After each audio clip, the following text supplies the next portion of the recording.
Sorry. No, no problem at all. All right, sergeants, begin your recordings. Cloud recording first. PC recording first. 1 second. I'm not able to record to the PC. The cloud was already started. Please unstart the cloud.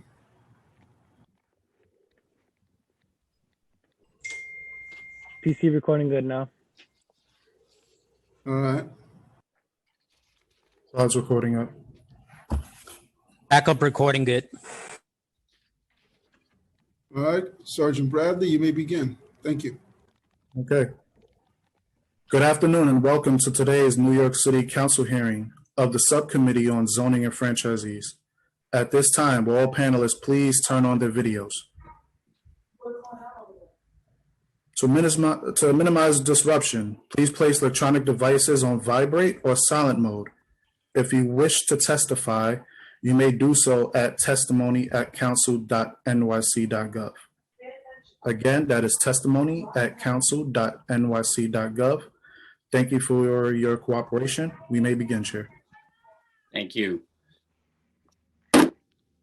Good morning. I'm Councilmember Francisco Moya, Chair of the Subcommittee on Zoning and Franchises.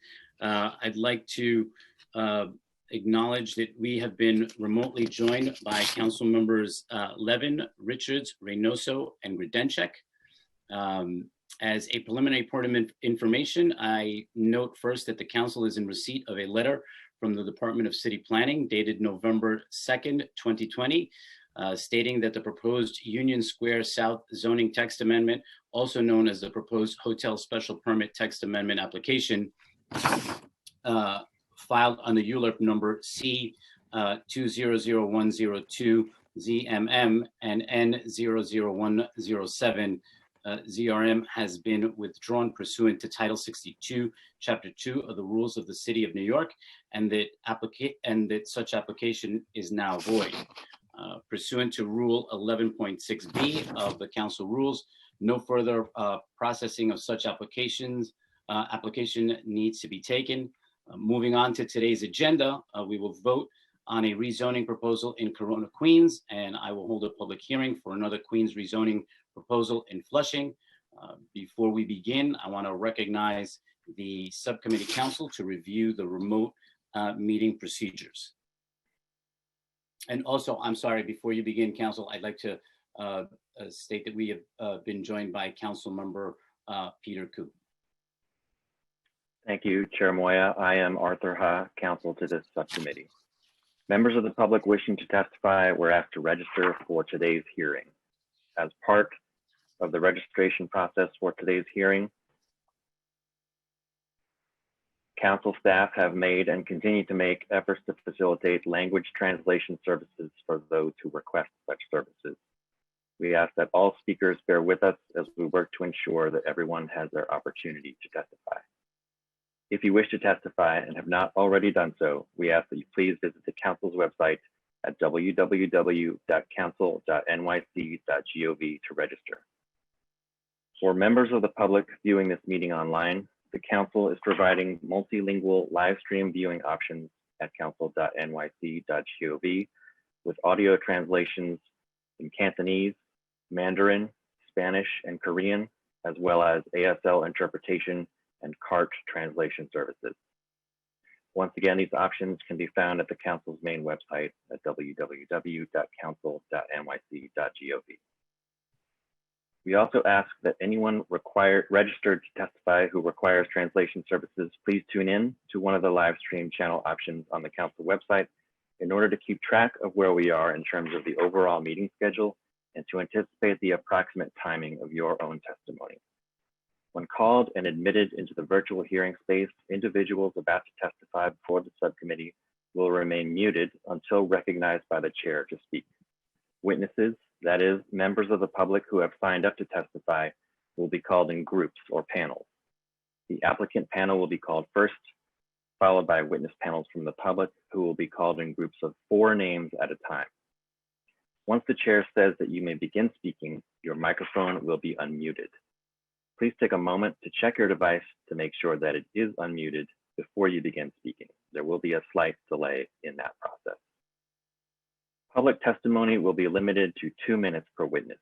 If you have additional testimony you would like the subcommittee to consider, or if you have written testimony you would like to submit instead of appearing before the subcommittee, you may email it to landusetestimony@council.nyc.gov. Please indicate the LU number or special Flushing Waterfront proposal in the subject line of your email. During the hearing, council members with questions should use the Zoom raise hand function. The raise hand button should appear at the bottom of your participant panel. Council members with questions will be announced in order as they raise their hands, and Chair Moya will then recognize members to speak. Witnesses are reminded to remain in the meeting until they are excused by the chair, as council members may have questions. Finally, there will be pauses over the course of this meeting for various technical reasons, and we ask all participants to please be patient as we work through any issues. Chair Moya will now continue with today's agenda items. Thank you, Arthur. Today, we will vote to approve with modifications LU numbers 689 and 690 for the 110-40 Sotel Avenue rezoning related to property in my district in Corona, Queens.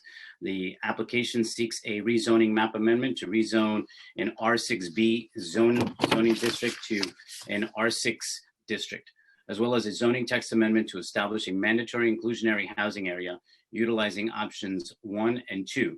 The proposal is intended to facilitate the development of a new 6-story plus cellar, mixed-use community facility and residential building, including 25 dwelling units, approximately 2,300 square feet of community facility space at the ground, and 6,900 square feet of community facility use at the cellar level. The ground floor would also include 13 accessory residential parking spaces accessed through an entrance on Corona Avenue. Our modification would strike the MIH option 2 while retaining option 1, and I'm in support of the project as modified. I now call for a vote to approve with modification as I described, LUs 689 and 690. Council, please call the roll. Chair Moya. I vote aye. Councilmember Levin. I vote aye. Councilmember Richards. I vote aye. Councilmember Reynoso. I vote aye. Councilmember Gordenchik. Aye. Councilmember Rivera. Aye.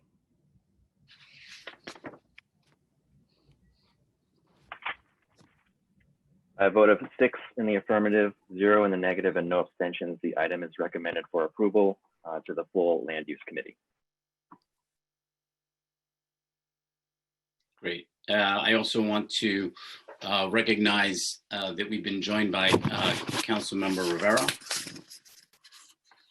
And now I would like to open the public hearing on 2 pre-considered LU items for the Special Flushing Waterfront District relating to the property in Councilmember Ku's district in Queens. The ULURP application numbers for these pre-considered items are 20033 ZMQ and 20034 ZRQ. The application includes a zoning map amendment to establish the Special Flushing Waterfront District, including the rezoning of existing C42 and M31 districts to an M12/R71 district, as well as a zoning text amendment to create special district rules regarding use, bulk, and parking and related modifications to the underlying district regulations, including the establishment of a mandatory inclusionary housing area utilizing options 1 and 2. If approved, the proposal would facilitate the development of approximately 1.6 million square feet of residential space, including 1,725 dwelling units, 1.4 million square feet of commercial space, and 22 square feet of community facility space.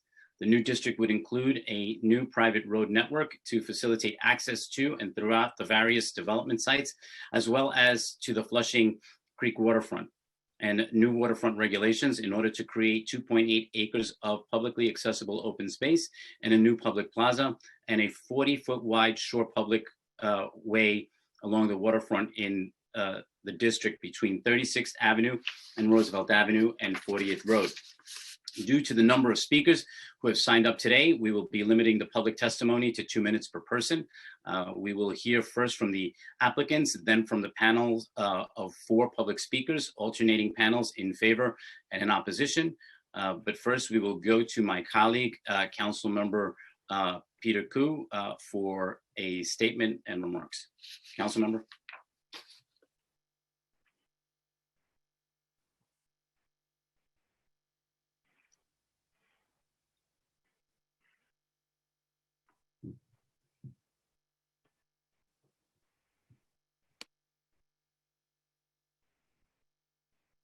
Okay, can you hear me? We can hear you. Thank you, Chair Moyer.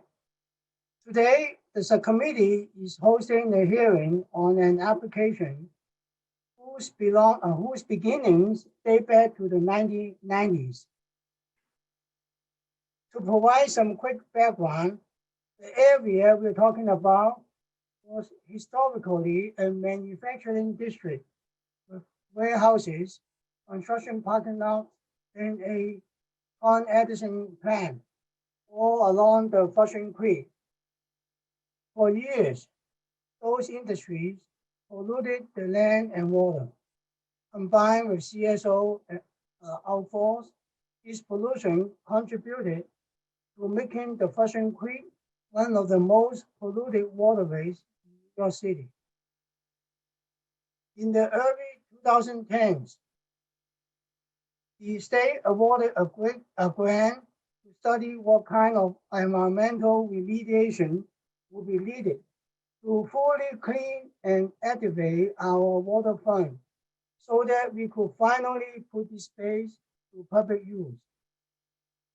In 2015, the mayor proposed Flushing West, a 30-block, 47-acre rezoning with 118 tax lots. But this project failed for many reasons.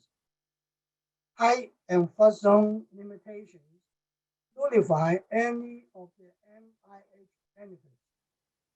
But there was also a lack of investment commitments by the city relative to the size of the rezoning.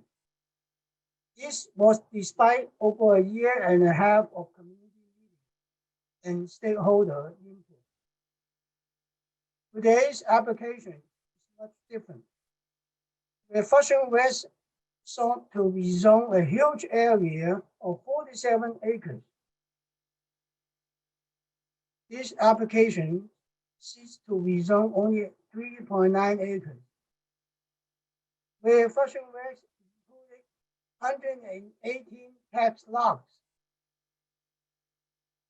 The special waterfront district contains only 5.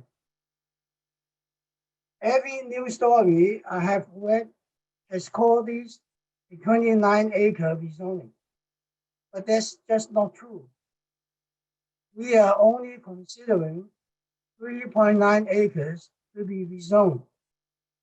The remaining 25 acres will be included in the tax amendment that will facilitate the private street network and expanded waterfront.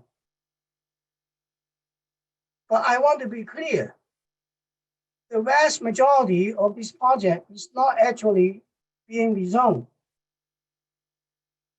While smaller than Flushing West, this private application still builds upon years of studies, community meetings, and proposals. Like the other proposals, it shares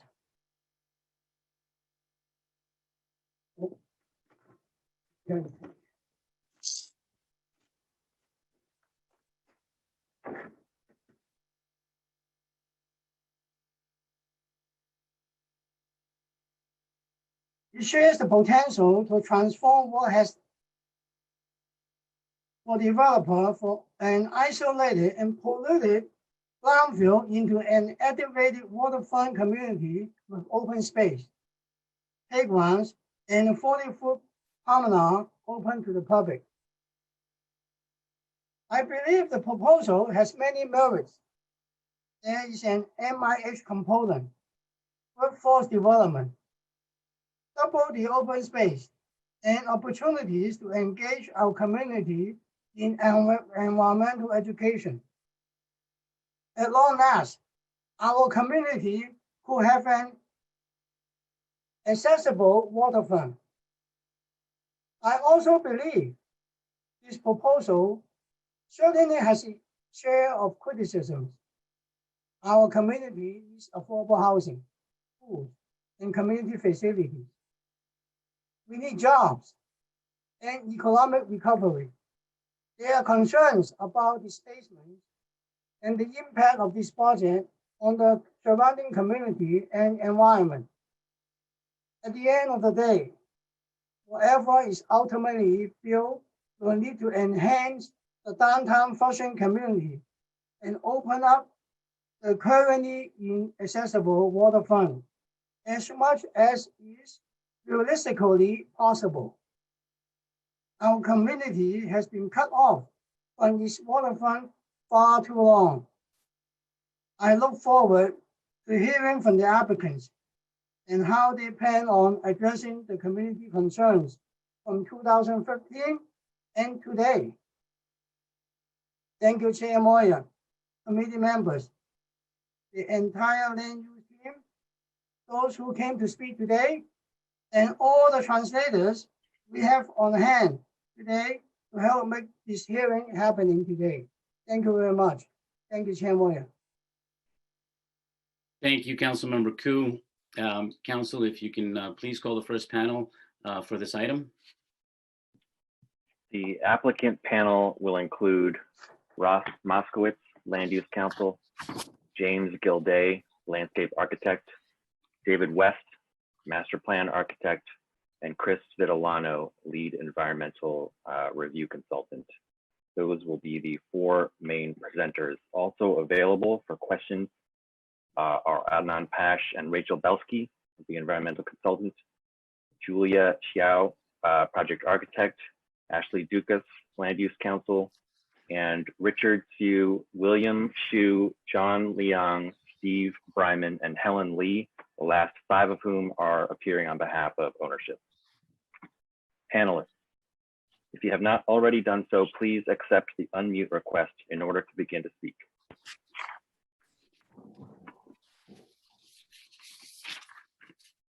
Council, if you can please administer the affirmation.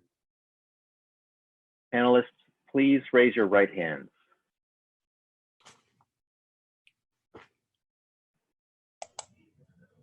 Do you affirm to tell the truth, the whole truth, and nothing but the truth in your testimony before this subcommittee and an answer to all council member questions? And if you could answer in some sort of semblance of order. Yes. Yes, I do. Yes, I do. Yes. Yes. Yes. Yes. Yes. Yeah. Yes. Thank you. Yes. Thank you. Thank you. We are in receipt of your slideshow presentation for this proposal. When you're ready to present the slideshow, please say so, and it will be displayed on the screen for you by our staff. Slides will be advanced for you when you say next. Please note that there may be a slight delay in both the initial loading and the advancing of slides. As a technical note for the benefit of the viewing public, if you need an accessible version of this presentation, please send an email request to landusetestimony@council.nyc.gov. That's landusetestimony@council.nyc.gov. And now, panelists, please state your name and affiliation for the record. And with that, you may begin. Good morning, Chairperson Moya. My name is Ross Moskowitz. I would ask council staff to please put the presentation on. And I'm just going to take one quick moment. I just want to acknowledge that we've also been joined by Chair Salamanca in this hearing. Thank you, Chair. You may proceed. Thank you, Chair Moya. My name is Ross Moskowitz with the law firm of Strzok and Levand, and with my colleague Ashley Dukas, we are counsel to the owners and applicant for the Special Flushing Waterfront District. Myself, David West, Jim Gilday, and Chris Vitellano will present this morning, and we have our full team available to answer any questions from the committee that may come up during today's hearing. We are extremely excited to be before the subcommittee today. As Councilmember Koo said eloquently, this has been a long time coming, and so many in the community have worked hard to have this vision presented today. As the committee knows, over 330 letters of support have been delivered to the committee and its members, from Flushing residents, small businesses, construction workers. The support is community-wide, and we're really, really pleased to be before the committee today. Next slide, please.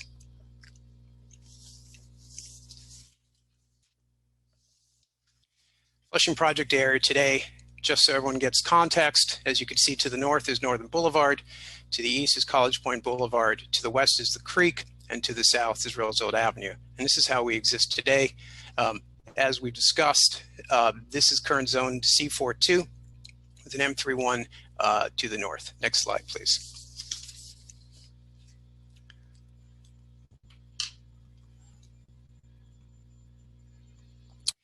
The site has significant shortfalls and site constraints. The current zoning does not provide the coordinated site planning nor connection to the waterfront. As you can see, there is no integrated street network off of College Point Boulevard. Because of its proximity to LaGuardia Airport, there are significant development height restrictions. And because of its proximity to the Flushing Creek, there's a high water table.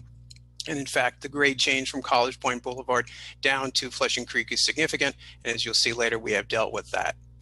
The existing waterfront access plan under the current zoning has a minimal public walkway of 20 feet wide.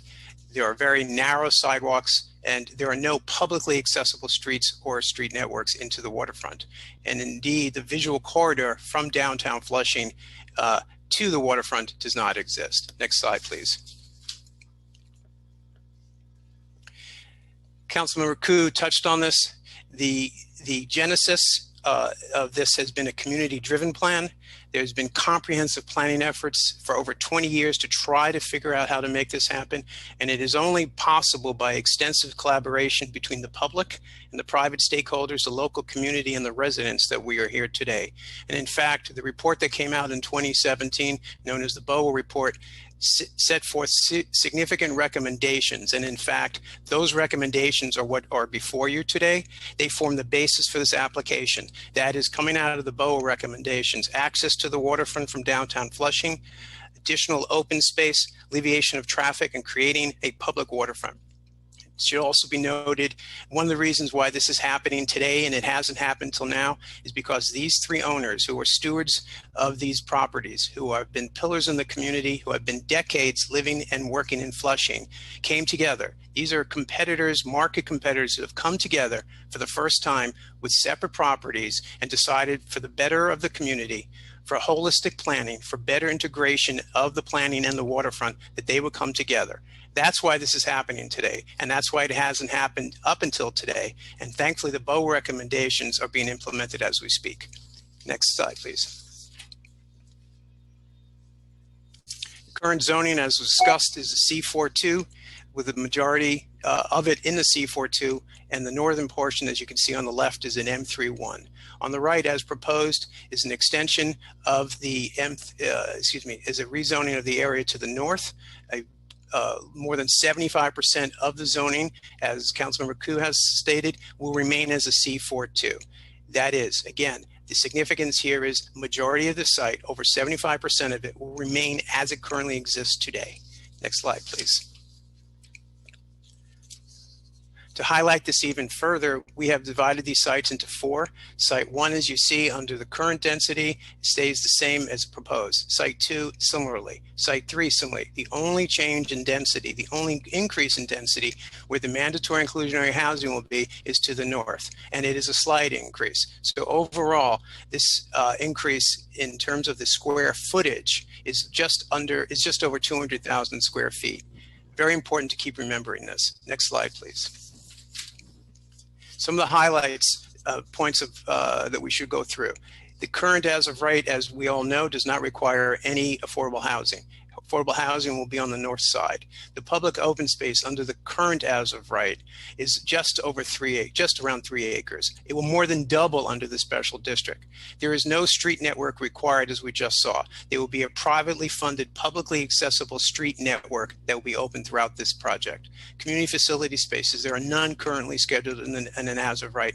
Working with Councilmember Ku's office, there will be spaces dedicated to local groups. In terms of waterfront programming, education and programming will be provided where none is required here. In terms of environmental oversight, very limited under the current as of right. Because of what is being done on the site, and because the city is doing this, the special district, there will be full city oversight on the site remediation. Workforce training is not required now. We have entered into an agreement with the Queens Chamber of Commerce to do local workforce training and development. No trafficking monitoring plan. Trafficking monitoring plan will be provided. The infrastructure, and there will be extensive conversation later about the infrastructure, all privately funded. Next slide, please. Option 1 and option 2 for the mandatory inclusionary housing. The council gets to decide this. This is only applicable to site 4. As you can see, under option 1, it will yield 75 units. This is out of approximately 300 units. On option 2, there'll be 90 units. Again, 50% dedicated to CB7 residents. Next slide, please. This is really key facts, and why are we emphasizing this? Because there has been some miscommunications out there for whatever reason we don't know. This is all private land. Again, this is an upzoning only to the northern part. This is to enhance the existing zoning. The northern area will have the affordable housing. This new street network will alleviate the traffic and connect to downtown Flushing. This is a public waterfront. This is not a private waterfront. Again, there are comments out there that seem to indicate that it is private. It will be open to the public 6 a.m. to 1 a.m. These streets will not be private either. And as important we know to the subcommittee, there is no public subsidy. Again, miscommunication out there. That's why we want to make sure everyone has the facts in front of them. With that, I will now turn to my colleague, David West, who will walk you through the specific master plan. Next slide, please.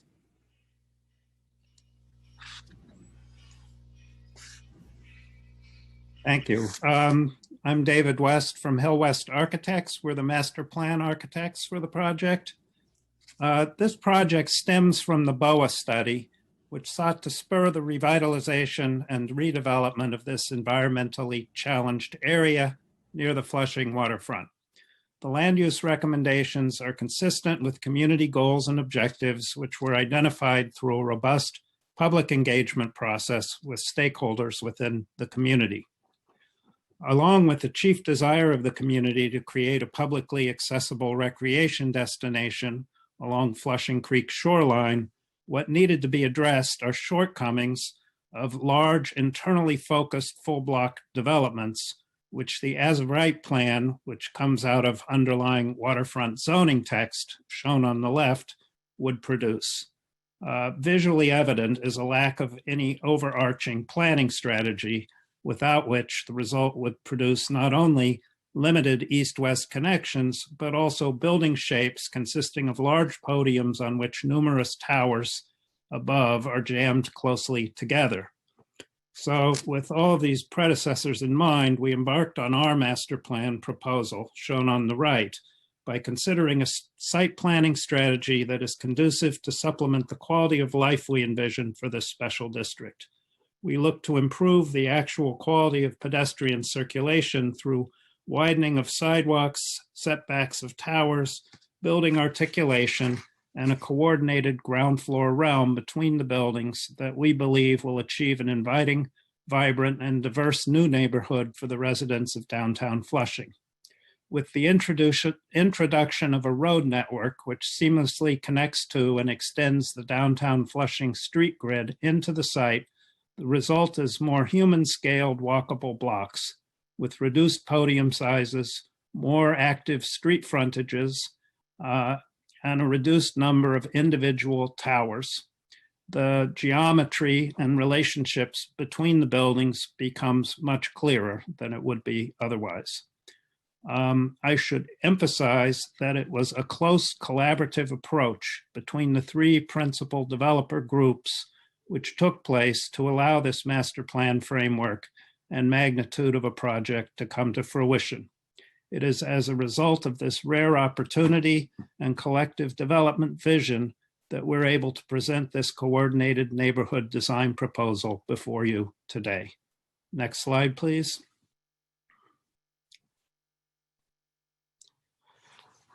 Let's take a look at how we arrived at the final master plan.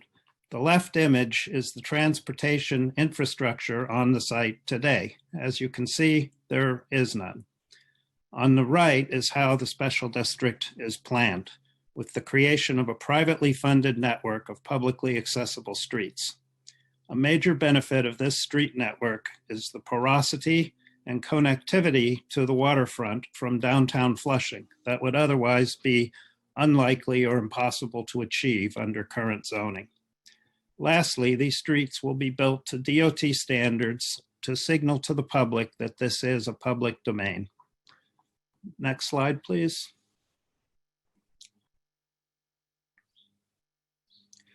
Shown here is a 3D comparison of the as of right shown on the left with the proposed flush building massing.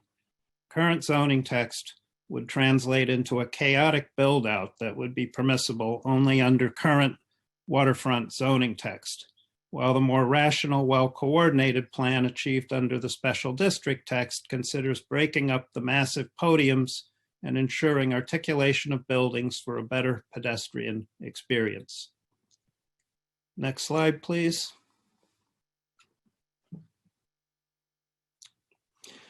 Shown, this is a detailed master plan of subdistrict B, which is the core subdistrict. Shown here with the new proposed street network. The benefit of two new north-south streets, the Transverse Road and the extension of Janet Place, is that they break up each super block into two separate blocks, which will be pedestrian scaled with active frontages on all sides. The east-west streets at 37th, 38th, and 39th Avenues are extensions of the existing public street network in downtown Flushing. They enhance both visual and physical connectivity from downtown Flushing to the waterfront. Collectively, the result is an inviting, walkable, pedestrian-scaled waterfront neighborhood, 20 years in the planning, to complement the growth of downtown Flushing. The geometry of the site permits the streets and buildings to fan out gradually, terminating in the dramatic curving form of the building shown on Site 3. This generates a variety of urban forms in varying heights while still feeling organized and coordinated. Each block contains mid-rise buildings atop commercial podiums, limited to 245 feet above mean sea level, which translates into 18 or 19 stories within the core subdistrict. Building massing has been tailored to the specific constraints and regulated by minimum base height, setback, and street wall requirements. Street walls are required along primary street frontages of 25 to 75 feet high. Towers are limited in width facing the shoreline to 100 feet and along the street to 250 feet maximum. Facade articulation is required, as is tower top articulation. Next slide, please.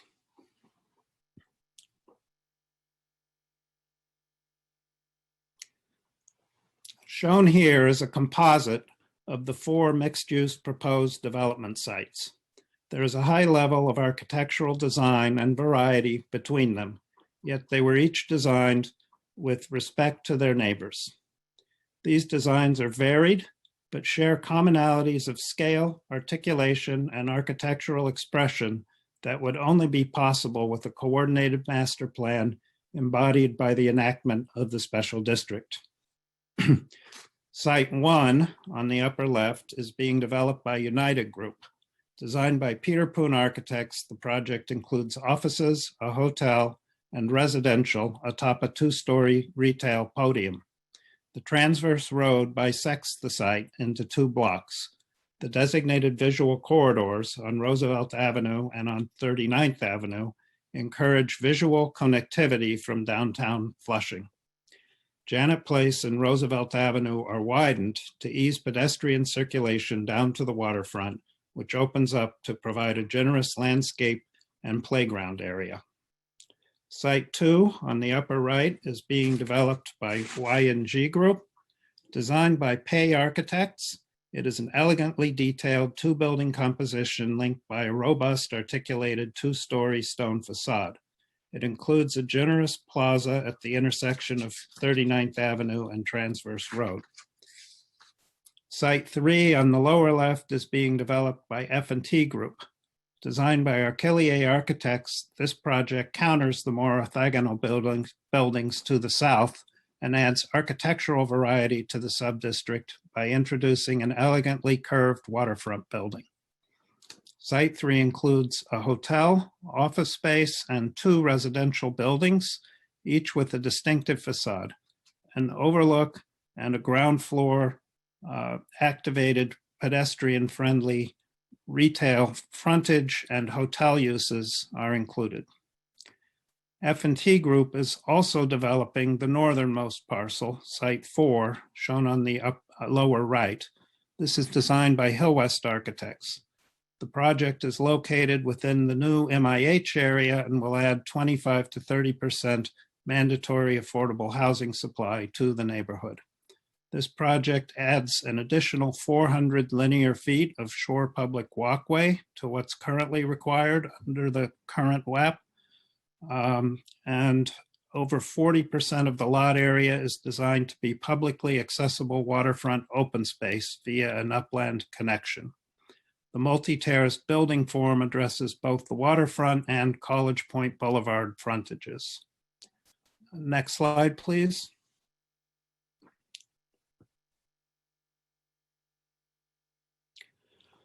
This is the ground floor plan. All 4 development sites have highly active ground floor programming with multiple lobbies and generous amounts of retail. The retail is shown in pink. The retail is highly flexible due to multiple frontages and levels. There's a preference given to local service retail. Most of the buildings have both a ground floor and a lower level, which have frontage because of the sloping site.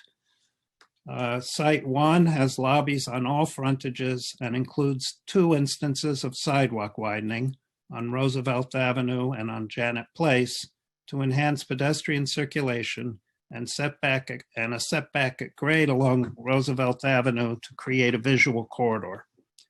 Site 2 transforms the transverse road into a shared pedestrian and vehicular area with a generous public access area at the juncture of 39th Avenue and Transverse Road. Site 3 has a vehicular lay-by area to serve the hotel entry off of Janet Place. Both sites 2 and 3 have hotel accessory spaces on the ground floor, as well as retail. Parking for all the sites is primarily below grade, or in the case of Site 1, at the 2nd floor. Loading berths have been coordinated and planned to be mostly on the north-south streets off of the upland connection streets for a better pedestrian access down to the waterfront. Next slide, please.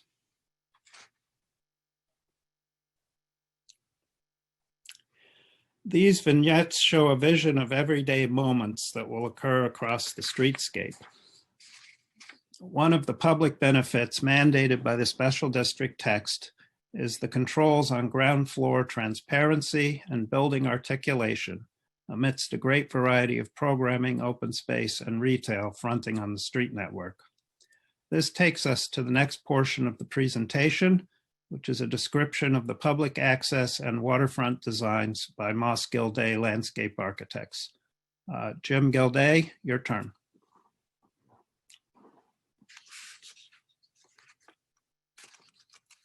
Turning it over. Good morning, thank you. My name is Jim Gilday, principal of Moss Gilday Group Landscape Architects. Again, this is a rare opportunity to plan and design 4 individual development sites owned by 3 individual developers as a single, fully coordinated project, which required thoughtful cooperation between the public and private organizations and governmental agencies. The renderings illustrate some of the components of the design that create the new neighborhood along the Flushing Creek waterfront all within walking distance of downtown Flushing. The renderings of Site 1 and 4 provide a snapshot of the proposed enhanced shore public walkway, which includes a significant increase in the publicly accessible amenities and landscape open space, which are directly accessible from the upland connections as well as from the adjacent buildings. The renderings of Site 2 and 3 show the integration of the coordinated streetscape and publicly accessible plazas, which are integral to the overall design and reinforces the direct relationship of the buildings, streetscape, and waterfront connections. The waterfront is a significant component that drove many of the design considerations you just heard.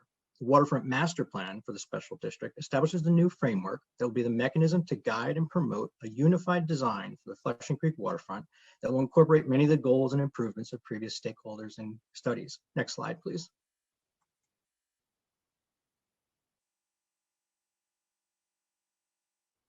Understanding that each property has unique site and environmental constraints, the ownership, along with guidance from city planning, agreed to evaluate the existing waterfront zoning and identify what aspects of the current zoning did not work with these unique site features. The guidelines establish a network of smaller streets that creates a new neighborhood that activates the public realm while emphasizing the importance of the pedestrian experience and circulation while providing greater access to the Flushing Creek waterfront open space. The primary goals, which were established and incorporated into the schematic waterfront design, are also consistent with city planning policy and include the creation of a fully connected pedestrian circulation path for the entire length of the shore public walkway with strategically located upland connections and visual corridors. It incorporates shoreline protection and resiliency strategies using elevated changes, varied shoreline protection solutions, including natural vegetated edges, riprap, bulkheads, and low-level relieving platforms. It enhances, restores, and expands environmentally sensitive adjacent open space areas for increased environmental habitats. It increases open space and landscape opportunities resulting from the creative placement of walkways and amenities that embrace the site topography and shoreline geometry while responding to the unique building envelopes and street network. And finally, it coordinates the aesthetic for site amenities, signage, and provides for waterfront educational markers with local community groups, while allowing flexibility for each site to provide unique design elements and amenities that respond to the individual site architecture. It also provides for coordinated, energy-efficient site lighting, including the use of LED lights and photovoltaic fixtures where possible. Next slide, please. For comparison of pedestrian access, the image on the left shows the requirements for the waterfront access following the current zoning. The image on the right shows the greatly enhanced requirements for the waterfront that, along with the new street network, provides for a significant increase in pedestrian access to the waterfront by increasing the number of required pedestrian access locations from 3 to 5, extends the length of the shore public walkway to 1,933 linear feet. It doubles the width of the shore public walkway from 20 to 40 feet wide, and significantly increases the landscape open space and direct access to the waterfront. Next slide, please. Here's a side-by-side comparison of the components of the existing and proposed shore public walkway. As you can see from the chart, the new district significantly increases the shore public walkway in size, length, and access points. The overall area is more than doubled, and the length is increased by more than 22%. For perspective, the shore public walkway under the new district will be an equivalent to a 4-lane street for the length of 6.5 football fields, a significant amount of open space along the waterfront and a great benefit to the community. Next slide, please. Another benefit of the new district is the overall open space. Under current as-of-right development, 3 acres of projected open space would be provided. Following the guidelines of the special district and as a result of the new street network, expanded waterfront, and inclusion of Site 4 to the north, the projected open space is more than double for a total of 6.64 acres. Next slide, please. The majority of publicly accessible site amenities are located within the waterfront area and shore public walkway, indicated by the red circles. The pedestrian experience from the College Point Boulevard and within the street network have been carefully considered to include public spaces along the upland connections and visual corridors, indicated by the orange circles. The rendering of the view from Site 1 to the north illustrates the meandering circulation path within the enlarged shore public walkway, which also includes secondary pathways, a multitude of seating opportunities, a playground, exercise equipment, coordinated site lighting, rain gardens, and significant landscaping that enhances and directs views to the Flushing Creek waterfront. In addition to similar waterfront amenities, Site 2 provides a unique publicly accessible plaza located at the intersection of 39th Avenue and Transverse Road, which, as shown in the rendering, provides an important landscape open space between College Point Boulevard and the waterfront. The plaza will contain a sculptural focal point at the core of the district with fixed and open air seating, landscape plantings, and site lighting that engages the streetscape. Next slide, please.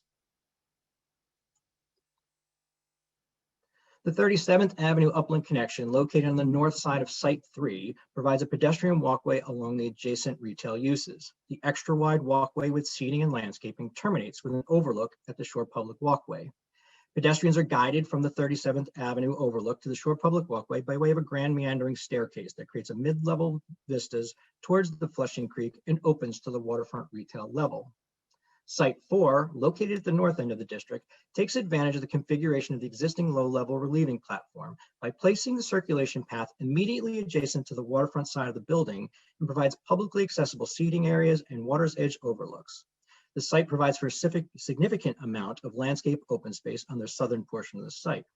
A 20-foot wide upland connection leading from College Point Boulevard to the waterfront is also provided along the south side of Site 4, which provides public access to the Shore Public Walkway. Next slide, please. Incorporating flood resiliency measures was a major aspect incorporated into the design of the waterfront. The design of the waterfront coordinates a variety of site-specific shoreline stabilization measures mentioned earlier and places the proposed Shore Public Walkway amenities above respective anticipated flood elevations. To protect the lower levels of the buildings, the foundations have been designed to be as a dry-proof foundation, essentially a bathtub. The combination of the adjusted variation in the elevation of the Shore Public Walkway and dry-proof foundations, along with the use of natural and restored vegetation and responsible stormwater management, will protect the proposed waterfront improvements against current and anticipated weather events. This will be the next slide, and for Chris, please.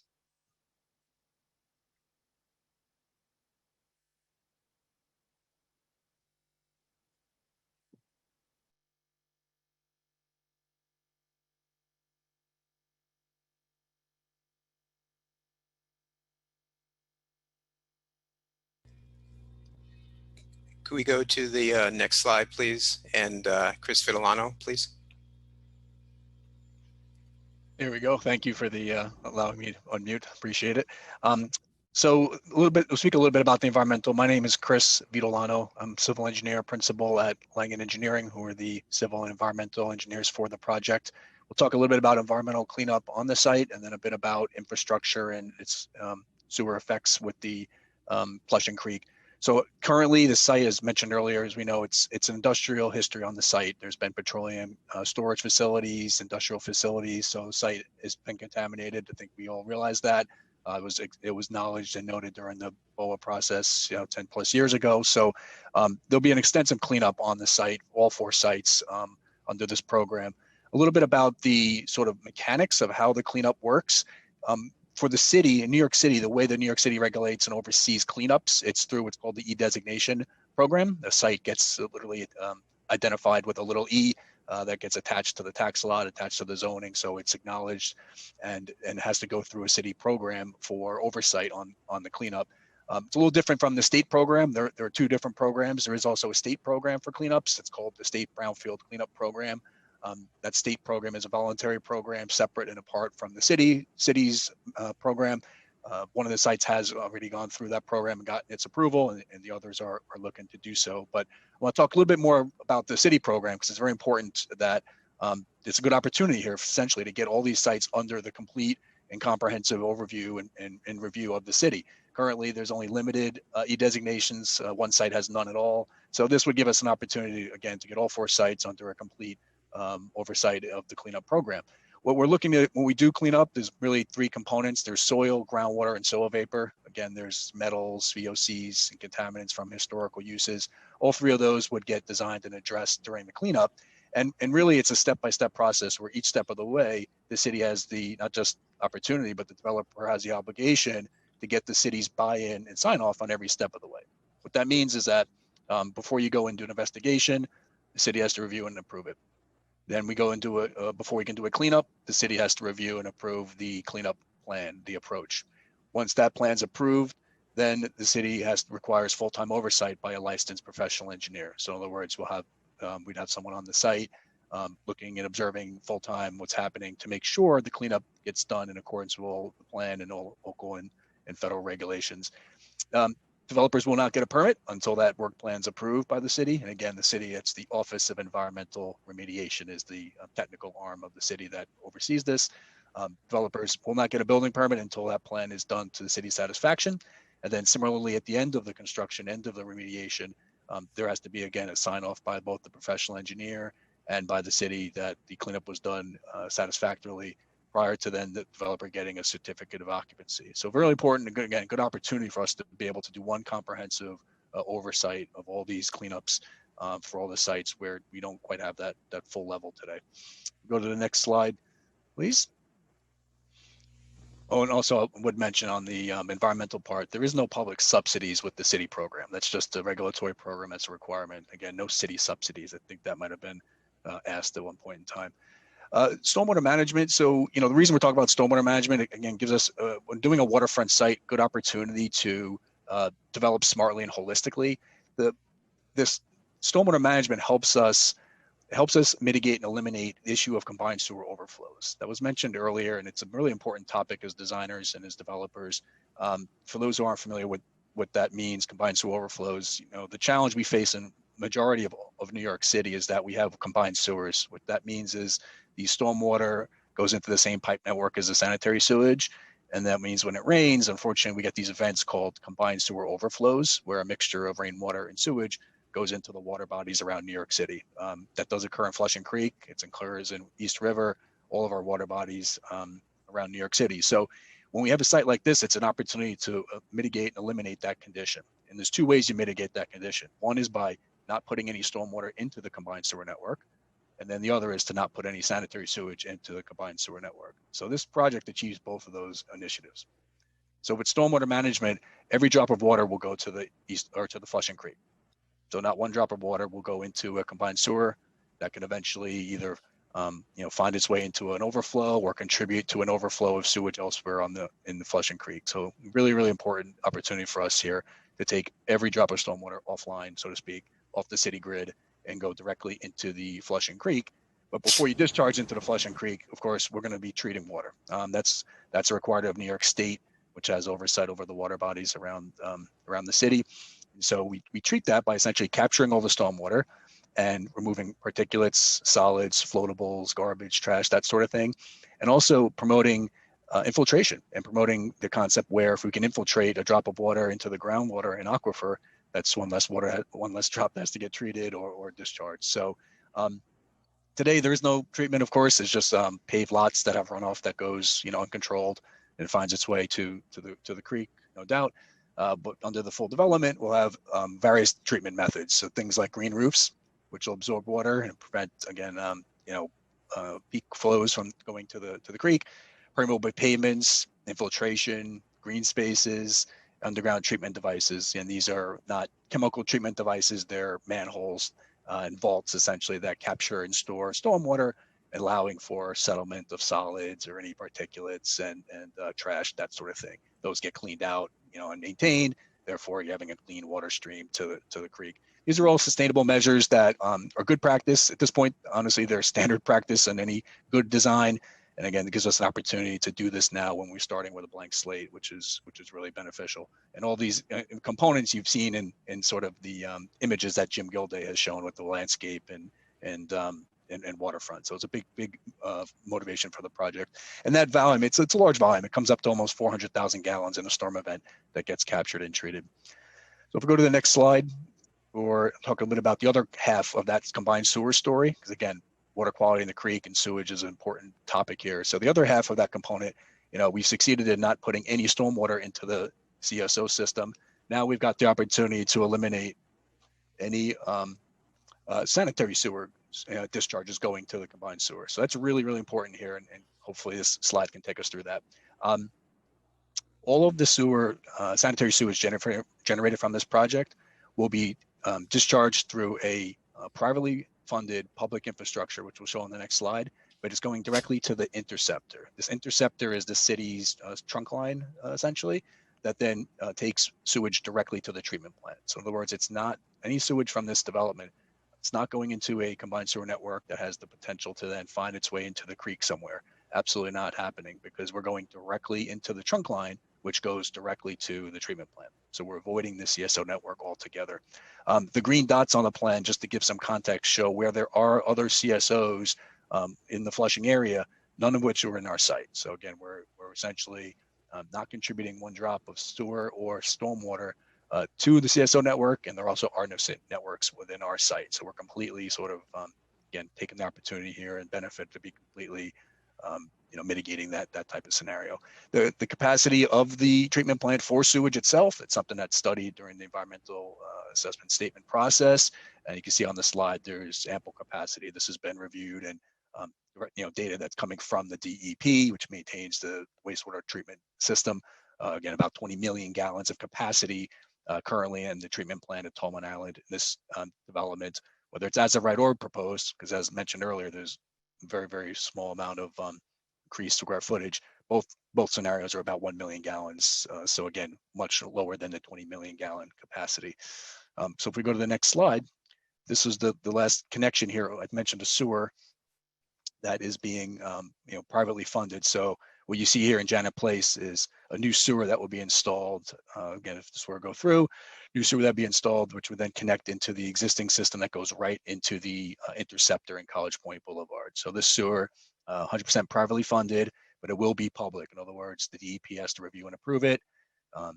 Then it gets same process as before with environmental. The city then has oversight by PE, make sure it's built in according to city standards. At that point, then once it's accepted and built and signed off by the city takes it over as part of its network. But again, privately funded across the board, 100%. So I think that's the last slide I have here, and then I'll turn it to my colleague Ross that can finish up with a couple of other points, in summary. Ross. The next slide, please.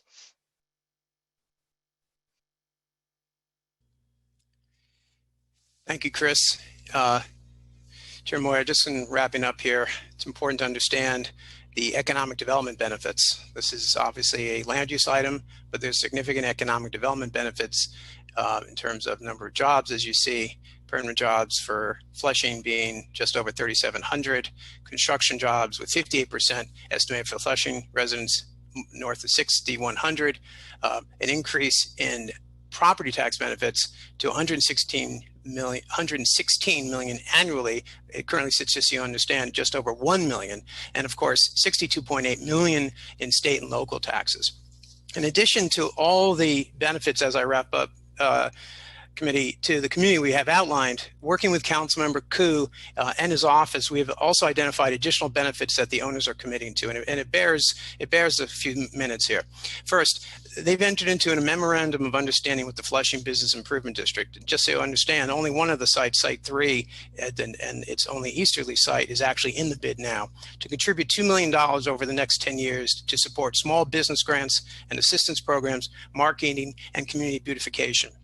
Additionally, as we mentioned before, they've entered into an MOU with the Queens Chamber of Commerce to oversee a comprehensive workforce development and local hiring initiative, facilitating job training and placement for Flushing residents who will be prioritized, including residents such as the Bland House residents and the Latimer Garden residents.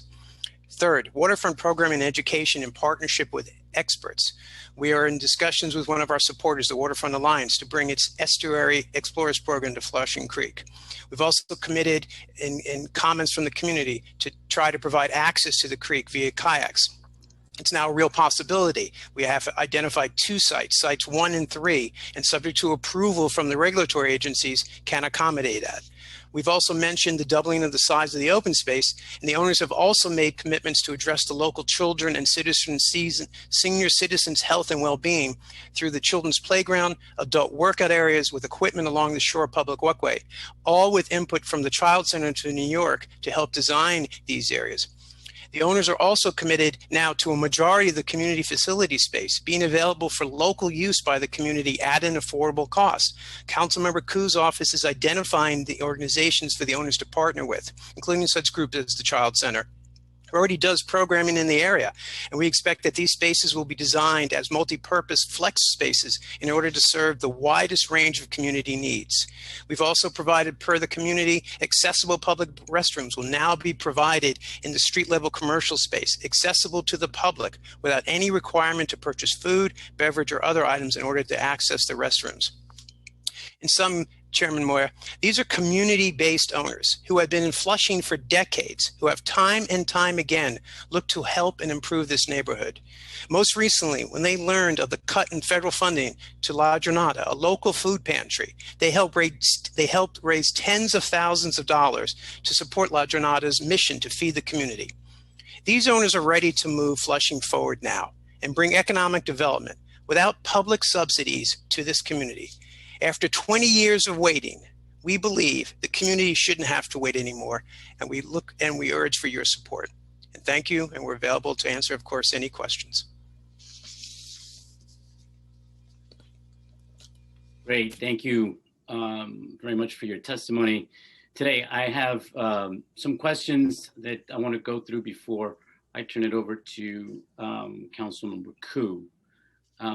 If we can go to the affordable housing pieces, but before we go, I believe, Chris, when you were giving the presentation about the OER, the e-designation program, you said that you're only opting for the city program. So just for clarification, and just so that I understand it correctly, for the remediation, are you not getting or applying for any state tax credits, brownfield tax credits?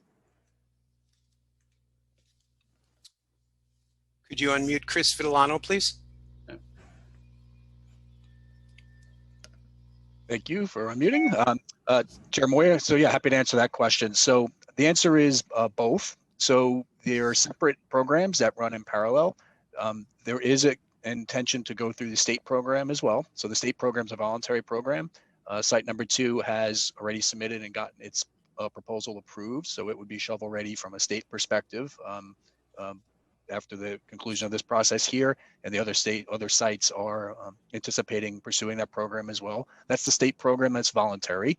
And the city program is not voluntary, right? City program, if you're e-designated, they have to go through the process, and they will go through the process. I just wanted to make sure, because I thought when you said in the presentation that you were only seeking the city, going into the city program, not seeking any of the state. So you're doing both. Correct. Okay, great. Thank you. All right. So now I just want to start off just to go back to the affordable housing piece. Ross, if you can repeat for the public why there is just so few affordable housing units within this project? Sure. And as part of obviously all the other community benefits, there is an affordable housing piece here. The only site that is subject to the mandatory inclusionary housing is the northern site. In this case, it's site 4. There's a site in between called the U-Haul site, and they are here to testify later too. I can answer any questions, however, in the interim. So site 4 is the only site that is actually before you today that is proposing to increase its floor area. And as we know, the law says that any increase in floor area or any change in use, in this case, this is a manufacturing zone being changed to a mixed manufacturing and residential, that is the area that is the only area that is subject to the MIH. The rest of the sites 1, 2, and 3 are not increasing their floor area. I think you saw very clearly in our chart, there's no increase in density. So they are not subject to the MIH requirements, Chairman. And that would be roughly around 75 to 95 units of affordable housing, depending Correct. on MIH option is taken. Correct. And as you know, ultimately it's the council who makes that call, but that's right. Option 1 yields 75 units, and the units are based on square footage, as you know, and option 2 yields 90 units. And so how do you respond to the concerns from the Queensborough president and members of the public who have been calling for additional affordable housing within this project area?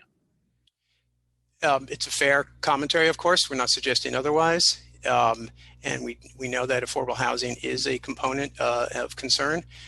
We think taken in total, all of the other investments being made, you have to look at this project holistically. And to the extent that the MIH requirements are very clearly stated and precedent by the council has been to follow what the MIH rules are, we think we are adding many more things than just the affordable housing. And if we go back to the BOA recommendations in the BOA report, which clearly put at the top of the list was access to this waterfront and open space. We believe that we are addressing actually all of the checkpoints, and it varies in degree.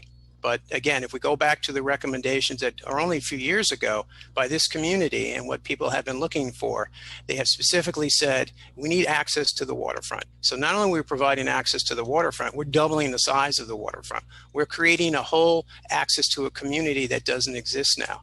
And again, you have to look at it holistically. We're not suggesting that the point about affordable housing isn't a fair point, but I don't think you can look at it in isolation. So for clarification, the actual number of units that will be created with this project that are not affordable, it's what, 1,700 plus units? No, it's the affordable is actually takes you from the affordable, without the affordable housing. No. I'm sorry. I was my thought process is a little different than yours. I apologize. You didn't see it in my head. I apologize. The Azurite projects now are roughly 1,500 units. So we're going to, as you said, 1,725. So the spread is 1,500 plus around 225 or so. Actually closer to 300. So yeah. Okay. In your conversations with DCP in developing this application, did DCP ever encourage you to speak to HPD about including additional affordable housing within the project area? They encouraged us to speak to HPD in general, obviously, because HPD will help with this project. And we've obviously started conversations with some operators who would help us with the third party, with the affordable housing, but they did not specifically say you needed to do more, but we did have conversations with HPD because, as you know, Chairman Moore, HPD is a key component of this, so they're part of this conversation. And how has those conversations gone with HPD? They've been preliminary, to be honest with you. As you know, this project's been a long time coming, and it's taken us a few years to get to this point. So we didn't want to get too far ahead of our skis, and we didn't want to assume and be presumptuous. When you say preliminary, are you saying, like, have you had an actual meeting to sit down and discuss that option? Or are you just saying, can you be specific on, like? We've had preliminary conversations. Personally, I have not been part of them, but we have an advisor who has been having those conversations. Okay. Did DCP maybe explore other opportunities with the applicant team to provide additional affordable housing beyond the MIH portion of the project site? No. No? No. I mean, I think, they were open to a bunch of objectives. I think Councilmember Koo outlined the history here and why Flushing West did not really get out of the gate, and why the special Flushing district has been so universally supported. And I know that they felt, and I don't want to speak for city planning, but I know that they felt that the overall community benefits, again, coming out of those recommendations, were paramount. So the affordable housing component is there, even if some think it's not enough. Again, you have to look at this project holistically. Okay. So in all these conversations that you've been having with DCP, did they identify any opportunities for the city council to modify this application to include additional affordable housing? And also, did you see any opportunity to modify the application to include affordable housing in general? There were no conversations about that. Obviously, the council, I know the council rules and regs. So obviously, if there's a conversation, we would have to, we would listen. Okay. What is the proposed mix of rentals versus condos expected to be developed on each site? Sure. So I'll make it easy for you, Chair Moya. All of the units that are going to be constructed on sites 1, 2, and 3 are all going to be condominium units. And the rental units, all the rental units will be located on site 4. And do any of the development site expect to utilize 421A tax benefits to provide additional affordable housing? No. The only site that may be eligible for it would be site 4, because that's where the affordable housing. Obviously, as you know, the current program for Affordable New York would only provide any kind of real estate tax savings on site 4 at this point. So just with what you said, that the only affordable housing site is going to be site 4. At the condos, at F&T and United Construction and the development affiliate developments, they've sold for well over $1 million. Do you anticipate similar pricing for the condos at the Flushing Waterfront development? It's a great question. A lot of this has to do, obviously what the market will dictate there. And I think you raise a really good point, because, you hear this comment about luxury condos, and I don't know why anyone would give that characterization. I'm not saying $1 million isn't a luxury or isn't a luxury. I don't think anyone should really characterize what these, the values of these are going to be without actually seeing when they come online, which is hopefully sooner than later, and what the market bears at that point. Okay. So how much does the companies expect to profit from the Flushing Waterfront development? I personally don't have that number, and we can maybe circle back with you and the committee on that, but I actually don't know if that's really a fair characterization. Look, the owners are benefiting from this project. We're not suggesting otherwise, right? They get better site planning, they get better mix of units, they get better design, their views will be better. They have the ability to view this holistically and as part of their master plan. And we're not suggesting that there's not a narrative that says that they are benefiting from this. But to be very candid with you, Chair Moya, each one has their own economics. That's one of the things that seems to be getting lost, not by you, but some of the narrative out there is that these are 3 separate owners. They're building 3 separate projects, and what their economics for each project will vary depending on what the owners are, as you know. Well, look, I think it's a very fair question. I don't think that's an unfair question to ask, given what you're proposing here. We also are living right now where in a city that has an incredibly high housing crisis that's going on right now. So as these big developments are coming in and we are seeing the low number of affordable units here, it's only fair for me to ask, what is the company's expected profit here? I don't think it's anywhere out of the realm of a bad question. Let me be very clear. Let me be very clear. It's not a bad question, and I didn't mean to suggest it was. And if I said it wasn't a fair question, let me be fair back to you. I wasn't suggesting that either. I guess my point here is each site really, you can't, unlike, my 30 years of doing this, any project of this size and this magnitude, as you know, has only been brought either by a joint venture or by an individual owners. So, that question can be more easily answered when you have that. Here, each one has their own basis for the land. Each one has their own economics. Each one has their own finances. So I don't know if there's a way to answer that for the total project. Let me think about it, Chairperson Moore. In fairness to you, let me think about how to answer that, and I want to be more thoughtful about it, if that's okay. Great, thank you, Russ.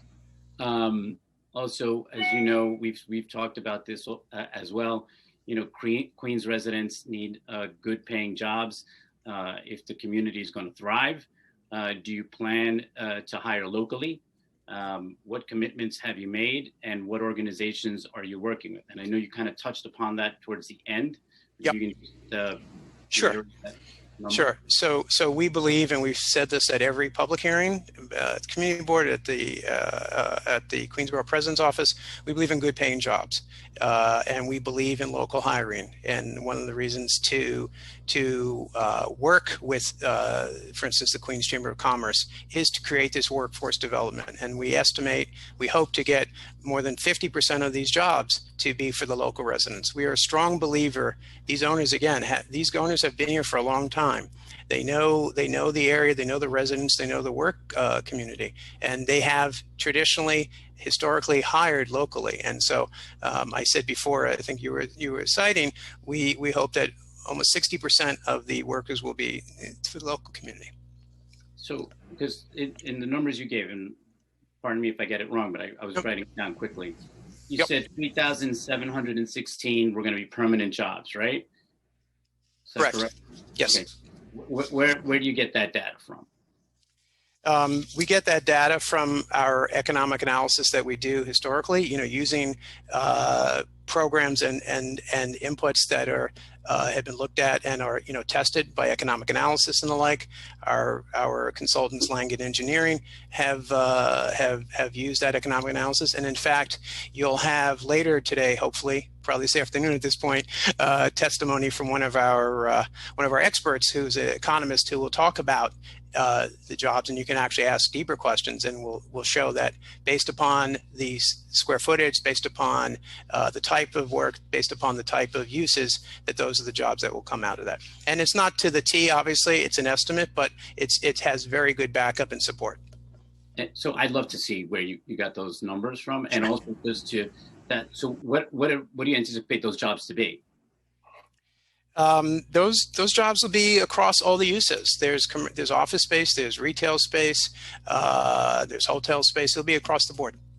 Okay, so when you say retail, office, you're estimating that people are going to go in there, and then they're going to be hired by the people that come in. Correct.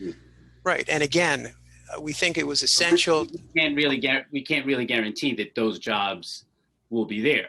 It's based on who will rent your commercial space, and up to them on who they'll hire, correct? Correct. However, two things. One of the key components of this program was to align and set up a workforce development with the Queens Chamber of Commerce, so that they will be doing work fairs, they will be going after MWBEs, they will be doing job training. So they will be very active in this community. This is all about this community. So the Queens Chamber of Commerce is going to be all over that. We will be supporting that and funding it and working with them. Secondly, the inputs that drive this conversation are tested. They are not that we're making out of the air. They actually are inputs that, when you put multipliers in, when you put in the type of uses and the amount of square footage, that's what this triggers off. So the combination of the two. Yes, you're right. The buildings have to be built and the jobs have to be there, but we're confident that we'll be able to do that. Right. And I just want to be clear, because when we say 307,016 permanent jobs coming in, it really is dependent on who is coming in to utilize that space. So I just wanted to make sure that we were on the same page with that. Absolutely, but you have to make some assumptions, and when you have a commercial facility or a retail facility, you can make that assumption. Right. We know retail's on the decline. We know that right now, during the crisis that we have, commercial rent space has been a real problem throughout the city. So as you're saying this, and you're anticipating to get these numbers of permanent jobs, in that study, was that ever calculated into the total? What was taken into total is the market, but what the market will be when these come online. And we are all very optimistic, and we believe, and of course, the commitment by these owners right here. I mean, this is a huge investment by these owners, and you're maybe posing a question, why do this now, right? But this is actually the perfect opportunity to do this. This is the opportunity to to start this project after 20 years and to have it up and running. So when the market comes back, and it will come back, they will be ready for it, and the Flushing residents can benefit. We always hear that the market and retail is coming back. I don't want to belabor the point too much. I just wanted to get how this was calculated, and if the decline of the retail market and the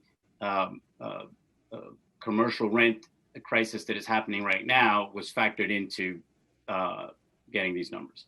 Yep. You also said 6,175 construction jobs were going to come into this project. And I believe you said it was 58% of them were going to be Flushing residents. That's what the estimate is. You know, Yes. again, that's an estimate, but that's what the goal is too. So there, you're planning on doing an open shop. Is that correct?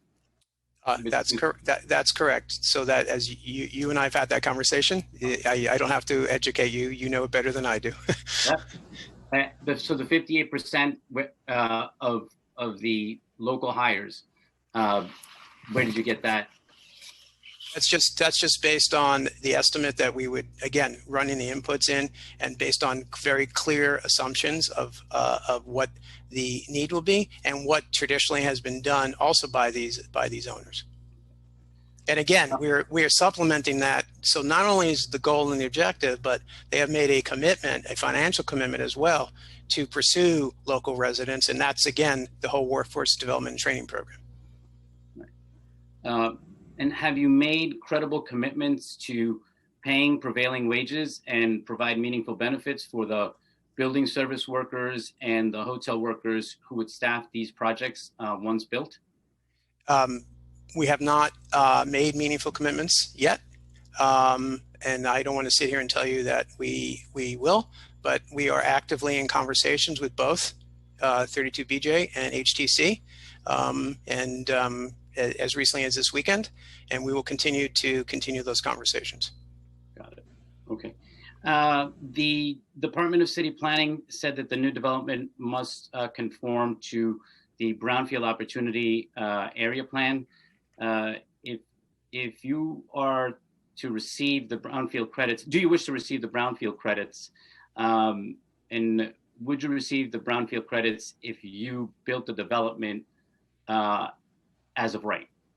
So if I could, Chairman Moya, let's distinguish between what you first called the BOA, because the BOA, it's called the Brownfields Opportunity Area, but it's separate and apart from the tax credits. So the program and the mission and the objective of this project is to meet the recommendations from the BOA, having nothing to do with the Brownfield tax credits. Separately, your question is, and I think Chris started to answer that, your question is, will each site take advantage of the Brownfield tax credits?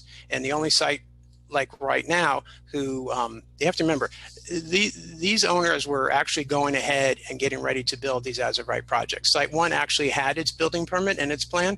Site 2 had its building permit and its plan and actually got approved into the Brownfield tax credit program. So these sites were ready to go. Bringing it back, being encouraged by city planning, by Councilmember Koo, and by other local and stakeholders to try to come together for a master plan is why we're here today, right? So I can't tell you if Site 1 and Site 3 and Site 4 will do it, but they certainly have those options. So, but you would be able to receive the Brownfield tax credit if you built a development as of right? Correct. Okay, that's all I want to know. Okay. And then I'm just going to touch upon a couple more things before I turn it over to Councilmember Koo. In dealing with the school, in your conversation with DCP before this application was certified into ULURP, did they ever encourage you to reach out to School Construction Authority to discuss including a school within the project area? So let me be clear, they didn't, but let me also be clear why they didn't. As you know, this was a lengthy environmental review that took place. The environmental review for this project is over 700 pages. And in the environmental review, one of the key questions is the increase in the floor area. And does that trigger off the need, in this case, for a school? And it did not. And why didn't it? Because as we've talked about, the amount of square footage here, the incremental increase between an as-of-right project today and under this proposed district was incremental and did not trigger off the need for the school. So to your direct question, city planning did not ask us to consider it because none of the environmental analysis led us to that. So when you spoke with DCP, just so I'm clear, they didn't encourage you to conduct the environmental review that would facilitate the inclusion of a school within that project area? If I could say it differently, that wasn't required under the SECRA law. It's not that they didn't encourage us, we didn't have to do it. It wasn't their call whether we should or shouldn't. It's what the SECRA law requires. Okay. So none of that was done for the inclusion of the school. Again, because the secret law didn't require it. That's right. With the phasing, what is the phasing plan for construction, and which site is expected to develop first? They're going to go sequentially. Site 2 is probably most advanced, and probably it's going to vary between Site 2 and Site 1 starting first, and then the other site will go next, and then Site 3, and then Site 4. Site 4 can actually start a little sooner, perhaps, because of it's not right next to any other site, that's being developed.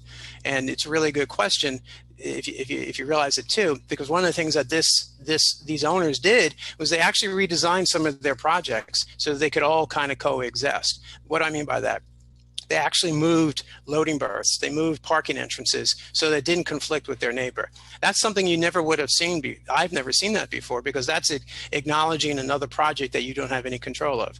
They spent a lot of time with their master plan architect, a lot of time with the individual architects, just literally going through each project. If you think about this, Chairman, this is really one big master plan, but it's also 4 separate projects. Each project has to have its own identity. Each project has to work. So the cooperation between these owners is absolutely amazing, and that's why this project is so good and works so well from an urban planning perspective. And when do you believe the construction will begin for the project, and when do you expect it to be fully completed? We would hope that everything starts as soon as we can. Again, some are more advanced than others, and we hope that everything is online by 2025. Okay. On the U-Haul site, yeah. Beyond what the U-Haul property owners have committed to you or DCP, what led you to determine in the environmental review to believe that U-Haul site will not utilize the R71 residential FAR to develop their site with preliminary residential uses? Sure. Let's compare it. So there's 2 things here. The analysis, and again, you will have a U-Haul representative who you can confirm this with, so I don't want to speak out of turn, but this is from them. The U-Haul site off of College Point Boulevard is not like your Manhattan site, which, as you know, they tended to sell because they were soft sites. This is an active site that is part of the portfolio and will continue to be part of the portfolio. So U-Haul has not indicated any basis for ever converting this to a residential use, selling it or otherwise. So that's how we did it, and they've put that in writing as well. So that's why we made that determination. Okay, and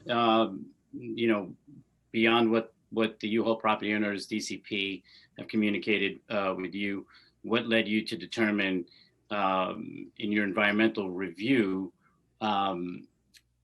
that there will be an additional 177,000 square feet of commercial building on that site? That was purely, Chairperson Moyer, that was just because there's an increase in the floor area for the manufacturing site as part of this. The upzoning, as you saw, it goes from the M3 to the M1. So there's an additional floor area that's allowed on that site. Okay.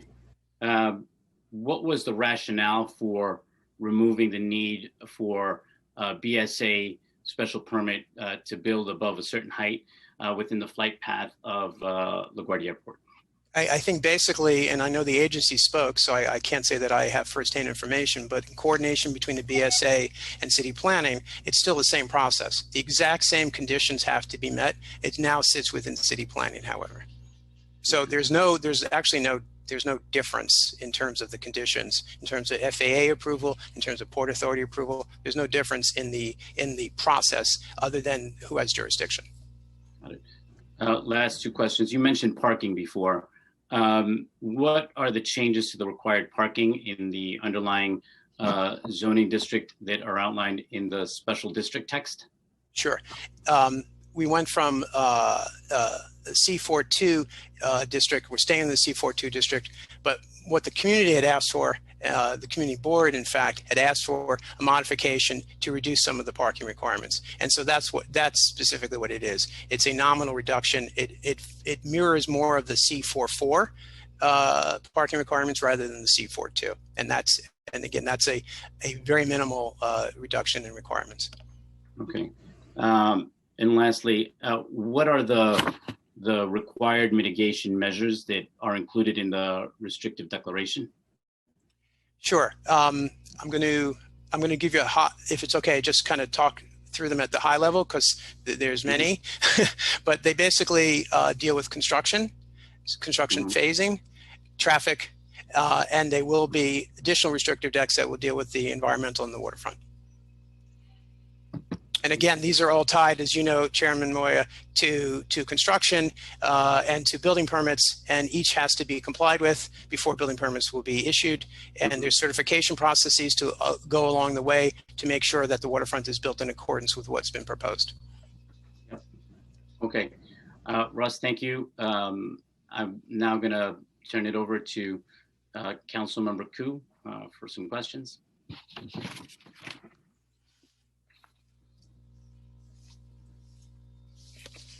Oh,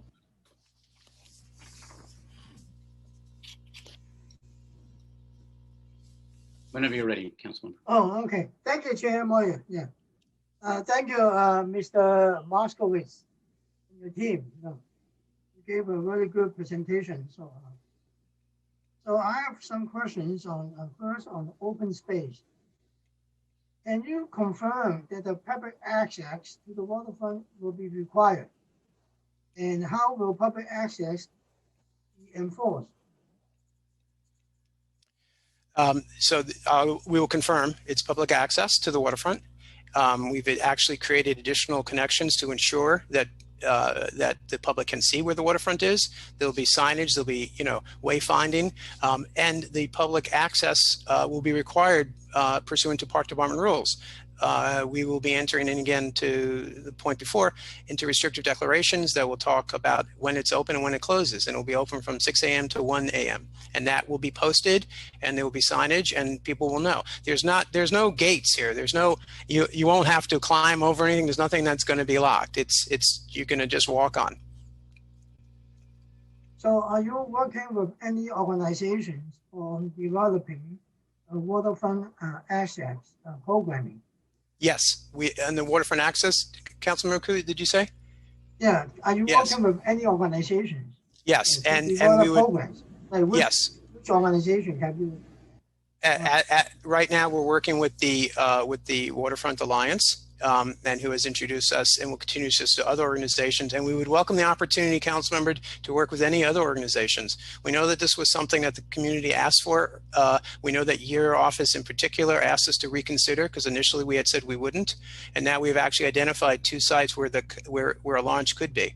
And we're open to continued conversations. We think it would be great to ultimately for the creek to be available for kayaking. So will these organizations have access to space within the development? We're open to that conversation. As of now, they don't, because we haven't identified a specific organization that would require any kind of permanent space. But in terms of figuring out the programming, in terms of figuring out the access, literally walking down into the waterfront, we're open to all those conversations. If one of the organizations, Councilmember Koo, is interested in also perhaps having some space, we would obviously be open, but we haven't identified anyone as of now who's actually looking for space. Because I'm talking about like space for storage, or understood. We would be we'd be programming or classroom. Yep. So have you spoken to any local schools about providing educational opportunities for kids along the waterfront of Ocean Creek? We are working with a series of organizations, not schools per se, but so for instance, the Child Center, the Boys Club. So we're working with a bunch of educational organizations that are geared towards the waterfront, and we're happy to speak to as many as possible, but we feel like we have a very good handle on what can be done now, and we'd be open to additional organizations that you may suggest. So what are the differences between this proposed project and the SOI scenario in terms of open space? Well, in sheer numbers, council member, let's hit the numbers first. In sheer numbers, we're going from 3 acres today to over 6.6 acres, so more than doubling that. In terms of open space, again, the waterfront will double in size from 20 feet width to 40 feet in width. And then again, in terms of open space, we're creating more linear feet to the north, which wouldn't be required today. Then within the project area, the sidewalks are being widened. So obviously that creates more open space. There's plazas created. There's area in front of, for instance, in Site 2, that creates a plaza-like environment, like the public realm we showed before. They're not getting any increase of floor area. Mostly when an owner builds, as you all know, when an owner builds a building with a plaza in it, they get a bump up, they get additional floor area. This is purely a design without any increase in floor area that's being done by Site 2. So again, going from 3 to 6.6, the additional waterfront adds to that, the street network adds to that, the public sidewalk enhancing adds to that, as well as the as well as the north site, which adds to it. What are the proposed active and passive uses of the open spaces? So on the, and then this is still a work in progress, and your office has been kind enough to continue to give us suggestions, which we'll continue to take. There's going to be a children's playground. There's going to be seating areas in terms of senior citizens. There's going to be areas with playground equipment for senior citizens. We're interested in trying to locate a Tai Chi area that will be protected, for bad weather. So those are just some of the highlights. There's increased, obviously, planting. There's increased, which is obviously better for health and wellness of all of our community. So, and we'll continue to look at that. We are committed to making the best waterfront for this community. And as you can tell from Mr. Gilday's presentation, we have a landscape architect who's working on all 4 projects, and we'll continue to take input. One of the inputs on the kayak, as you know, came from your office, as well as from some of the groups who I think are here to testify against us. So we're still listening. So even if you're not supporting, we're still going to listen. Thank you. One thing we learned from the pandemic is that we have to be physically very healthy, in order to avoid hospitalization and other bad consequences. So that's why I'm really happy that you improve physical exercising playground and a roof area for seniors to exercise in open space. About the school, I know you're not going to build a school. So please explain to the public, while a school was not included in this project, are you willing to continue discussion with SCA moving forward on a potential school at this site? So, Councilman, let us be very clear, and I appreciate you acknowledging that the school wasn't required. We've had extensive conversations with the SCA. As you know, through your office brought us all together. And we've actually presented a series of information. We made certain assumptions. We made a certain assessment, all at great design and great cost to the owners. And we actually isolated one site in particular where this could perhaps accommodate a school. Through a series of conversations with the SCA over a period of about 4 months, we were told by the SCA at this point they do not want to put a school on this in this project area. They believe that a better area would be on the other side of College Point Boulevard. We will always listen until this process. We will always listen. But as of now, we were told that a school would not be a suitable location. This was not a suitable location for a school. About affordable housing. Why are you not doing fully affordable housing buildings? So we have one Flushing downtown area is 100% affordable, and they have seniors affordable housing in there too. So what is the main reason you cannot do 100% affordable housing? Well, it's not the main reason, but as we were talking about before, Councilmember Koo, the rationale behind the affordable housing component, which is the legal requirements and which is consistent with other behavior both by city planning and by the city council, is that the area that is actually increasing its density, and in this case, changing its use from manufacturing to residential, is the only area that is subject to the MIH. And in that case, that would be Site 4, where we're looking to do the affordable housing. And as mentioned, that is just one component of many community benefits that we've outlined and commitments we've made, including to your office. So looking at the project as a whole, affordable housing is a component, but it's not just the only component.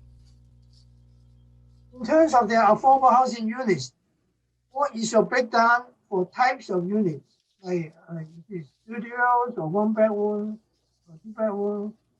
And then will you reserve any of them for seniors? Let me first answer the first question. We haven't made a decision on reserving for the seniors, but we'd be open for that conversation. But let me answer your first question. The mix would be 25% studio, 50% one bedroom, and 25% two bedroom. I know you talked about this before, so you're not talking about 421 ownership, right? Provide additional affordable housing within the project area. Correct. The only site that could be eligible for the 421A would be Site 4, because that's where the affordable housing would be. So, the pandemic has set record numbers of unemployment. Just last week, a new study said that Asian Americans were hit hardest by unemployment brought about by the COVID-19 pandemic. In general, unemployment rates skyrocketed in New York State. How will you help address these? Well, we hope that the north of $2 billion investment will help do that. We think the economic development benefits, which we know that this is a land use project, are immense and should not be overlooked. And we think, as what we call flushing forward, this should not be a missed opportunity. This would be a missed opportunity to address those specific questions, Councilmember Koo, that we think is an absolute necessity for this project. And we're very much looking forward to having the ability to deliver that. Our local businesses were also greatly impacted going back to January and February due to racism and xenophobia, which hurt many of our small mom and pop businesses. So how will you support our small businesses? Well, we'll do it in a couple of different ways, Councilmember Koo, and I'm sure there are many more. I'm just not smart enough to remember them all. But first, our commitment to the Flushing bid, the $2 million that we will be supporting, that we know are going to the small businesses and their grants and assistance, as well as helping to market it. The second point, also not to be understated, is that these are owners who have been here. They know this community. They have historically worked with local community and local businesses and local residents. So their plans are, in fact, to try to encourage as much local community and most local businesses here. So on one hand, they will also be supporting, literally, they've written a check. They will write a check to encourage for the small businesses, but they will also encourage small businesses into the project. So it's going to be on both sides of the equation. Thank you. On environmental remediation, back in the day, the proposed development site was home to a Con Edison plant and thus require a great deal of environmental remediation. Can you provide more details on what environmental remediation will be completed prior to the development starting? Sure. I'm going to turn it back to Chris Villano. Chris, maybe just for the council member, the highlights, please, again. I don't think you need the slide. Sure. Yeah, I don't think I need a slide for that. So Councilmember Koo, good question. So there's a mix of different contaminants out there. There are metals in the soil, so lead, things of that nature, heavy metals. There are petroleum impacted soil from remnants of old storage facilities. And then with that petroleum, you get the potential for soil vapor that could volatilize. So the remediation approaches, broadly speaking, have to do with excavating contaminated soil, removal, disposal, in accordance with local practices, installation of a vapor barrier, so that way any vapors that are present are eliminated or prohibited from getting inside buildings, and then anything involving any groundwater discharge. So if there's any sort of groundwater encountered, which typically would happen during construction of basements, that groundwater has to get captured, maintained, treated before either being removed off-site or disposed of to the creek. So you treat soil, treat groundwater, and we treat soil vapors that all stem from the past industrial uses on the site. if you have any more questions, happy to answer it in more detail. So what is the estimated cost of environmental remediation that's needed in the area? Yeah, I don't have that cost handy, so we'd have to go back and we can provide that to you separately. I don't have that handy, Councilmember. Right, and Councilmember, we'll give you that for the whole project. Again, there's 4 separate sites, so we'll give you that breakdown, and we'll be able to provide that. Chairman Moya has asked for some stuff too, so obviously we'll provide that as well. How much of the cost will be offset by brownfield tax credits? Same answer, Councilman Moyer. Order of magnitude, where it's still, small percentages relative to a total. You're in the ranges of, 10 to 30%, depending of the remediation costs, depending on different criteria and thresholds. So it's a fraction of the remediation costs, and then there are other, factors involved. So we can get you, as part of the information we'll provide to you for the overall cleanup costs, we can get you an idea of what the regulations stay for the ranges, keeping in mind only one of the 3 sites has gone through that full process of the review and approval, and only until you actually construct and you validate the volumes and the types of contaminations and the actual costs, only at that point do you know really the true tax credits. But we can provide you an executive summary of what the state program allows for in terms of percentages. So I'm interested to know, are these tax credits property tax credits, or are you going to fully maximize your tax benefit? Of course. So, go ahead, Chris. No, go ahead. No, please.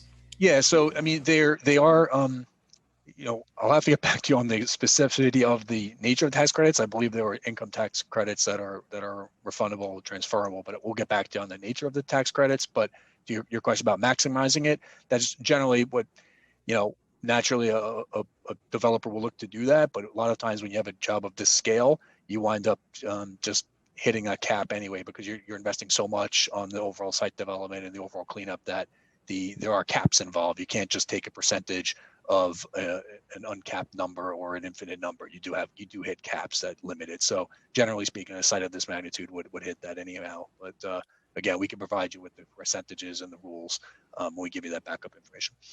Councilmember Koo, we'll give you that information with certain assumptions made. Obviously, applications have to be filed, costs have to be verified, and the like. But to be clear, I think you were asking, it's not property tax. It's not attached to that at all.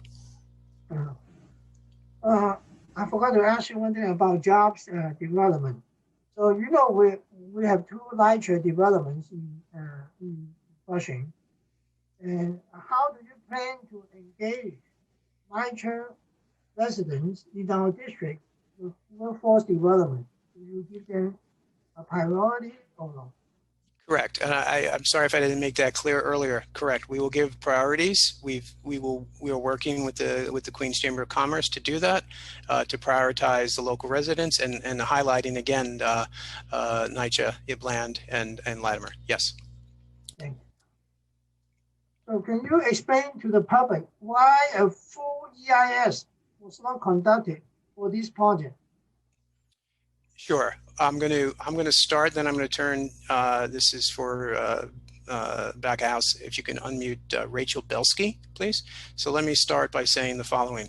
The SEQA rules require an environmental assessment statement be done, which, as I mentioned before, was over 700 pages. And in fact, much of the work, and Rachel Belsky was the primary author, that's why we have her here to answer.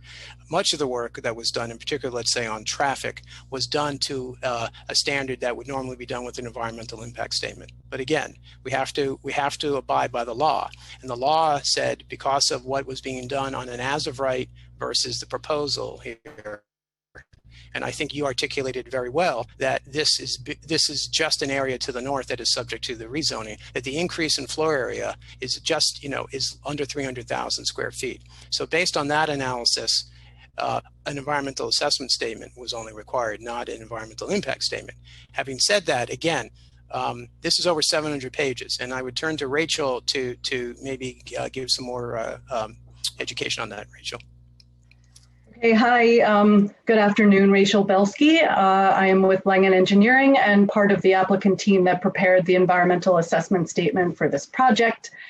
You've heard before and seen in the slides, and it's been discussed that the project site was rezoned several decades ago to the C42. So the only density that was added to the site was in the northern piece.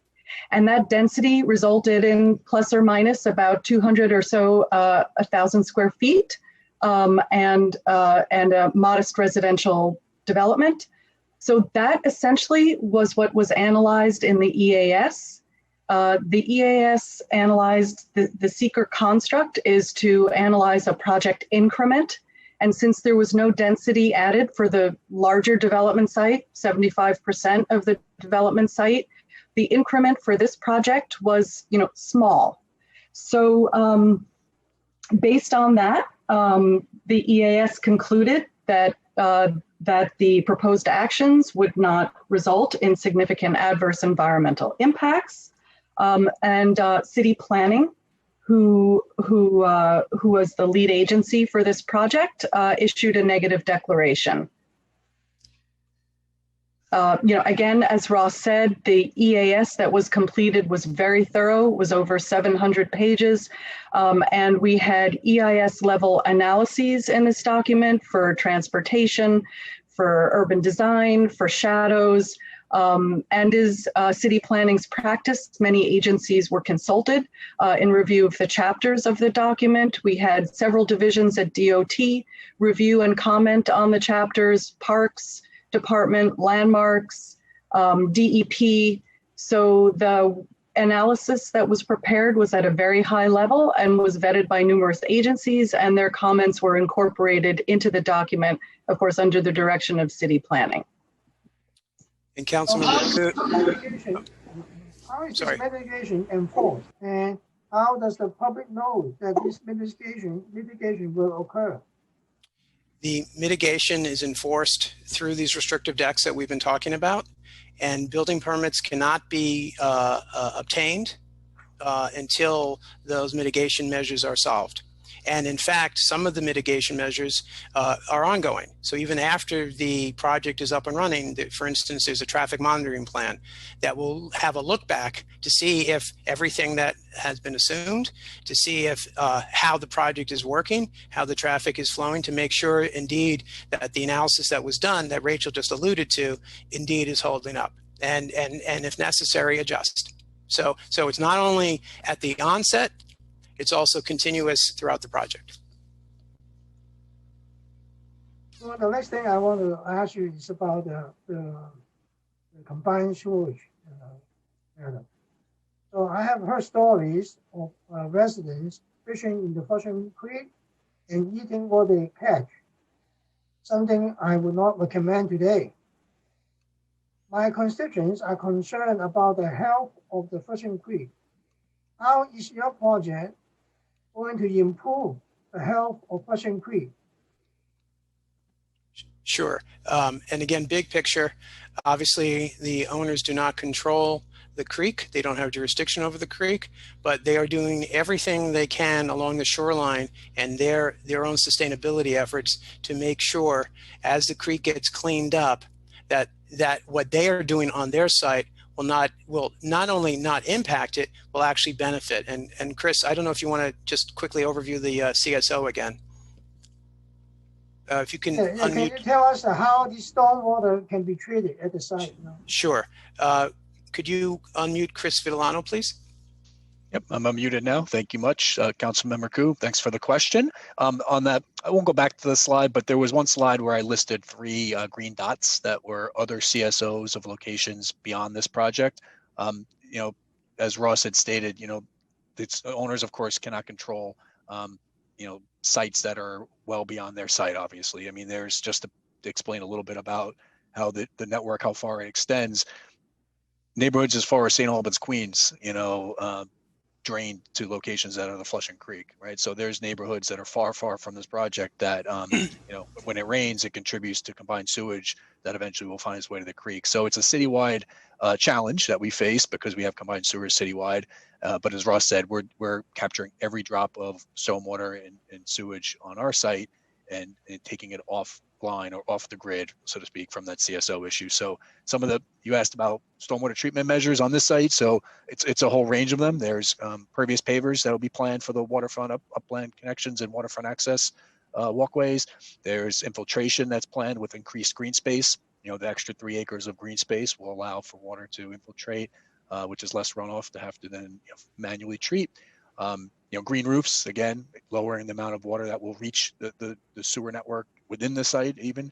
And then lastly, the treatment devices where you sort of have at the end of your piping before you have an outfall or a pipe that discharges stormwater to the creek, there's a treatment device there that captures oil, grease, anything that could possibly get there, trash, that sort of thing that could find its way into catch basins and into the sewer network.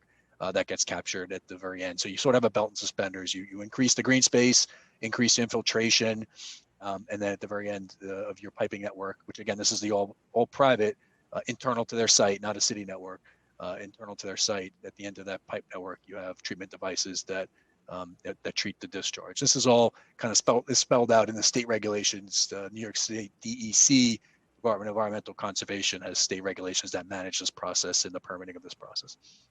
So how much CSO overflow will these contribute to the creek?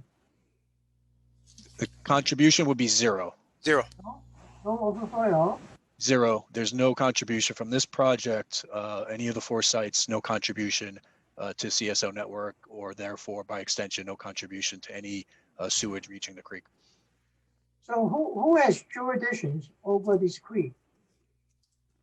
So the state, the state, or the federal?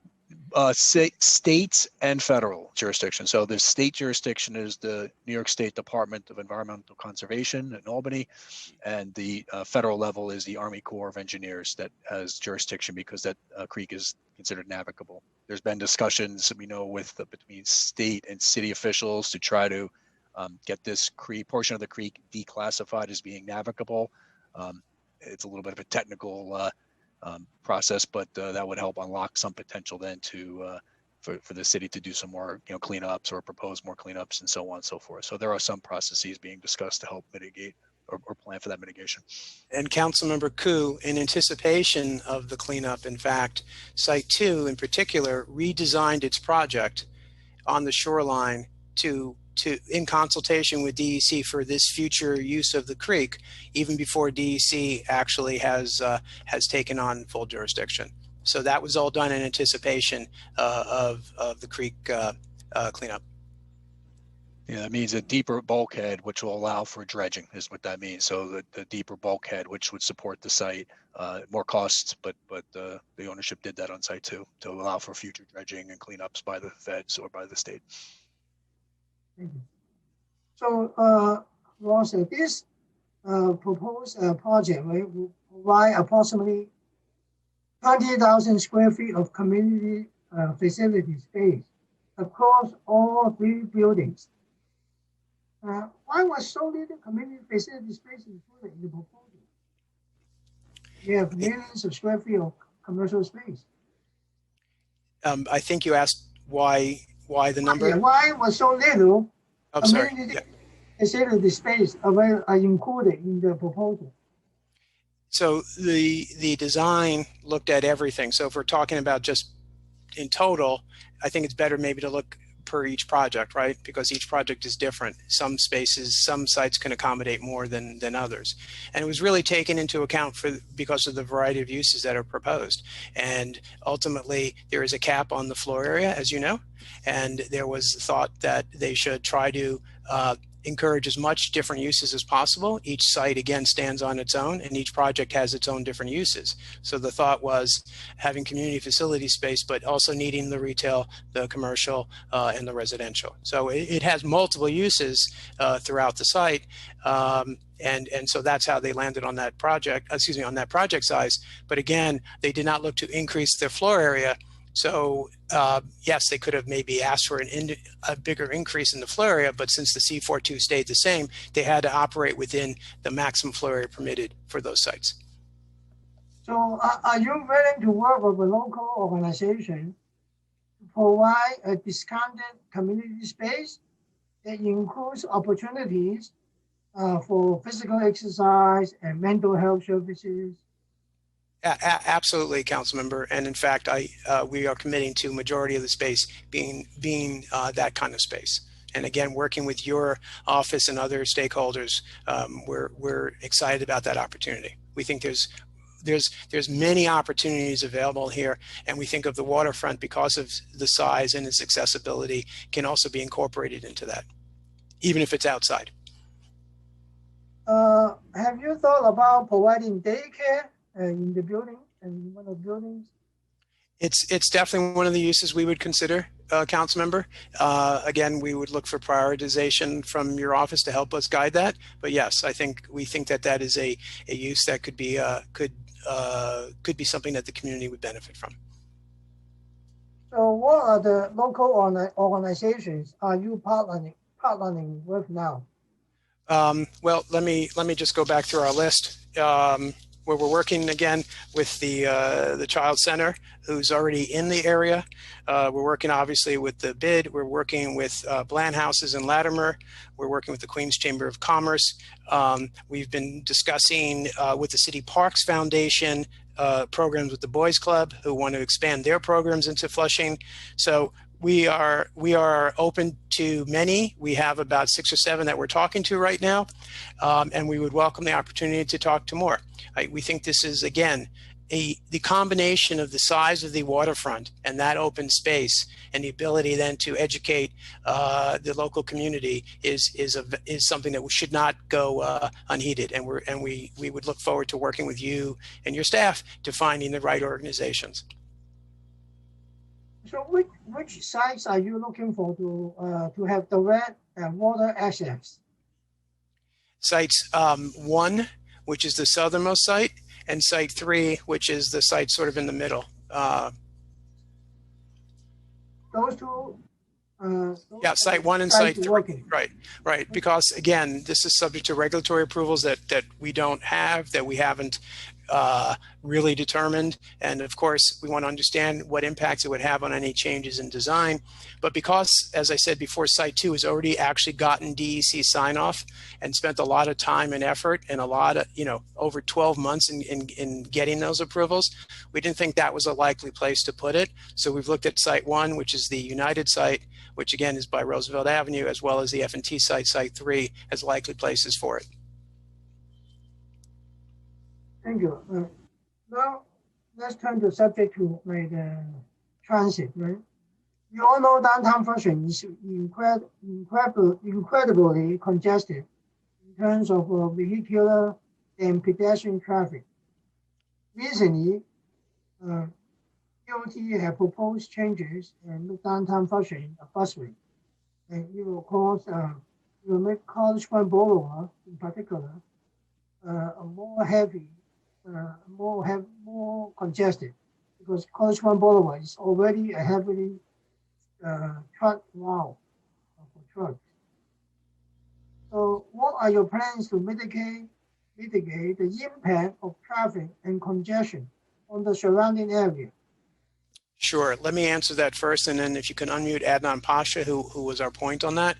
So, Councilmember Koo, the whole point of the street network, again, which was requested by the stakeholders, community stakeholders. In fact, again, some who are probably testifying today in opposition, the whole idea was to create this street network to help alleviate congestion off of College Point Boulevard.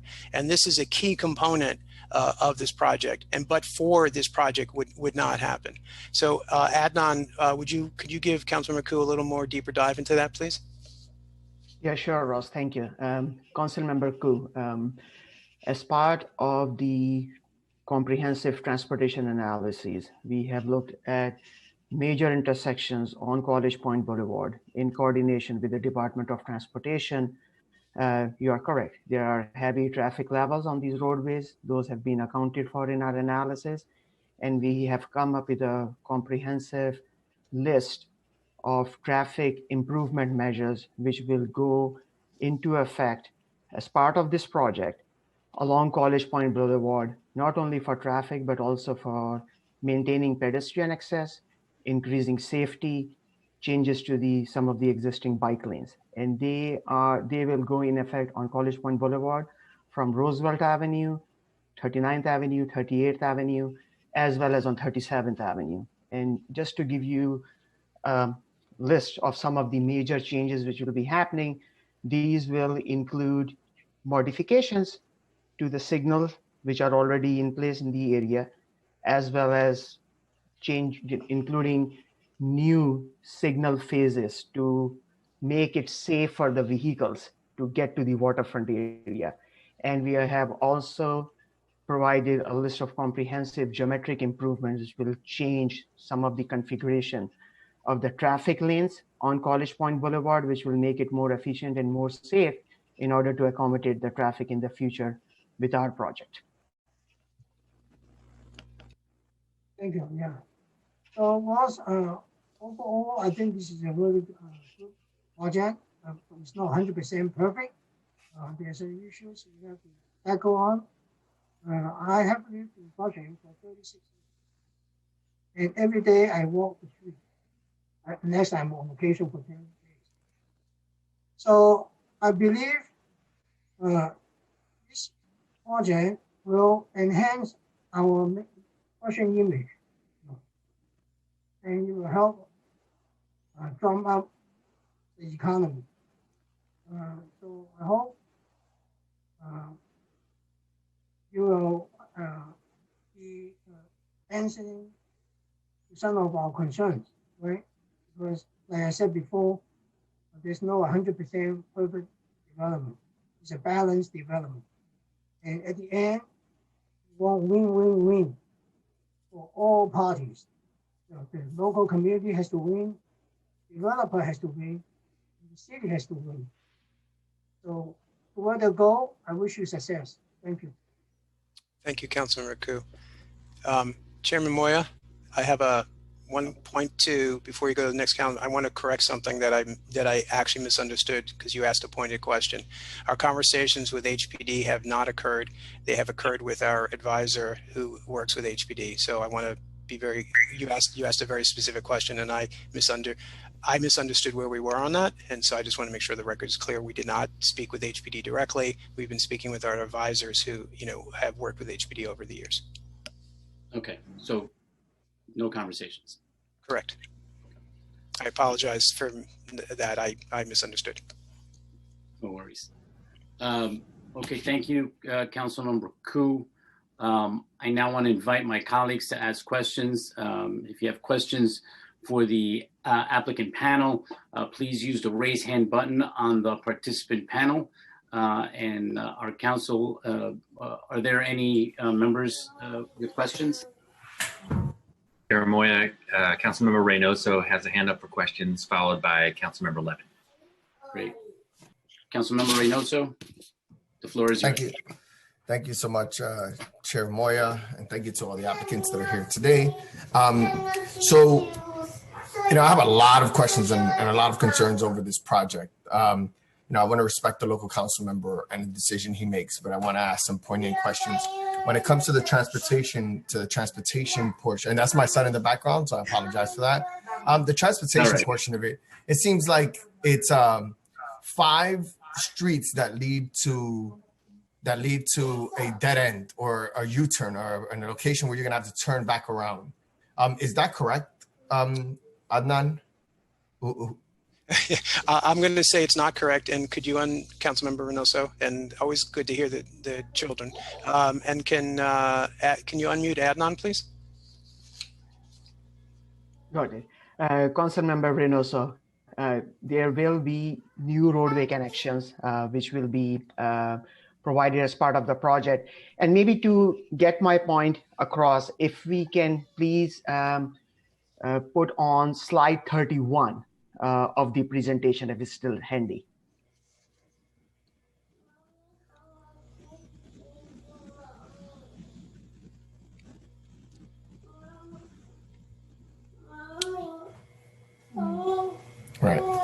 So I just want to reiterate before you speak. The issues with College Point, these streets don't solve for that issue, right? Like I just want to be clear. I'm looking at the. It's just pushing traffic through these buildings, but not necessarily dealing with any sort of reduction in traffic. And considering that you're going to build over 1,700, I think, or 2,000 units, and with the 46% ownership of cars or vehicles in the city of New York by residents, we're talking about an increase of over almost 1,000 vehicles added to this map, let's say. All we're really doing is allowing them to move here and there, but this traffic mitigation conversation, maybe to the previous plan, which I think is a very bad plan, is better, but it still doesn't achieve the goals. Councilmember Reynoso, so in the existing condition into the previous plans, there are 2 points of access to that area. So 2 intersections carrying majority of the traffic. What this plan does, it provides multiple access points for the vehicles to get in and out. And you are correct, there are going to be vehicles, a lot of vehicles will be coming in during the peak times. And as we have identified in the environmental assessment statement, and as was alluding to before, with the traffic improvement measures, a lot of these intersections. One sec. I'm sorry. You can go ahead. Daddy. Okay. Go ahead. I'm sorry. No worries. So, as you see on the slide right now, Councilmember Reynoso, so there are specific traffic improvement measures which will be in place at these new intersections, both on College Point Boulevard as well as the intersections that are internal to the site. They include new stop signs, new pedestrian crosswalks, new traffic lights, as well as traffic light modifications on some of the existing intersections.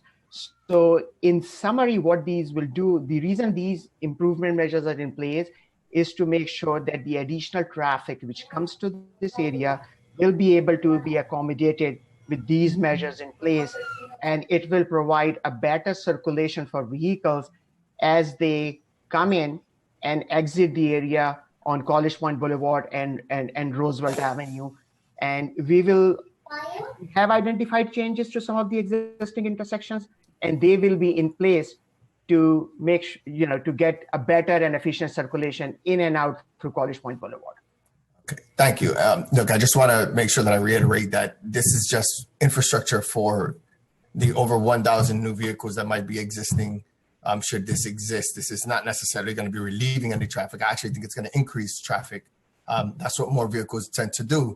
And it's just basic transportation, like induced demand, and just understanding that. Can also the parks area, whoever. And I'm sorry to interrupt.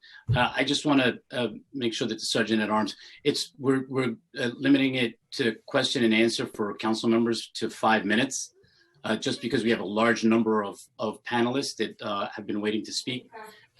So Sergeant, if you can just put the clock on. I won't take all 5 minutes. Okay. No, thank you. I interrupt. I just wanted to make sure that I made the announcement. I didn't make it in the beginning. I apologize. Yeah. I took like 3-4 minutes without a clock. I saw it. The park space, the Williamsburg Waterfront, which I'm extremely familiar with, is a perfect example of what not to do when it comes to waterfront esplanade or waterfront space, right? And I'm not talking about Domino. And I also want to look at LIC or Long Island City. There's 2 different types of park spaces in each of those areas. 2 spaces that are very seldom used and feel like they are a backyard of a site as opposed to it feeling like an actual public space, and 2 spaces that are extremely successful. And there's 2 spaces that are extremely successful in Domino Park, which is a utilized space, highly utilized space. And these other sites pale in comparison to the work or to the amount of people that use these sites. There's an actual street that separates the park from the development. And that is what made the difference between it making it feel like it's a public park as opposed to someone else's backyard. In some of these sites, we're actually looking into gyms, looking into some people's homes. That's how close it is. And given the height and the sheer mass that we're talking about here, that seems to be that I don't think is enough open space to really to speak about like a transformational project, considering the amount of development that's happening here. So can somebody just speak to why there's so little park space? And I want us to stop comparing the old project to the new project. The old project is nonsense. It's a non-starter, and it's as of right.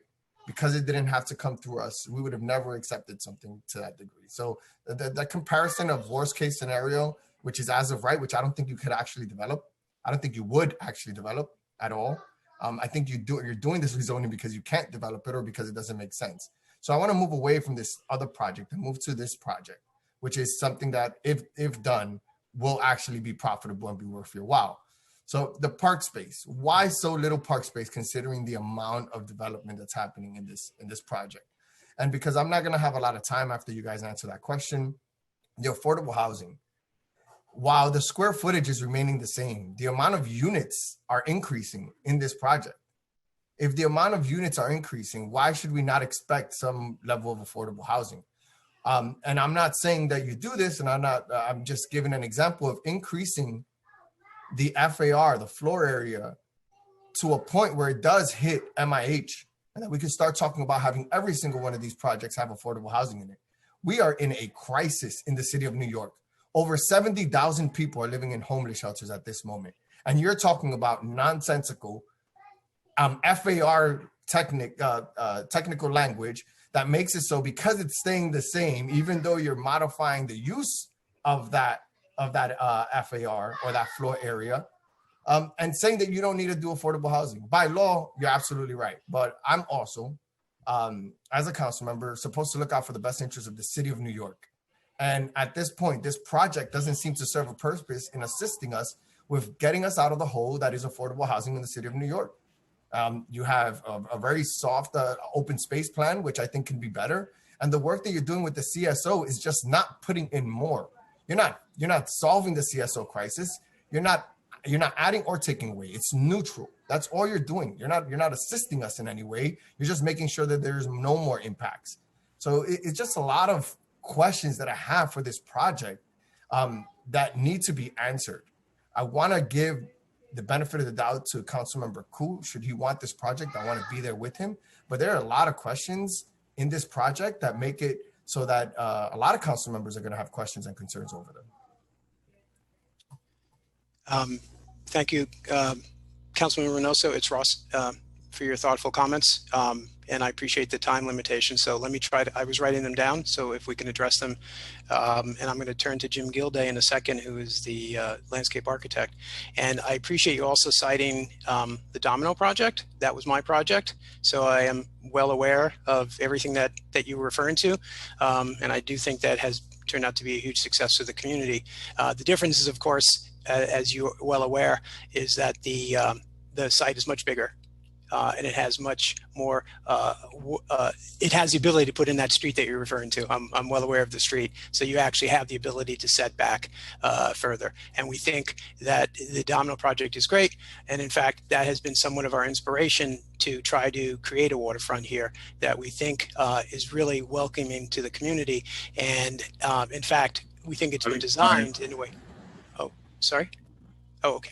Anyway, can we unmute Jim Gilday, please, who's our landscape architect, and then I'll come back to the other question from Councilmember Reynoso, please. Thank you, Councilman Reynoso. One of the things that's very different about this project is the entire waterfront is not a backyard of any of the projects. It's still a front yard, and it's actually designated that as such. It is retail along the whole waterfront edge, so it's active. And that was one of the main goals of the project, was to make sure we're activating the public realm on all sides of the buildings, including the streetscape and the waterfront. So the other thing that comes into play is just the variation in the waterfront and the shoreline. It's got quite a bit of different geometric changes, lots of ins and outs. There's wetlands, there's bulkheads, so there's quite a bit of variety. So you're not going to get this narrow, kind of shallow space where you feel like you're right against the building. There's quite a bit of variation from site to site, and it pretty much kind of indicates why what you might be saying is you're looking in a gym or in someone's backyard or in someone's living room. You're not going to have this in this case. Again, all first floor, 2-floor levels on these buildings are retail. And to Councilmember, and then I'll shift to your second question.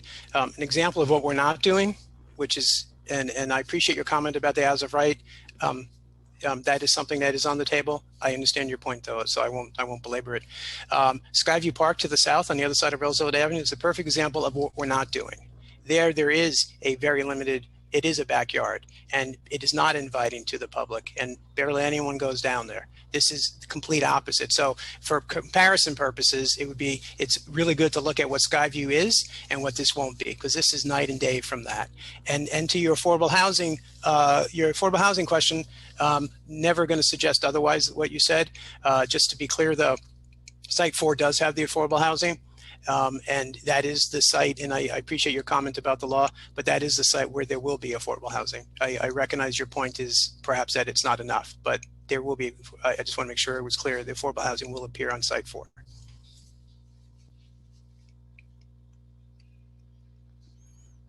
Thank you. Thank you, Councilmember Reynoso. Next, we have Councilmember Levin to ask a few questions. Thank you, Chair. Time starts now.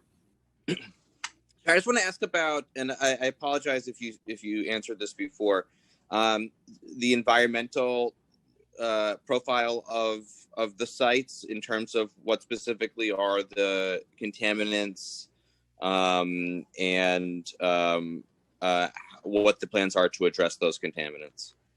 Sure. I'm going to turn to Chris Villano, who'll be unmuted, and Councilmember Levin. I think it's appropriate that you're next, given that we just talked about Domino, which was, I know, a very important project for you. Chris? So, hi there, Councilman. Thanks for the question. Chris here. So the contaminants on the site range from metals, so heavy metals that are in urban fill on the site from past industrial uses, and also petroleum impacted soil, which is a result of past petroleum storage facilities and underground tanks that invariably leak over time and things of that nature. So the specifics for cleaning those up: excavation removal, clean backfill, and then vapor barriers. I mean, I'm being very, very high level and respectful of time, but yeah, so that, so those are the kind of procedures that go in place. It's excavate, remove the source material, do endpoint sampling, which is testing to ensure that you got all of it. And at that point, you're backfilling with clean soil. There's either a capping of, obviously buildings are a cap, but anything that's part of the landscape, it's either capped with pavement, or if there's just soil, like in a park area, it's capped with 2 foot of clean fill, which is protective of human health. So the idea is you get it out, and then you prevent any, potential for future human contact, and you put a vapor barrier below the building to avoid any vapors coming in. Happy to discuss more details. Okay, but so we're talking about kind of, I represent Greenpoint, which has a lot of environmental problems for post-industrial environmental problems. So we're talking about basic industrial contaminants. So your metals and petroleum, but nothing, no other the perks or anything of that sort. Other types of carcinogens, phthalates, anything like that. Are you identifying anything like of that nature? Anything that rises to the level of state superfund or anything like that? Good question. The answer is no. So yeah, no methyl ethyls, no perk, no TCEs, nothing like that. Not dry cleaner level type of really nasty stuff that would rise to that level of superfund. Correct. Okay, but your BOA that's overseen now by DEC, right? The cleanup or the BOA, which is the question, Councilman? Oh, I'm sorry. Both. If you could speak to both of those. Sure. So the BOA isn't really, how do I say it? The BOA is not a tangible, like boots on the ground thing, right? So the BOA is just a plan never study. Mind the BOA, but the cleanup. The cleanup is overseen by DEC. Well, both. It'll be overseen by the city OER and the state DEC. Correct. Okay. Usually with them already. Yes, for Site 2, they've already gone through the process with DEC and gotten the approval on their plan. The other sites haven't yet gone through that process with DEC, but presumably they would. And the DEC typically leads the conversation because they're a little more restrictive / administratively equipped for it. And then the city That's OER. Jane O'Connell. That's Jane O'Connell. Correct. Okay. That's right. That's right. And okay. I mean, one thing for community members that are listening right now, I would recommend, just based on my experience, of reaching out directly to Jane O'Connell's office at DEC to be able to kind of make sure that she is understanding of any community concerns. She was another person in her office, Rodney Rivera, because and New York City Office of Environmental Remediation as well, OER. They've been very responsive in my district, and take these matters very seriously and can kind of give some guidance and context to any environmental questions. So that is okay. Then that's good to know. So I appreciate you taking me through that. Thank you. Of course. Okay, that's it for me, Chair. Thank you. Thank you, Council Member. Next up, we have Council Member Grudenchek. Time starts now.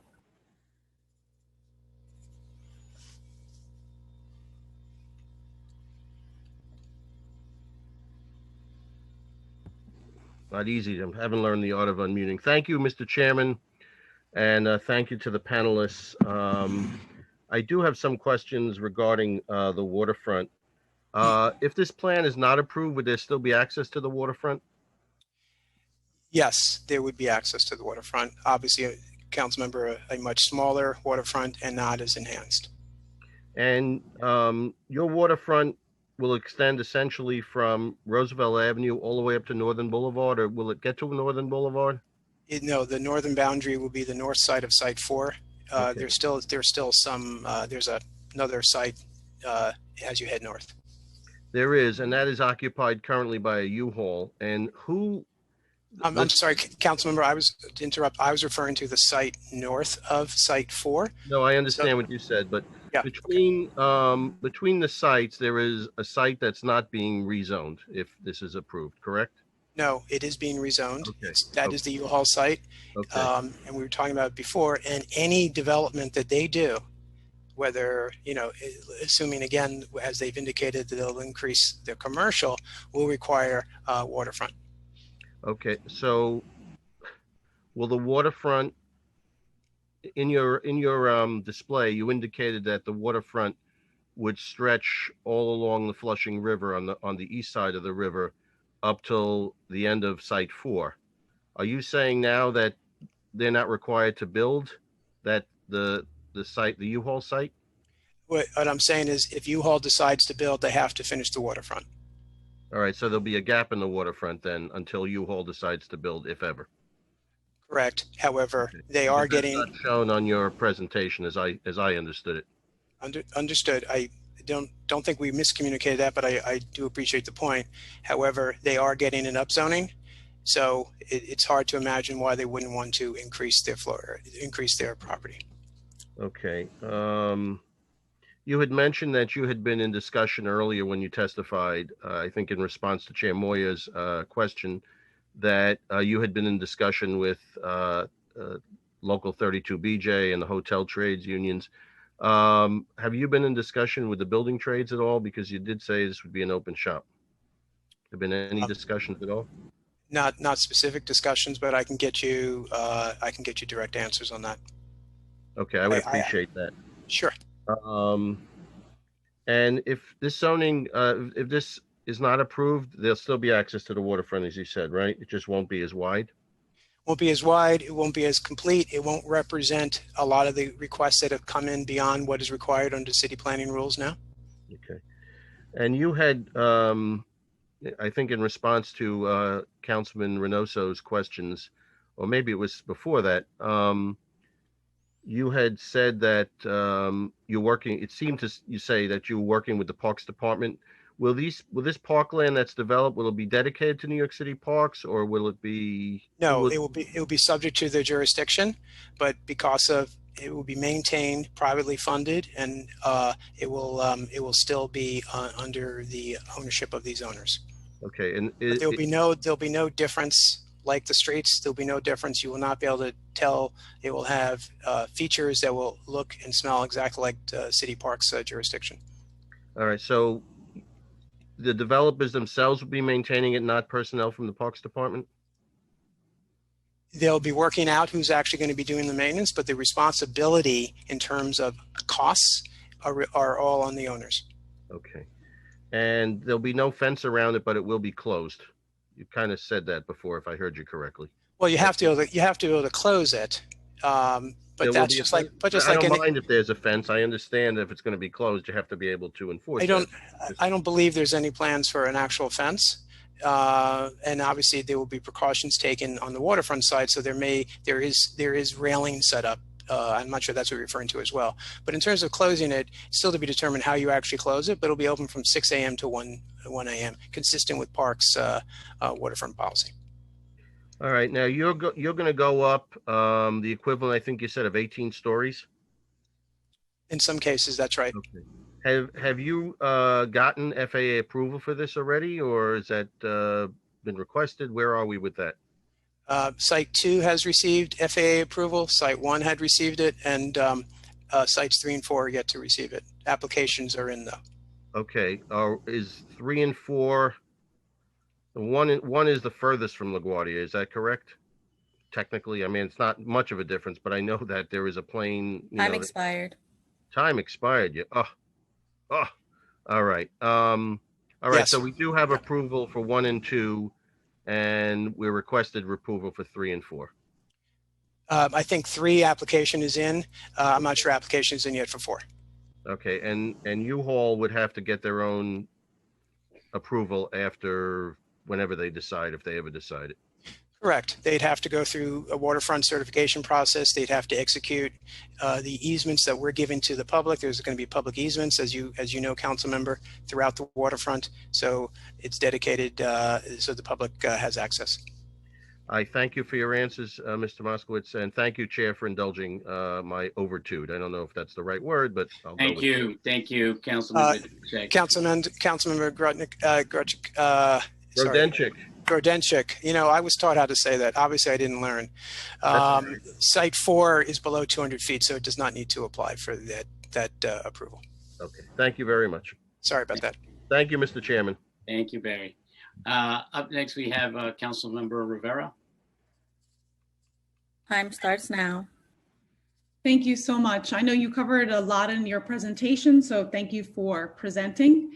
And forgive me if some of these answers you covered, I will make them brief and snappy. So will retail be primarily big box? Absolutely not, Councilmember. It will. In fact, it's geared specifically not that. And as you know, big box could be built today. Again, the owners have a history of working with small businesses and local businesses, and that's who they're aiming for. Why so much retail versus office and residential? Well, I think, Councilmember, from a planning perspective, you try to think of it as an ecosystem. So you need to support the visitors, the residents, the employees. So that's the thought process. And the mix is something that has historically been a very good urban planning concept. Will there be any effort to return or support needed commercial entities to the area, such as local grocery stores or small businesses? I think the owners would absolutely be open to that. Again, they have been, I think you may have heard, Councilmember, they have been in this area for over 30 years. So they know these businesses. These are businesses that they have worked with and have supported for many years. So of course, I think that would be, they would be open to that. Do you believe these buildings will provide fair and safe working conditions for non-union labor? I believe that they will be built consistent with how these owners have been built before, which has been good, with good paying jobs and good projects that are safe to all. Yes. It sounds like you feel pretty confident in the analysis you conducted of potential job projections. What will be the average salary for those jobs, and what will be the experience or requirements to be hired for the highest paying jobs? Councilmember, I'm going to, if it's okay, since we have a series of things we still have to respond to, if it's okay, I'd like to be thoughtful in that response and give you exact numbers rather than sort of averaging in my head. I'm doing it quickly, but I don't think I'm going to give the right answer. Okay, you can come back to it. What, if any, efforts will be made to ensure that women are hired for construction positions and other non-traditional areas of employment for women? The workforce training program specifically goes after MWBE, so that would be a high priority. Is a high priority. Do you have a projection of that percentage, like some sort of? I don't. I could see if we actually have it. I don't think we're that far along, other than the 58% we talked about before as being our goal for local Flushing residents. All right, quick question about the housing. I realize you're spending thousands, if not hundreds of thousands of dollars on this land use application, but our concerns are what other benefits should be pursued, such as additional affordable housing. Even if you are just largely pursuing text amendments, have you considered increasing the number of units of affordable housing offered? How would the current numbers change if it was an as of right development and you weren't, and this application was not approved? So the as of right development it's actually an easy answer, Councilmember Rivera. There's no affordable housing required because there would be no change in the zoning to the north. So the sites 1, 2, and 3 would be built without affordable housing. Can you just confirm again, will any parts of the property be eligible for 421A or any other state tax credits? And will those be pursued, and have any studies been conducted on the impact this development will have on nearby rents and property values in the community? So again, in terms of the Affordable New York program, that's only site 4 is the only site eligible. I'm not sure you heard a full story about the explanation about the brownfield tax credits. The Councilmember Koo has asked for a deeper dive into that, and we will provide that. So that will give you more answers on the state issues. And we actually have someone who will be speaking later to talk about your question about the rents, because we don't believe this will have a negative impact on that. And in fact, you will hear later from Professor Lance Freeman, who's a professor of urban planning at Columbia University, who will talk more about the impact of this development on the local rents in the community. And hopefully you'll listen with open ears. Sorry. I get it. I only have 25 seconds left, so okay. A quick on the environment. How would the waterfront areas work with the Parks Department in this operation? And I guess my main question is, how long would total environmental remediation be expected to take? I'm going to turn to Chris Vitellano to answer the second part, because I know you have a short time. The first part is we will enter into a Time expired. We'll enter an agreement with the Parks Department, still responsibility of the owners to pay for that, but it'll be under Parks Department jurisdiction. So you will get assurance that it will get done. Again, fronted, and the dollars will be spent by the owners. Chris, would you please answer the Councilmember Rivera's quick question on that, please? Yes, Councilmember. Ballpark 3 to 6 months is a typical project timeline for excavation and different underground work. So every site's gonna be a little different, and but ballpark 3 to 6 months is a fair number for the site excavation and that sort of work. And the total remediation that quickly? Yeah, because it's all tied to the underground work, right? It's all tied to the excavation and disposal. Thank you. And thank you, Mr. Chair, for the time. If you could get back to me on that question, and then hopefully some real numbers as to the projections for MWBEs. If I could just hear, I really feel strongly about also having women in some of those non-traditional areas. So if you could get those numbers back to me when you can, I appreciate it. And thank you, Mr. Chair. Thank you. Next, we have Council Member Van Bramer. Time starts now.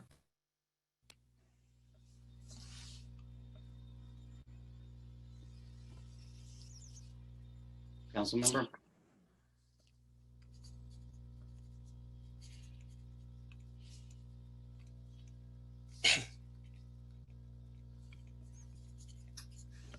Do we have Council Member Van Bramer?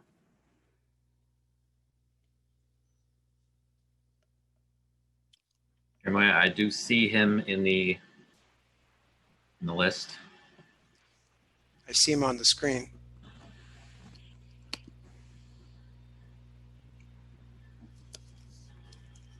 Councilman, whenever you're ready.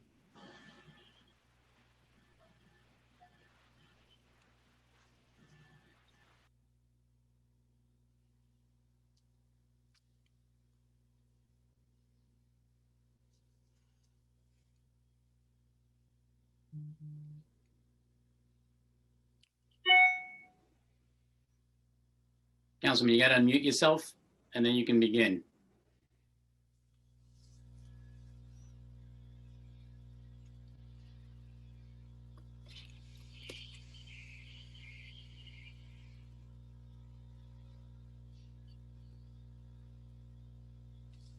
Can you hear me now?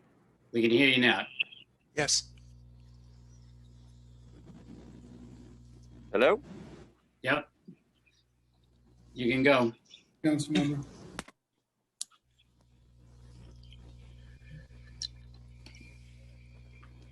All right. Councilmember, if you're having some difficulties, let us know. You may begin, or else we have to move on.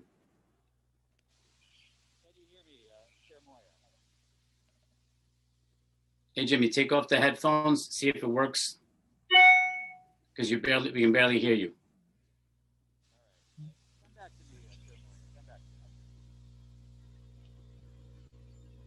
Still not coming through, Councilman. Yeah. All right.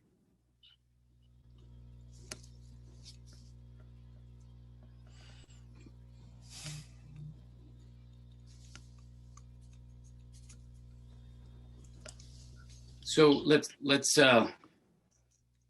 give them a few more seconds. If not, we have to move on to the next panel.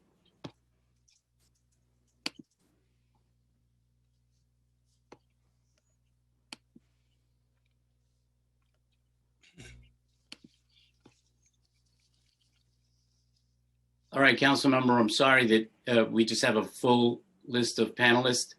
We're going to have to move on.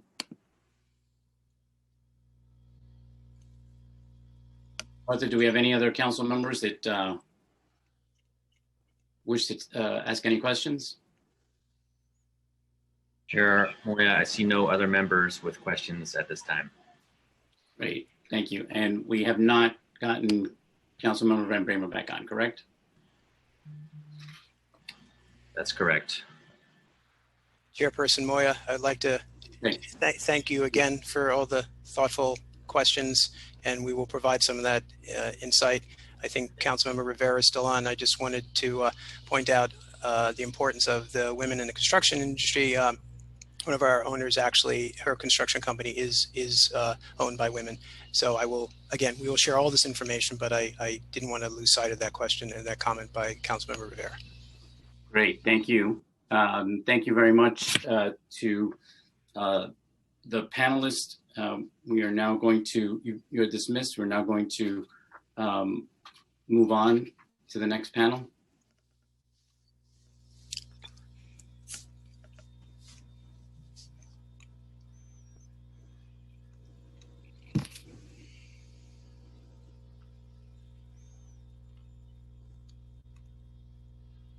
Thank you to the applicant panel. Chair Moya, there are approximately 100 public witnesses currently signed in to testify. For members of the public here to testify, please note again that witness panels will be called in groups of 4 names per panel. If you are a member of the public who has signed up to testify, and as you hear your name being called, please stand by and prepare to speak when the chair says that you may begin. For witnesses who have previously requested or need at this time to request translation services, please indicate this first when you are recognized by the chair to speak. The meeting will pause briefly as a translator is made available to translate your testimony. Translation will be provided as you make your statement, and you will be given additional time for a total of 4 minutes and 15 seconds. As a reminder, for persons who have signed up to testify and have requested translation services, we ask that you continue to watch this meeting using the language channel of your choice at the Council's main website. Please also note that once all panelists in your group have completed their testimony, you will be removed as a group and the next group of speakers will be introduced. After you have completed your testimony and your group has been removed, participants may continue to view the live stream broadcast of this hearing. We will now hear from the first speaker, which will be New York State Assembly Member Ron Kim.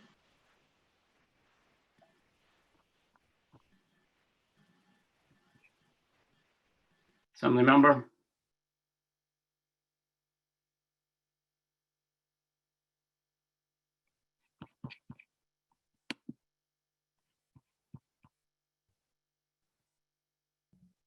Hello. Hey, Assemblyman, how are you? Good to see you. Good.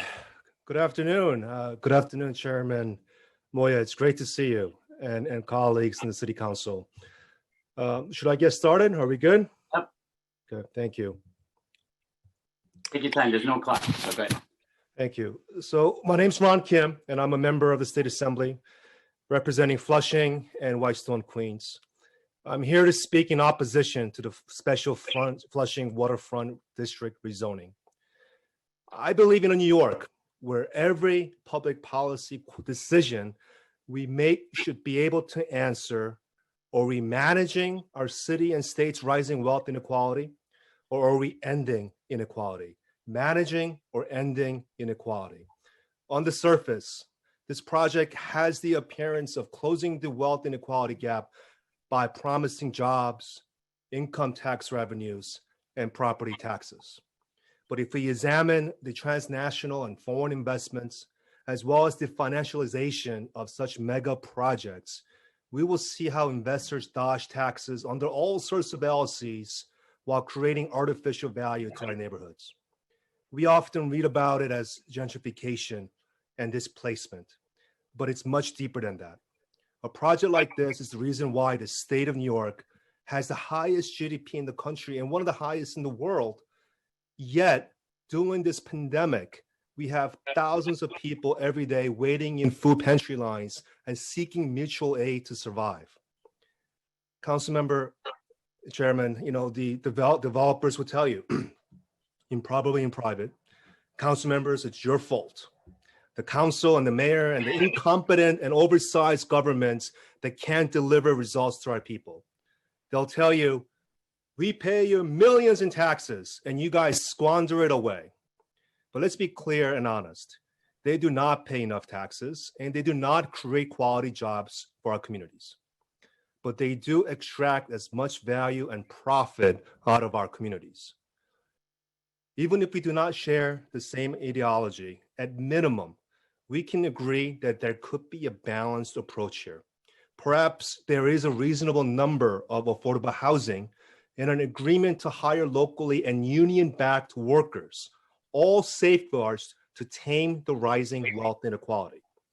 But the developers are arguing that this is their right to build and they don't need to compromise. They're justifying this rezoning by arguing they're adding community value by turning unused land into usable public space. There was once a time in the city when our state sovereignty weighed more than private property rights. In other words, private property owners don't tell the city that they're better at building public facilities. That in itself should be enough to reject this proposal. It's insulting as it sets a backwards precedence of commercializing public sovereignty. Yet, private developers take these extreme privileges for granted because the public sector has not asserted itself and have punted everything to private developers and investors and have given away as many tax breaks, credits to build and rezone whatever they wanted. Real estate development would not have been able to proliferate without New York's advanced property rights, favorable contract laws, enforcement agencies, and public investments. So I don't blame the project developers in thinking this is the norm. But times are changing. Although they're not taking over public space, their proposal is to create public environment that benefits the overall ambiance of the luxury buildings and hotels. In other words, integrating a public-friendly component, they're monetizing public sovereignty for private gains. Simply put, they're branding as a public giveaway, but in truth, they're profiting from public value. Councilmember, in conclusion, I want to add that this opposition hasn't been easy for me. At a personal level, my family has been threatened, bullied, called hypocrites because we own and live in a luxury condo on our own in Flushing. My property would be worth more than is it now after a development like this expands the market and attracts more buyers. But I enter public service to help the neediest and most vulnerable members of our community. It's about time the city and the public sector regains leverage to prioritize the needs of our people. Let us reject this rezoning application and start the process of regaining public sovereignty for the city of New York. Thank you, Councilmember. Thank you, Assemblymember Kim, for your testimony today. Good to see you. Hope you and your family are doing well. Thanks so much. Thank you.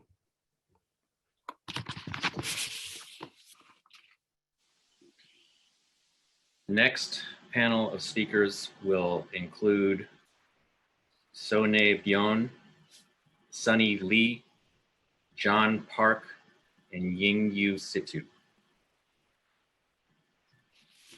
Great. Just as a reminder, members of the public, you will be given 2 minutes to speak. Please do not begin until the Sergeant at Arms has started the clock.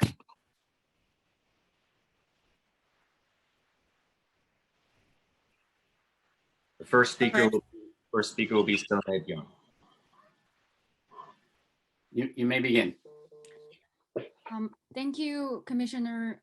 Sorry. Time starts now. Chair Moya. I am the lead housing organizer at Minkwon Center, and we have been serving downtown Flushing for 36 years. Developers have been planning this luxury rezoning, as they said, 20 years. And so I just want to walk through what happened in 20 years in Flushing during that 20 years. So in 2014, let's begin there first, because Mayor de Blasio announced the Flushing rezoning. And since the predatory landlord have been buying dozens of rent-stabilized buildings, displacing our lower-income tenants by taking advantage of their limited English proficiency. They also, don't fix repair issues for long-term tenants to kick them out, to renovate those places to increase the rent. Also, these are the things that happened in Flushing, and we've been fighting against this for such a long time. First, skyrocketing rent. Predatory landlords, as I mentioned, were displacing low-income immigrants and people of color. People were priced out. Second, speculation of rent. According to New York Times, Flushing quietly became one of the fastest growing for-sale markets of the last decades, second only to Williamsburg. Third, loss of Flushing local small business and supermarkets. People who worked at those small businesses obviously lost their jobs too. Fourth, when those businesses were gone, big franchise businesses came. This means that people have to pay more money for the same services and same good. Lastly, because of the, they want to clean the street, quote unquote, clean the street. So they, following the broken windows theory, so they have been harassing homeless people being harassed, street vendors being harassed, delivery workers being harassed and targeted. Because of the language barrier, low-income, limited English proficiency immigrants in Flushing have been at risk of, greater risk of gentrification, displacement, and homelessness. Time expired.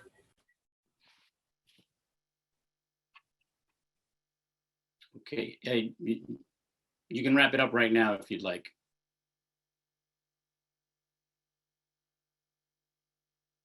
Okay, thank you. Council, if you can call the next witness. Next speaker on this panel will be Sunny Lee, followed by John Park. Time starts now. Hi, so my name is Sunny Lee, and I work with the Minkwon Center for Community Action in Flushing. And as I work and live in Flushing, I've walked the streets and been involved in the community enough to be aware that the new displacement will not benefit the Flushing community. So the so-called affordable housing units that developers are proposing are actually not really affordable for the downtown Flushing community. And this can be physically seen on the streets of Flushing, so libraries, the public transportation systems, etc. And the price of these units hovers around 80% of the area median income, which is $90,960 for a family of 4. However, the average income in Flushing is between 11K to 36K. So just by seeing the numbers, one can easily tell how this housing is not considered affordable.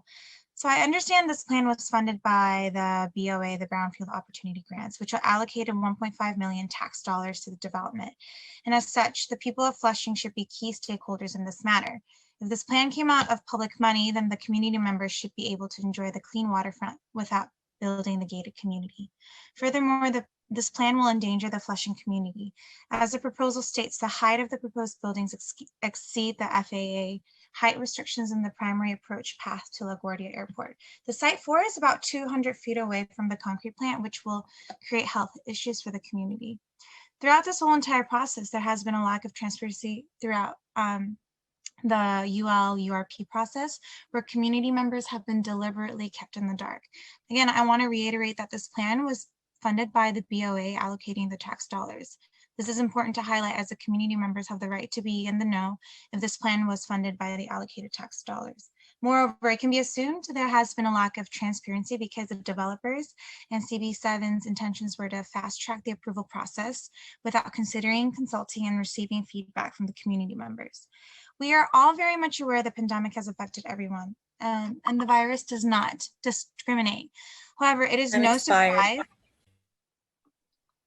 Am I done? Yeah, Sunny, if you want to quickly just close out, I'll give you a couple more seconds. Yeah, thank you. Well, I just wanted to say that this outbreak has clearly laid bare the underlying systems that leave the elderly, immigrants, and those living paycheck to paycheck most vulnerable in this crisis. And so while residents continue to grieve and suffer through the pandemic, the city assumes that it is appropriate to shove this luxury development down our throats and resume the approval process instead of focusing on providing relief to the community. Participating in a virtual call for this hearing during this crisis is simply out of reach for our low-income, limited English proficiency senior residents, and only serves to further. Thank you. Okay, thank you. Council, if we can go to the next witness. The next witness will be John Park, followed by Yingyu Situ. Time starts now.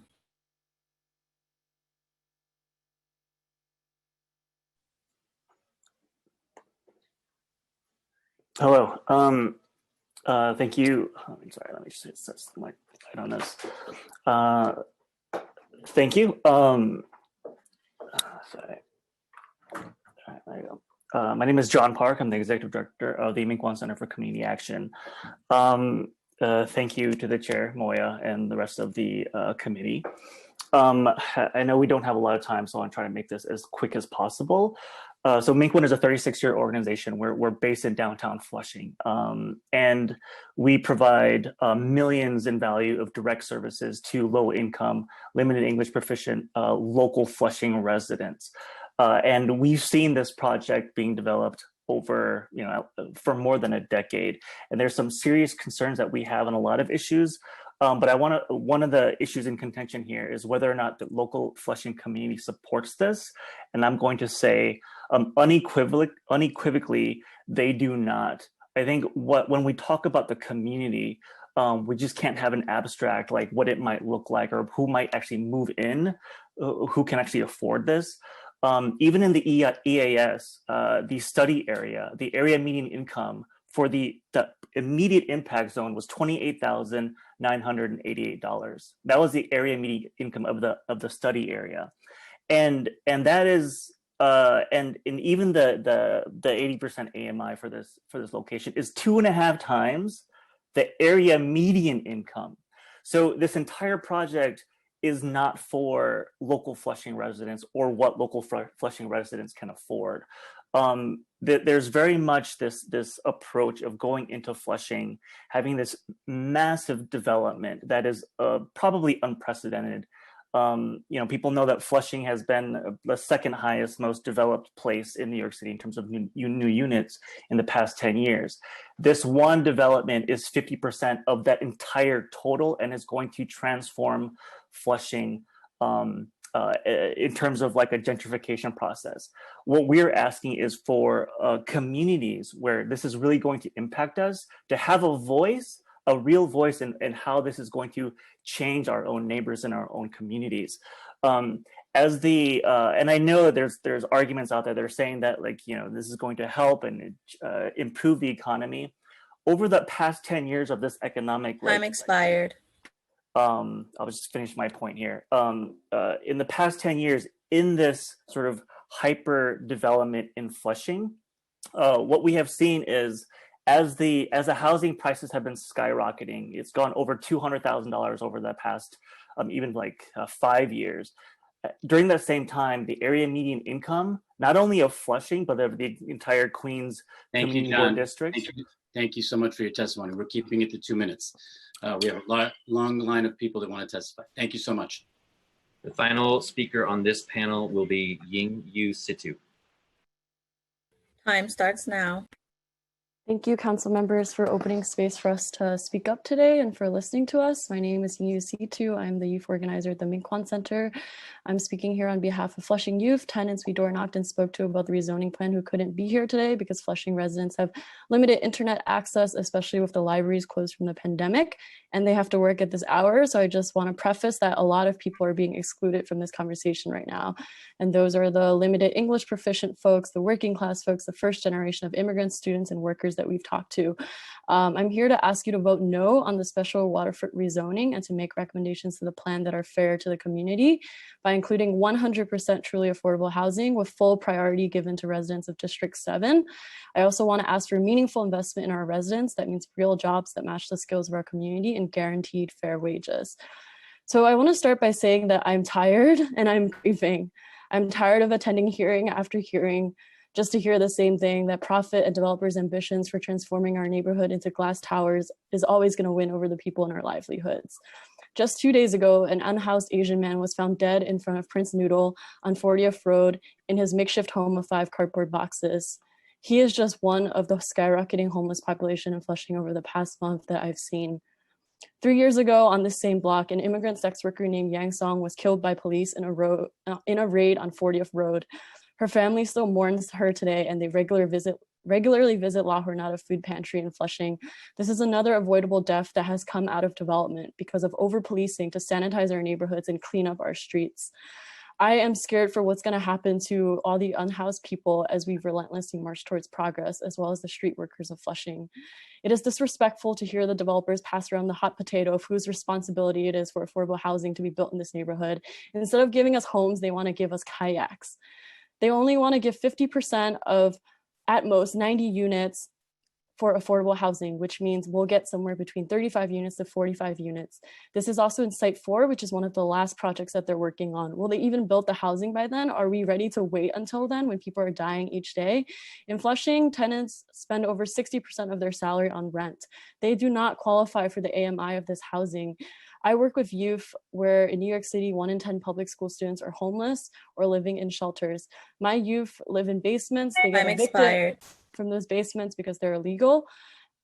And the last thing I want to say is that the developers are making a lot of promises. We have seen their track record. They promised a YMCA. They promised community space in Flushing Commons. That has never materialized. Thank you so much for your testimony today. We really appreciate it. Thank you so much. Chair, the next panel will include Eugene Kelty Jr. Excuse me. Chair, just to clarify, I don't see any council members with questions. All right, yes, thank you. The following panel will include Eugene Kelty Jr., Joseph Sweeney, Reverend Richard McEachern, and Thomas Gretsch. The first speaker will be Eugene Kelty Jr. Thank you. You may begin. Time starts now. Thank you very much. My name is Gene Kelty. I'm Chair for Community Board 7 in Queens. I'm here to testify in favor of this application. Hello, Councilman Moya and council members. I appreciate the time to comment. Two fast things I just want to say, and then I want to get into the traffic. One, this is not an upzoning. We're here to enhance the existing zoning. And two, this is not public land. It is private land. If it was public land, different story. The city has more control on it, but it isn't. Okay, I was a little concerned when Councilman Reynos mentioned about the traffic. Having them put the traffic plan in will be very beneficial for this area. I've been 36 years on the community board, and this area has always been a very bad area for traffic movement. Roosevelt Avenue and College Point Boulevard is at level F. It is the worst the Department of Transportation could do to try to mitigate. They're putting this roadway in that will help move the area along and will also bypass those intersections to allow traffic to move and will really actually alleviate the traffic. Councilman Moyer, coming over the Roosevelt Avenue Bridge, you know that you're stuck going all the way up to College Point Boulevard. Now they'll be able to make a left, go into the area and bypass the traffic gridlock. And the other thing is I wanted to just mention about the environment. There is no environmental control right now on it. Everything is being dumped into the Flushing Bay. As you heard from the applicant, they're putting a lot of money into improving the environment over there. It really is appreciated for what they're doing. We understand that it's something they're trying to do, and we really do appreciate it. And we understand that they've actually doubled the size of the promenade to help the community and make it open to them. The board was in favor of that. We voted 30 in favor, 8 against, 1 abstained for conflict. And I just wanted to finish saying I just wanted to wish Councilman Donovan congratulations on our elect Queens Borough President. I didn't get a chance to call him, so thank you. And I'll take any questions you have. Thank you. Thank you, Eugene. The next speaker will be Joseph Sweeney, who will be followed by the Reverend Richard McKeekern. Time starts now. Joseph, you may begin.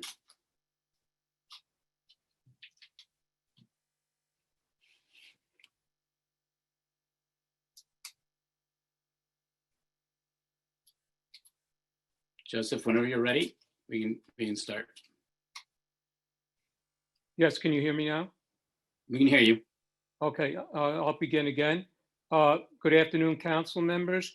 My name is Joseph Sweeney. I'm a long-term member of Community Board 7, as well as a lifelong resident of Flushing. I was our Community Board 7's Land Use Subcommittee Chair for the Special Flushing Waterfront District. The Community Board sent out over 700 notifications to community organizations. We held over 25 hours of hearings, and the public was allowed full participation at the hearing. At a full board hearing, we had 175 people attend and address our board. There is information that the opposition continues. This is not an upzoning. It is a special district to enhance the existing zoning. There's no increase in bulk for the majority of the site, except for the small portion on the north of the, north of the MIH. This is not public land. It is 100% privately owned. No public subsidies are being used. New road network is vital and benefit to the community as well as to alleviate the traffic at College Point Boulevard and will connect this site to downtown Flushing. All roads to the waterfront promenade amenities, which are doubled in size and will be fully open to the public. There will be no combined sewer outflow into the Flushing Creek at all. As part of our approval, the Community Board and Environmental Benefits agreed there would be provide more space for seniors, youth group, community organizations, provide prudent shoreline restoration techniques by implementing the oyster-based seagrass and soft shoreline edges, provide online stormwater retention before discharging into the Flushing Creek, and utilize solar energy. Our board approved this application overwhelmingly, and I personally think this is a great project for the future and the continued downtown growth of Flushing. I've been also, I think as I mentioned, I've been a board member for over 35 years, and I'm very concerned about this particular area. I've dealt with the area, I've been involved with Time this expired. John, Joseph, you can wrap it up. Yes, it's just that I've been involved for 35 years in this Flushing community on the land use for years and years. We wanted to clean up this place for the good of the community. I think this is a good project. Hopefully it will go through. Thank you very much. Thank you. The next speaker will be the Reverend Richard McKeekern, who will be followed by Thomas Gresh, if he is available. Time starts now. Good afternoon, everyone. Good afternoon, Councilman Moyer. Thank you for the opportunity to speak. My name is, I am the Reverend Richard O. McKeekern. I'm the pastor of Macedonia AME Church. I don't think you're going to get up many clergy speaking today, but I promise you this won't be a sermon. This will be a brief statement. I'm also a member of Community Board 7, so I'm very aware of this project. I am in favor of the project. I think, look, the reality is this site is very blighted. It was a manufacturing district. As we know, the soil is contaminated. It's an eyesore in the community. I think there's something to be said about 3 developers working together. You don't see that. With a nation so divided, to have 3 developers coming together to benefit the community is something to be said about that. They are willing to remediate the soil. They're willing to clean up the site. They're going to provide jobs. construction jobs plus post-construction jobs, access to the waterfront. I think that I kind of look at things a little differently. We could either leave this site blighted for the next 20 years, or we can try to come together and do something positive to this area. There are no perfect projects, and I know what we're trying to do is try to work community and developers together, and that's as much as we can do. This is private land. And the reality is, if there was no incentives, nothing to gain on this project, they can build this project as of right, and they can do and they won't get nearly the benefits that they're offering for the community. So, with that said, I'm in favor of the development, and I thank you for the time to let me speak. Thank you. The final speaker on this panel is Thomas Gresh.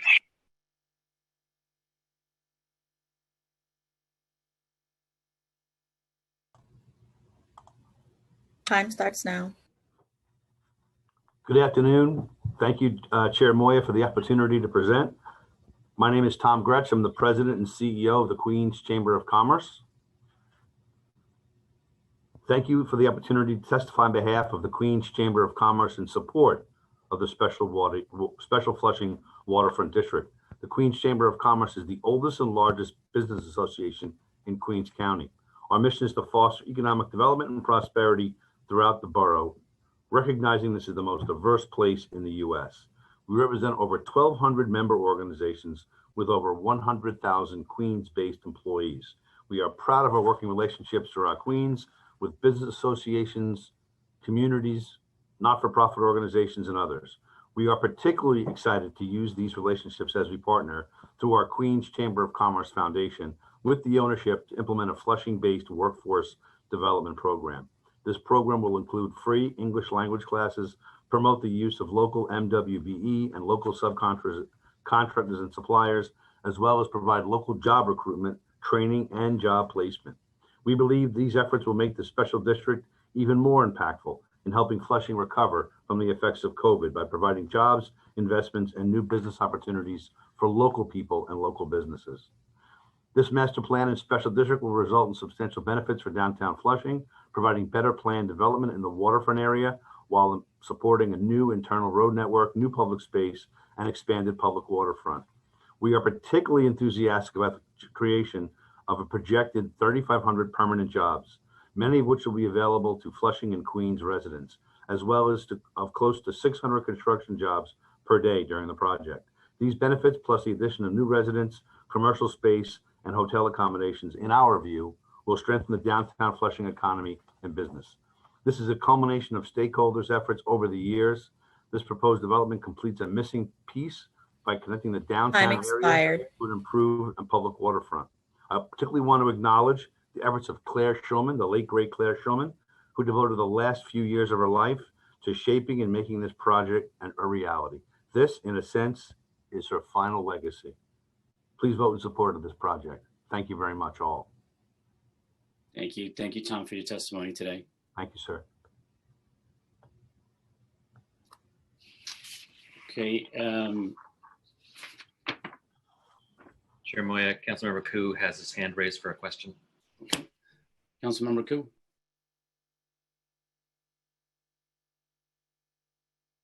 Councilmember, you got to unmute yourself, and then you can begin.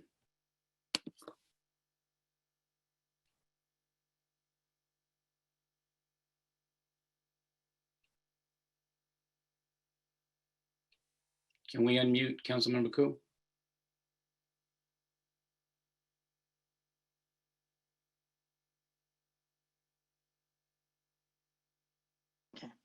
David. Hi. Yeah, I can't find my icon on the iPad. Anyway, I have a question for the chair of the Community Board 7, or the Community Board 7 member, Joseph Sweeney. Are they all gone? Mr. Chair, I'm on. Yeah, Chair, I have a question. On passing of this resolution in Community Board 7, can you tell me like how many vote yes and how many vote no?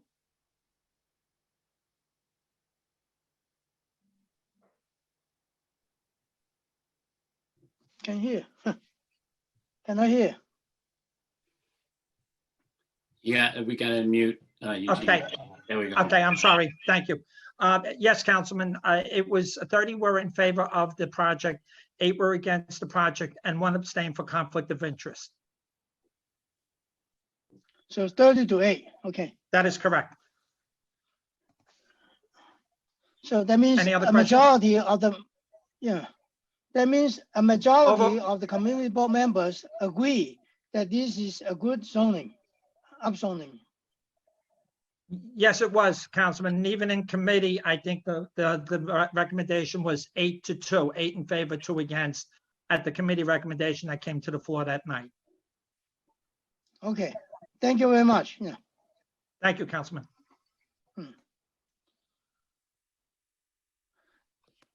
Well, another question for the town Gretsch, for the Chamber of Commerce. How are you going to improve MWBG hiring in this project? Thank you, Councilmember Koo, for the question. We've worked tirelessly over the last few years on a variety of projects at both of the airports to get access to and train and develop a large number of people for both of those projects. Obviously, LaGuardia up here in northern part of Queens and JFK down south. We have a tremendous outreach in a variety of ways. Today, the Queens Chamber of Commerce and my own staff speak up to 12 different languages. So we're more than comfortable about having access and getting into the community. As you know, and others, we work in partnership with many other organizations in downtown Flushing. I'm there on a regular basis, and I look forward to leveraging those relationships that the Chamber has built over the years to fully flesh out this opportunity and engage as many people, as many MWBEs as possible. All right, thank you. Thank you, sir.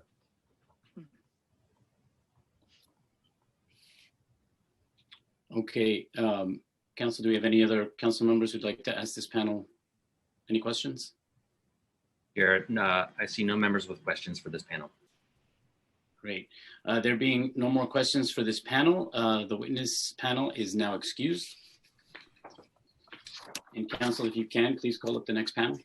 The next panel will include Cassandra Carrillo, Tiffany Chen, David Tan, and Danielle Carpenter Gold. First speaker will be Cassandra Carrillo.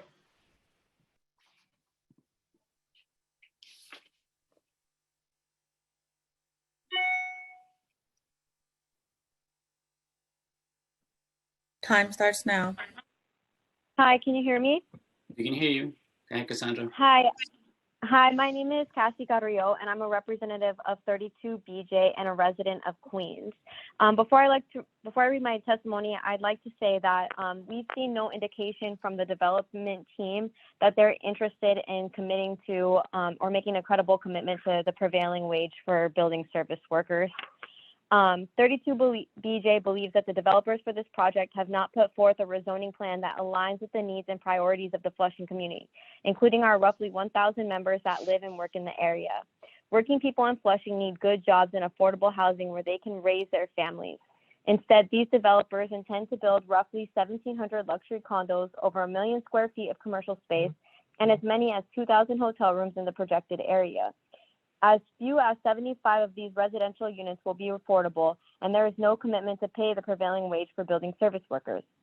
Amid the COVID pandemic, the last things that Queens needs are frontline jobs without standards and mega projects that fail to deliver measurable benefits for low-income and working people. Queens residents and working families need and deserve a better recovery. For these reasons, 32 BJ opposes this application. While the developers state that the project will create 3,000 new jobs in the area, they have not made a credible commitment that these will be good jobs that pay family-sustaining wages and benefits. The median household income in the area is $34,428, much lower than the county and city median income. The largest share of households in Flushing are within the $15,000 to $25,000 household income range. It is clear that this community needs jobs that pay family-sustaining wages that give people access to upward mobility and security. In Flushing, 76% of residential units are renter-occupied, and approximately 63% of Flushing renters are rent-burdened. In 2017, DCP, in its analysis of the area, stated there is a need for affordable housing in this area. The developer's plan clearly does not address these needs and could exacerbate them. Since the beginning of this process, the developers have Time expired. I'll submit my testimony for the rest. Thank you. Thank you. The next speaker will be Tiffany Chen, who will be followed by David. Time starts now.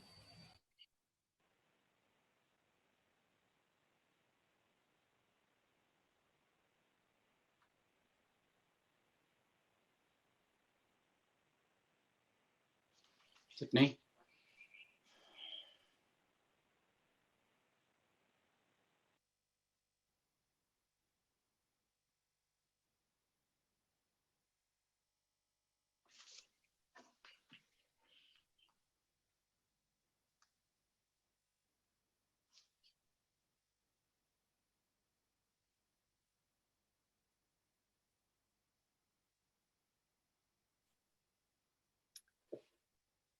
Do we have Tiffany? Tiffany Chen is in the hearing. We're waiting for her microphone to be turned on. Tiffany Chen will be followed by David Tan. Okay. Time starts now.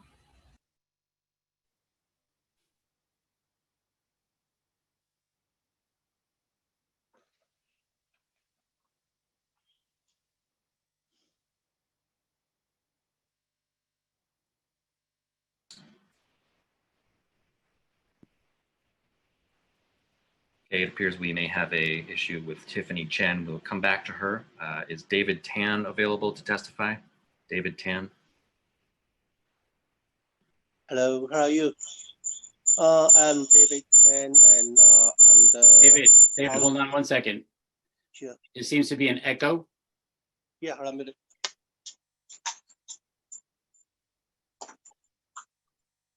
Yeah, I'm the houseman of the Yes, so David, 1 second, David. Do you have anything else on that you're logged into other than the phone? Yeah. Okay, because that could be causing that echo when you start Hello. to speak. From the... All right, why don't we try it? Why don't we try again now, David? All right. Go ahead.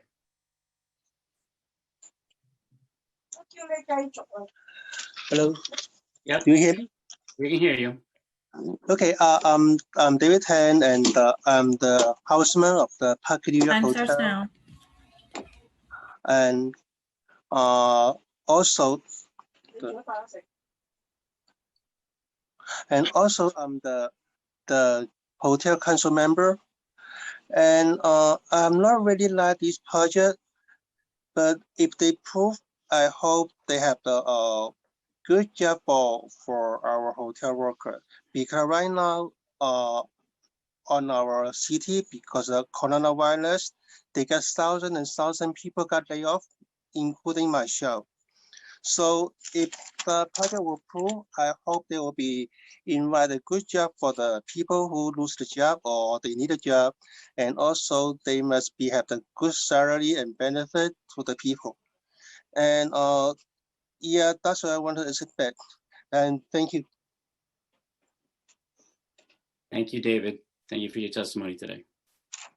Next speaker will be Daniel Carpenter Gold, who will be followed by Tiffany Chen, if we can get her on. Yeah. Thank you, Chair Moya. My name is Daniel Carpenter Gold. I am testifying on behalf of Take Root Justice, which represents Flushing for Equitable Development and Urban Planning, a coalition of community-based organizations and concerned community members that are opposed to this proposed rezoning and the development. You've already heard from folks on that, including the folks from the Min Kwan Center. So you've heard and you will hear a lot about the negative impacts that this proposal will have on the development, on the community. And I'm here to talk about something that Councilmember Reynoso has already eloquently emphasized, that this proposal is not actually, the environmental impact statement for this proposal is not actually indicating the amount of harm that it would do. whether in terms of the environment or in terms of stress on city services or in terms of the economic and residential displacement that will occur as the result of it. This is because the developers have used what I'm going to call a sleight of hand to reduce the amount of development analyzed in the EAS to about only 5% of the actual build that they're proposing. You'll hear more from my colleague Paula Siegel about why this is unlawful and would make any approval of this proposal also unlawful. So just to go over very quickly, the first thing that I'd like to emphasize here is that the predicted future development, what we call it as of right, is not actually going to happen. It's simply impracticable. And as the council member noted, it cannot be done in the next 5 years. That's why the developers are here today seeking your approval. The other important point is that the U-Haul site is going to be redeveloped. It's a unfounded assumption that a site, a self-storage facility in the middle of this proposed mega development is just going to sit there and not be redeveloped. And we have nothing to support that assumption other than the self-serving statements of the developers. So the city council is flying blind here. They just don't have the information they need to support this, and any approval of it would also be unlawful. Thank you for my time expired. Thank you. Thank you for your testimony today. The next and final speaker on this panel, if we can bring her on, is Tiffany Chen.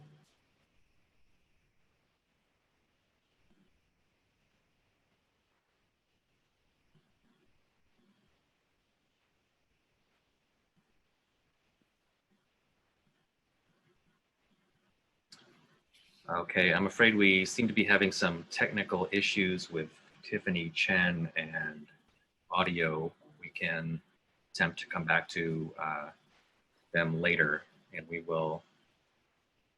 I don't see any members with questions for this panel at this time, Chair Moya. So there being no more questions for this panel, the witness panel is now excused. Council, if you can please call up the next panel. The next panel will include Michelle Miao, Bill Cito, George Xu, and Howard Wei. First speaker on the panel will be Michelle Miao, followed by Bill Cito.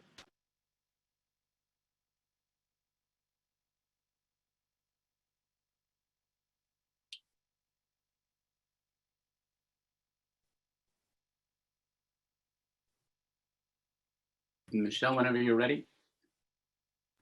Time starts now.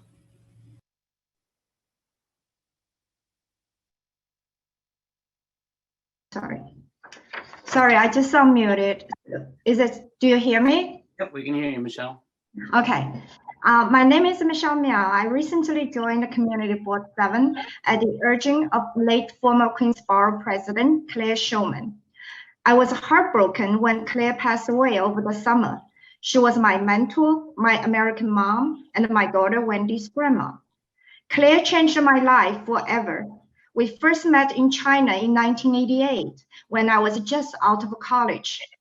Claire took me home when I first landed in the country in 1993. She helped me with my immigration, my first job, and even proofread my PhD dissertation. Eventually, she even helped me become her neighbor. We all owe a debt to Claire, from all arts and cultural institutions in Queens and countless rezonings to preserve neighborhood scale. After she left the Borough Hall, Claire continued to providing her leadership, skill, and the vision to strengthen neighborhoods as chair of the Flushing-Willers Point Corona LDC. She devoted the last period of her life to Flushing and opening up the waterfront for all to enjoy. Claire cared so deeply about the special Flushing Waterfront District that days before she passed away, she called me over to assist her with her emails and calls on the project.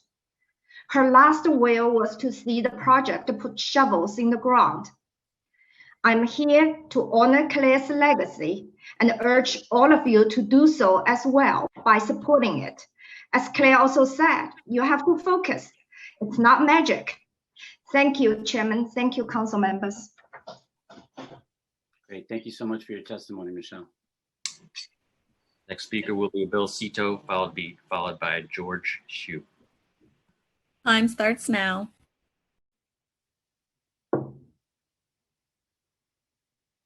Hey, Bill, you have to mute yourself, and then you can begin.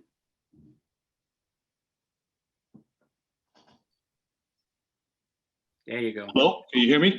Now we can hear you. Great. Thank you, Chairman, council members. My name is Bill Cito. I'm also a local resident of Flushing. I am in favor for the rezoning of the Flushing waterfront. I wear a few hats. Let me introduce myself. I'm the president of the Chinese American Real Estate Association. It's a nonprofit organization comprised of over 450 real estate professionals, mainly real estate agents. I speak on their behalf. I am also a certified real estate educator for the Department of State in pre-licensing education. In Flushing, there are thousands of licensed real estate agents. This project would create real estate activity for people in the real estate, especially for the ones that are providing for their families and for the working moms who need flexible hours, young graduates that wants to enter into the real estate industry. We depend on this project to support their livelihoods of their families. Again, I support the rezoning of the Flushing waterfront development. I think it's a great project. Thank you for the opportunity to speak. Thank you, Bill. Thanks for your testimony today. Next speaker will be George Hsu, followed by Howard Wei. Time starts now.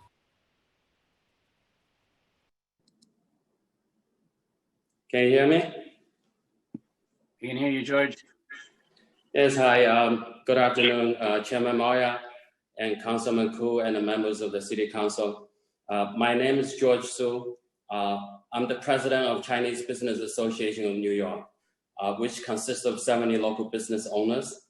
I'm speaking in favor of this special Flushing waterfront district. Here are some of my reasons. First of all, I have been in Flushing area for over 20 years. I have not seen any project with this magnitude with the master plan to include benefits for the public. And it is always my dream and hope that one day public will have the access to the waterfront along the Flushing Creek. This could not have be done without a great coordinated effort in planning and design, not to mention the costs associated with. Secondly, adding the public street network to ease the traffic congestion in Flushing area, especially as Councilman Koo mentioned that the traffic congestions along College Point Boulevard is a big problem. And then third, this will increase over 3,700 permanent jobs, along with many construction jobs during the construction phase. With the job market like this, any projects increases the jobs, that will be great. At the end, I think this is an opportunity of a lifetime. This special Flushing waterfront district will transform the neighborhood. And I sincerely hope this project will happen in the near future. Thank you. Thank you, George. Thank you for your testimony today. Last speaker on this panel will be Howard Wei. Time starts now. Hello, council members. My name is Howard Wei. I'm one of the board directors of the Flushing Chinese Business Association. Today, I'm testifying on behalf of Peter Tu. He's our executive director of the Flushing Chinese Business Association, and I will be reading some comments prepared by him. Since 1982, the Flushing Chinese Business Association has fostered commercial and economic development in Flushing and helped create an environment to promote culture, art, community, education, and most importantly, local businesses. During these very challenging times, the proposed special Flushing waterfront district will provide the long-awaited opportunity to transform this underutilized land into a new destination. Along with the 25 board directors and on behalf of over 1,000 members of the FCBA, all of whom have actively served the Flushing community for years, I strongly urge the City Council to approve this project. Small businesses in Flushing have been decimated by the COVID-19. Unemployment has surged to 28%. Our community is suffering as too many businesses have been forced to close, lay off employees, or cut workers' hours to survive. The Special Flushing Waterfront District will create new jobs when our community desperately needs an economic lifeline. The special district will put our neighbors back to work and support local small businesses and vendors. The project will create 3,700 permanent jobs for Flushing residents and over 6,000 construction jobs. Moreover, it's estimated that over 5,600 additional jobs will be indirectly generated through the development of the special district. Flushing residents will directly benefit from this development of the waterfront. Now more than ever, the City Council should encourage investment in our communities to bolster small businesses, put Flushing residents back to work, and to realize the potential of our waterfront. Now is the time to approve the Special Flushing Waterfront District and move Flushing forward.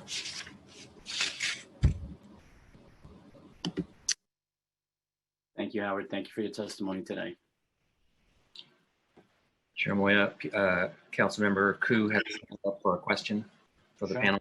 Yeah. Councilmember, whenever you're ready.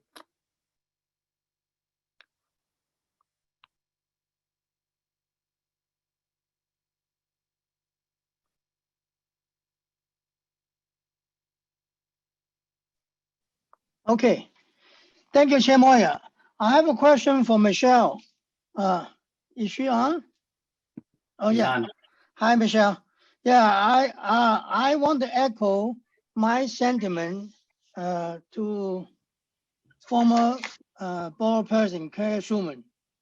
When she was alive, she always told me that this is one of the projects she wanted to see through. Now, if she is alive now, I'm sure she will participate in this public participation to urge everyone to approve this plan. She was a great public servant, and after she left office, she concentrated her efforts on rebuilding the waterfront. So I just want to let you and let other council members know about it, that if we pass this, she will be smiling in heaven. Then, thank you. Thank you. Thank you. Yeah. Thank you, Councilman Peter Koo. Yeah. Absolutely. Yeah. Thank you. That's all my comments. Thank you, Chair Moya. Thank you, Councilmember Koo. Council, is there any other council members that have questions for this panel? Chair Moya, I see no members with questions at this time. Great. There being no more questions for this panel, the witness panel is now excused. And Council, if you can please call up the next panel. The next panel of speakers will include Eudre Gutierrez and Wendy Polanco, who will testify with the help of a Spanish interpreter. I'll ask now that the interpreter inform the panelists that they will each have 4 minutes and 15 seconds for their testimony, including time for translation, and that when Chair Moya indicates that they may begin speaking, that you please indicate to them that they may begin. Entonces, les vamos a decir que usted va a tener 4 minutos para contestar. Pueden empezar.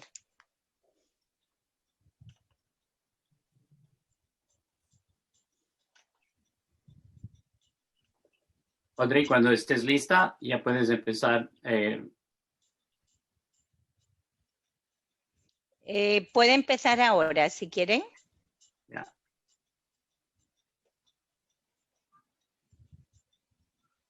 So the first speaker will be Eudre Gutierrez.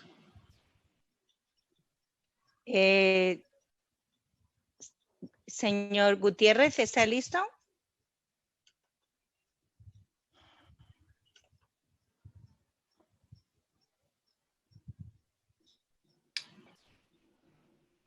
While we work on bringing in witness Gutierrez, the next speaker will be Wendy Polanco. ¿Me escucha?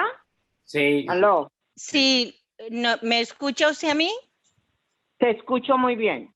Ah, muy bien, señora Gutiérrez, me alegro. Ok. ¿Empiezo? Sí, Audrey. May she begin? She can begin. Sí, puede empezar. Ok, mi nombre es Audrey Gutiérrez, he estado 2 años afiliada a la 32BJ y tengo 14 años como residente de Flushing y estoy aquí para pedirles que voten no por el distrito especial de la Ribera de Flushing, tener un empleo que paga el salario prevaleciente a cambio de mi vida, más familias trabajadoras en Flushing. Ok, espere un segundo. Bueno. Ella es la señora, she's Miss Gutierrez. She's been a member of 32BJ in Flushing. ¿Por cuántos años? 14 años vivo aquí en Flushing. I've been living in Flushing for 14 years. ¿Y qué más dijo? He estado más familias trabajadoras en Flushing. Se merecen tener un empleo que les permita velar por sus familias con seguridad. The people in Flushing need more employment so that they can afford their family. Un empleo con salarios prevalecientes hace justamente eso. Y toda la construcción en nuestras comunidades debe incluir promesas de ofrecer empleos con salarios prevalecientes.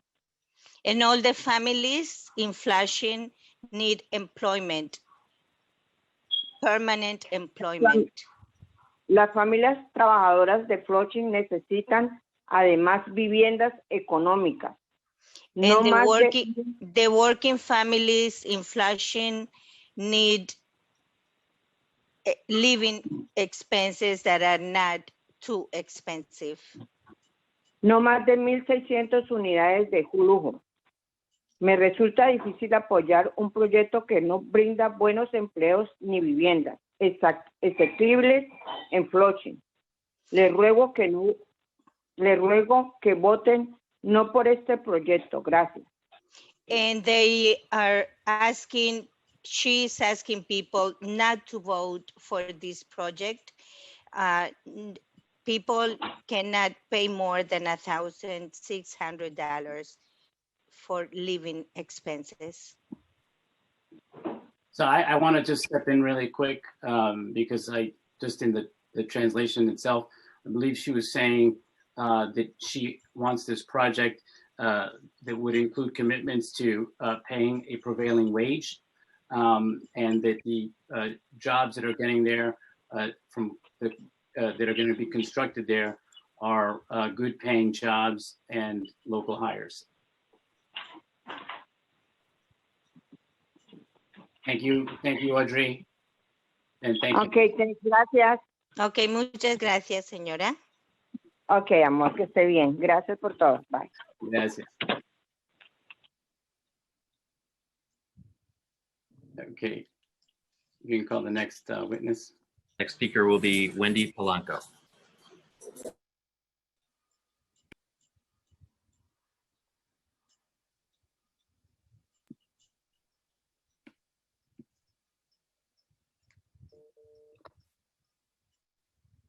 Is she on?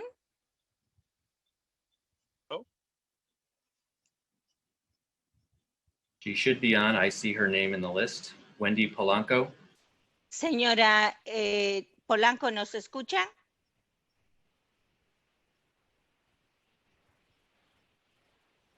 I wonder maybe they got the names mixed up. My name is Saul Hernandez. Well, hold on one second while we sort this out.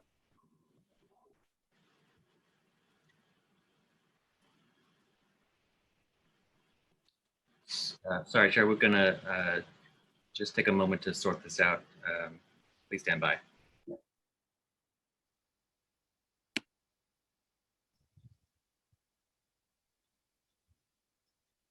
Mr. Hernandez, are you testifying with, do you need translation? Señor Hernández, ¿necesita traducción? No. Thank you.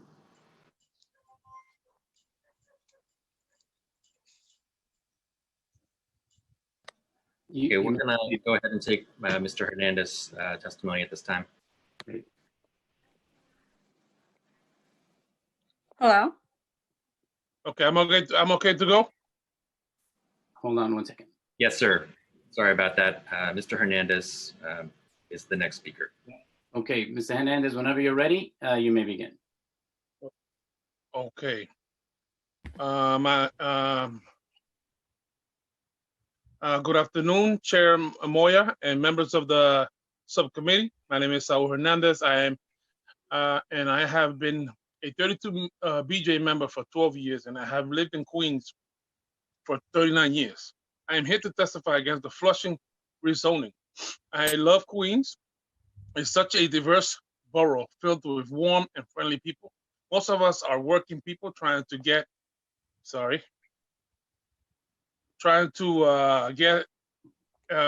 make ends meet. The developers for the special Flushing rezoning has been asked to make a credible commitment to good jobs and prevailing wages for the building services and hotel workers. Yet they refuse. The community has asked for more affordable housing, yet they refuse. They need to be more able to work with the community, come to the table with a reasonable and responsible development. We are working people. We deserve good jobs. We're not asking for handouts. We want to work for hours, but we don't want to be shortchanged. We need investments in our communities, especially over COVID. We want to rebuild, but it needs to be responsible. A good job like mine is a life-changing. It gives me an upward for these reasons. I respectfully urge you to vote down this rezoning. Thank you. Thank you all for your time. Thank you, Mr. Hernandez. Thank you for your testimony today. You're welcome. Jeremiah, those were the only two speakers on that panel. Okay. I currently do not see any members raising hands for questions. Great. There being no more questions for this panel, the witness panel is now excused. Council, you may call up the next panel. The next,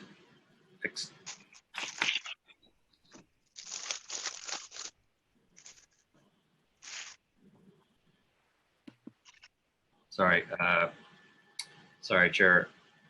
The next panel will include, the next panelist will be Wendy Polanco. Wendy Polanco will testify with the help of a Spanish interpreter. And I'll ask again that the interpreter inform Ms. Polanco that she will have 4 minutes and 15 seconds for her testimony, including translation time. And when the chair indicates that she may begin, that you please pass that along. Thank you. Señora Polanco, ¿me puede escuchar? Sí, no necesito un intérprete. She doesn't need an interpreter. Okay, great. Okay. Hello, my name is Wendy Polanco. I am here today as a 4-year 32 BJ member and an 11-year resident of Flushing to urge you to vote no on this application. I love Flushing and my working class community. It is simple. Working families deserve to have access to affordable housing and prevailing wage jobs that can allow them to raise their families without worry. Not only can I attest to the benefits of having a prevailing wage job, such as health coverage, a livable wage, and paid days off, but being a member of 32BJ has added to my quality of life. Through the union, I was given access to legal fund and was able to become a US citizen at no cost to me. This was life-changing. But building more than 17,000 units of luxury housing with a minuscule of 76 units of affordable housing is unacceptable. It is not fair to the working people who have made this neighborhood thrive. This rezoning will generate high returns for the developers with no real community benefits. This project does not provide the community I love with access to affordable housing or prevailing wage jobs. All working people deserve the opportunity to live and work with dignity. And I respectfully urge you to vote no on this project. Thank you. Thank you, Wendy. Thank you so much for your testimony today.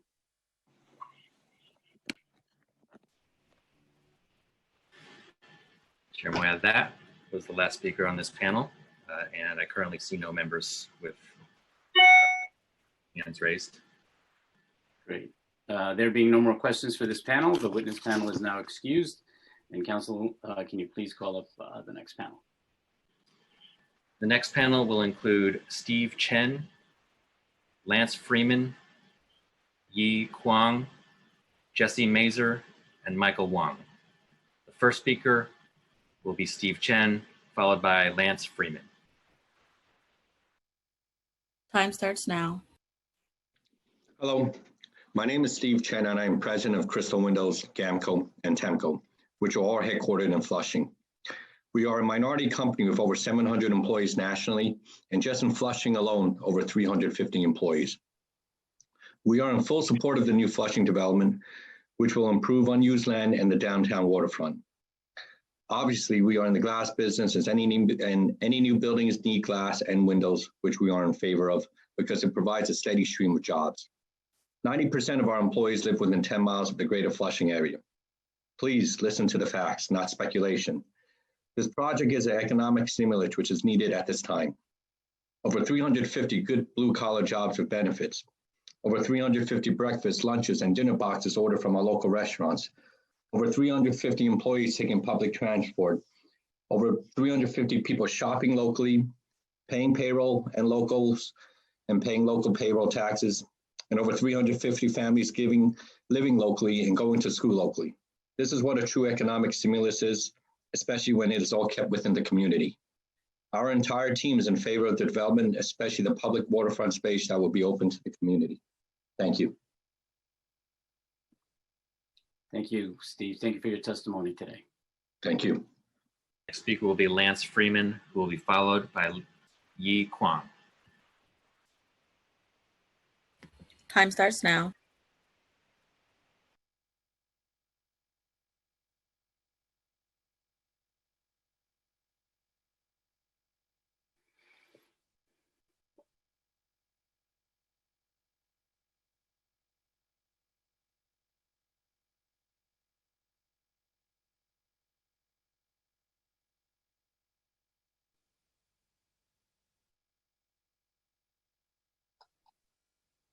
Hello? Lance? Whenever you're ready, Lance, you can begin. Okay. Time starts now. Okay, thank you.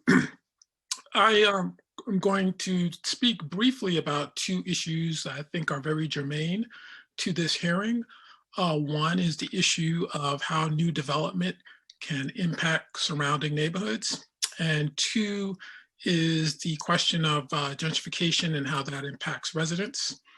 I am a professor of urban planning, and those are two topics that I have studied extensively as part of my research career. So first, I've heard a number of people testifying fearful that the new development will increase housing prices and trigger gentrification. And certainly I can understand that fear. However, research that has been done on the topic suggests that there's two things at work. One, when new housing is built, that increases the supply of housing, and that can serve to actually counter rises in housing prices. So rather than seeing new development as something that will trigger gentrification, it can actually serve to slow down the process of gentrification, because the additional housing will provide more housing options, even if it's for middle class and affluent households. Those households, if they do not move into new housing that is built, they will tend to look for housing elsewhere, and that in itself can trigger gentrification. Second, on the question of gentrification and how that impacts long-term residents, I think the research shows it has it's something of a double-edged sword.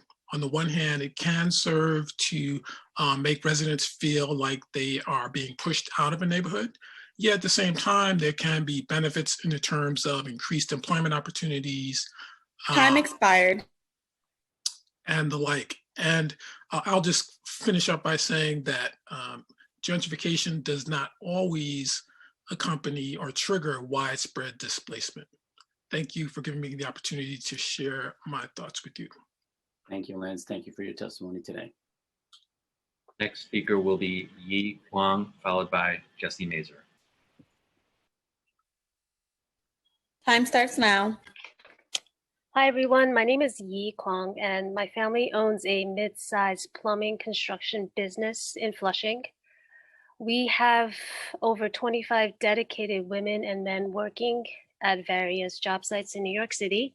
My family started this business over 30 years ago, and I've been working in construction for the last 12 years or so, and I'm proud of how Flushing has grown, and I hope to see its continued growth through the Waterfront project. A project like this is important to the fabric and livelihood of our hardworking community because it will employ hundreds of local workers during construction and thousands more after construction. It is a project created by people who care about the community because they are from the community. The Waterfront project will play an important role in New York City's recovery from COVID-19. Since the initial lockdown of the pandemic, we have lost new project, and this has deeply affected our business, our employees, and their families. We hope to recover from the effects of this virus as a small business owner through continued private investment into the Flushing community. Some may claim that developers aren't in touch with what the Flushing community needs, but I know for a fact that F&T Group has built a reputation in developing spaces that truly support the Flushing community and women working in Flushing. F&T has a construction firm which is owned by women, and half the executives are women. F&T supports women-owned businesses such as my business, and they help us to flourish in construction. The Waterfront project will provide vital services to local residents. They will also provide a place for families to call home. Time expired. To wrap it up, the approval of this project reinforces the goal of vitality in Flushing neighborhoods, and we will continue to, and this will continue to spring Flushing forward as a cultural hub. It's what we need right now. Thank you for your time. Thank you. Thank you for your testimony today. Next speaker will be Jesse Mazer, followed by Michael Wong. Thank you, Mr. Chairman. Time starts now. Thank you, Mr. Chairman, members of the board. My name is Jesse Mazer. I'm a partner in the law firm of Fox Rothschild, and we are counsel to U-Haul. And we are here today in support of the application before you. From our own very narrow self-interest, if you will approve this rezoning, U-Haul's current use on the site, which has been in use for decades, will become conforming and legal. It's currently a grandfathered use, and we would appreciate the opportunity to become a conforming use. While we have not been an active member of the application, even though our property is included, we have watched with great interest as this process has moved forward.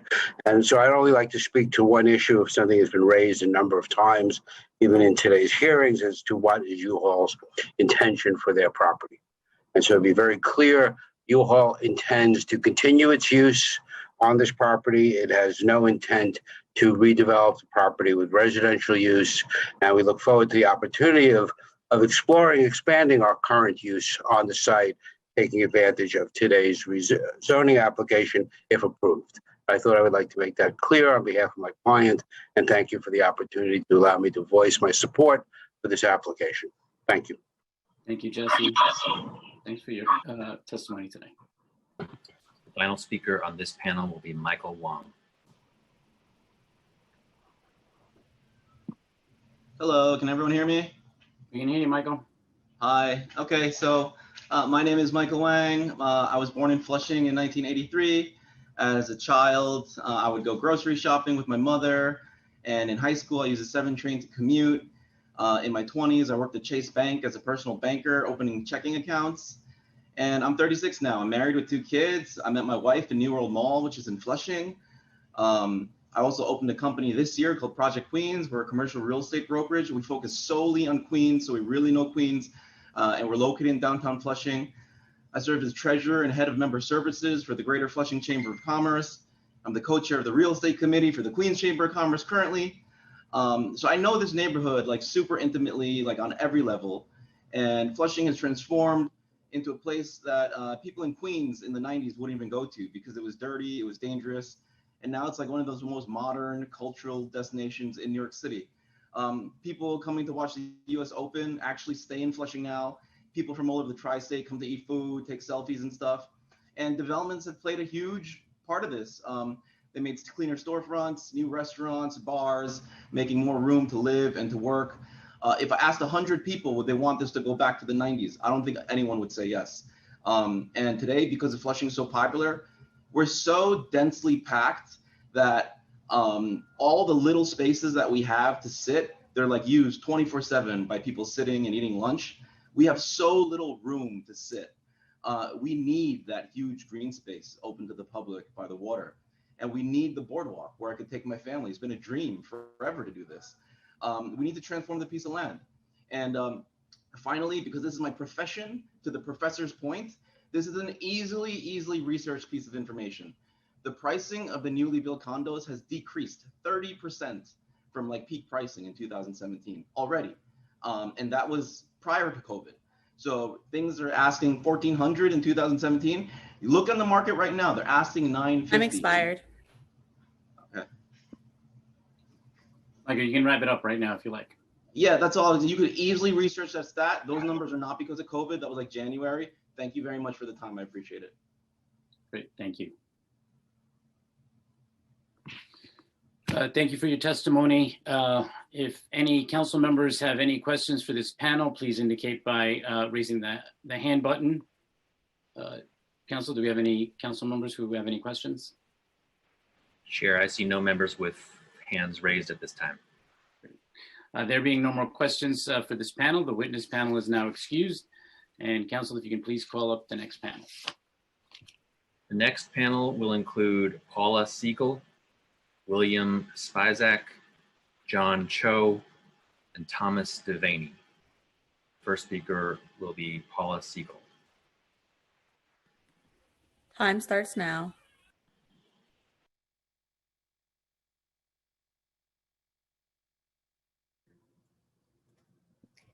Okay, Paula, whenever you're ready. Oh, sorry, something very strange just happened to the computer.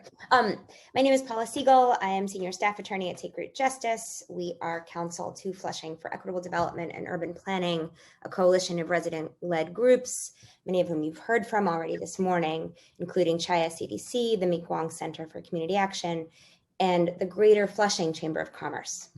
As the applicants revealed in their presentation this morning, and as my colleague Daniel Carpenter-Gold explained a few panels ago, the negative declaration issued by the mayoral agency for this application, the one that is before you, is based on an environmental assessment statement that was specifically crafted to minimize the increment between the development permitted under the current zoning rules and what would be permitted under the rules proposed by the private applicants. Councilmember Crew correctly described this as an upzoning just a few minutes ago, and we have to keep in mind that it really is. The dishonesty in the EAS is a fatal flaw under the law, and the council should treat it as fatal and disapprove the application. Our clients have filed suit in June to bring this fatal flaw in the final environmental review determination to the attention of the state courts. That case is pending. Should the council approve the application that is before you today, that approval will also become a final agency determination that will become one of the questions in the case. At the moment, the lawsuit centers on the negative declaration. The primary instrument for eliminating the increment is leaving out the U-Haul site, as we just heard about. The U-Haul site, if it's rezoned, if it's upzoned, will add nearly 600,000 square feet of residential density that is not allowed now. That's over 500,000 zoning square feet. This is development capacity that the private applicants are asking the council to add without any analysis of its potential impacts. The EAS incredibly assumes that no one will ever use Time that. expired. If I may. Wrap it up right now. Thank you, Paula. Sorry? If you can just wrap it up now. Thank you. Thank you so much. So that flaw, that the zoning change will be permanent. It's not about what U-Haul wants to do. It'll apply to any owner and anybody who buys the property from U-Haul. The Court of Appeals has explained that an agency like the council only fulfills its responsibility under SECRA when it studies hypothetical full build uses from all the sites to be rezoned. Thank you for your testimony today. We really appreciate it. You're welcome. We're going to move on to the next panelist. Next speaker will be William Spizak, followed by John Cho. Time starts now.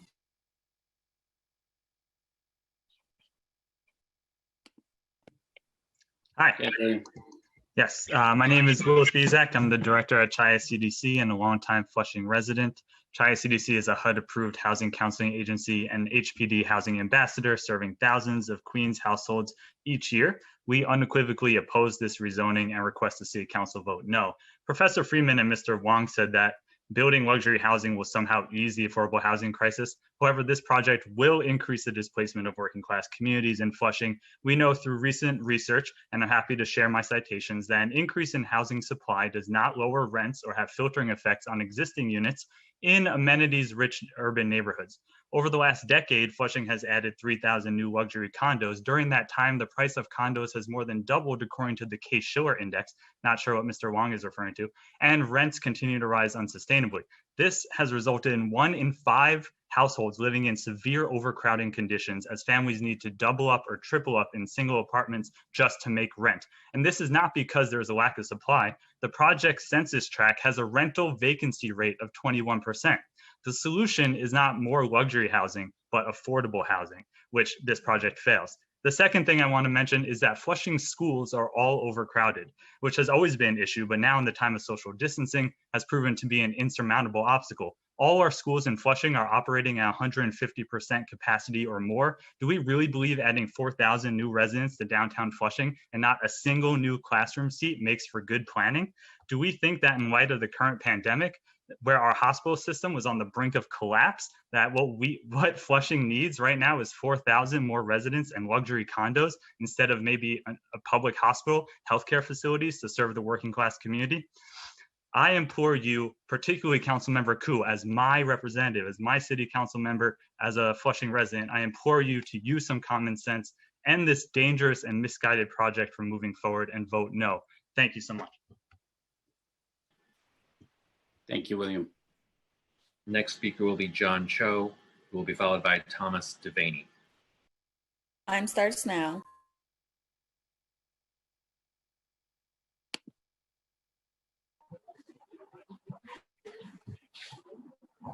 Hey, John.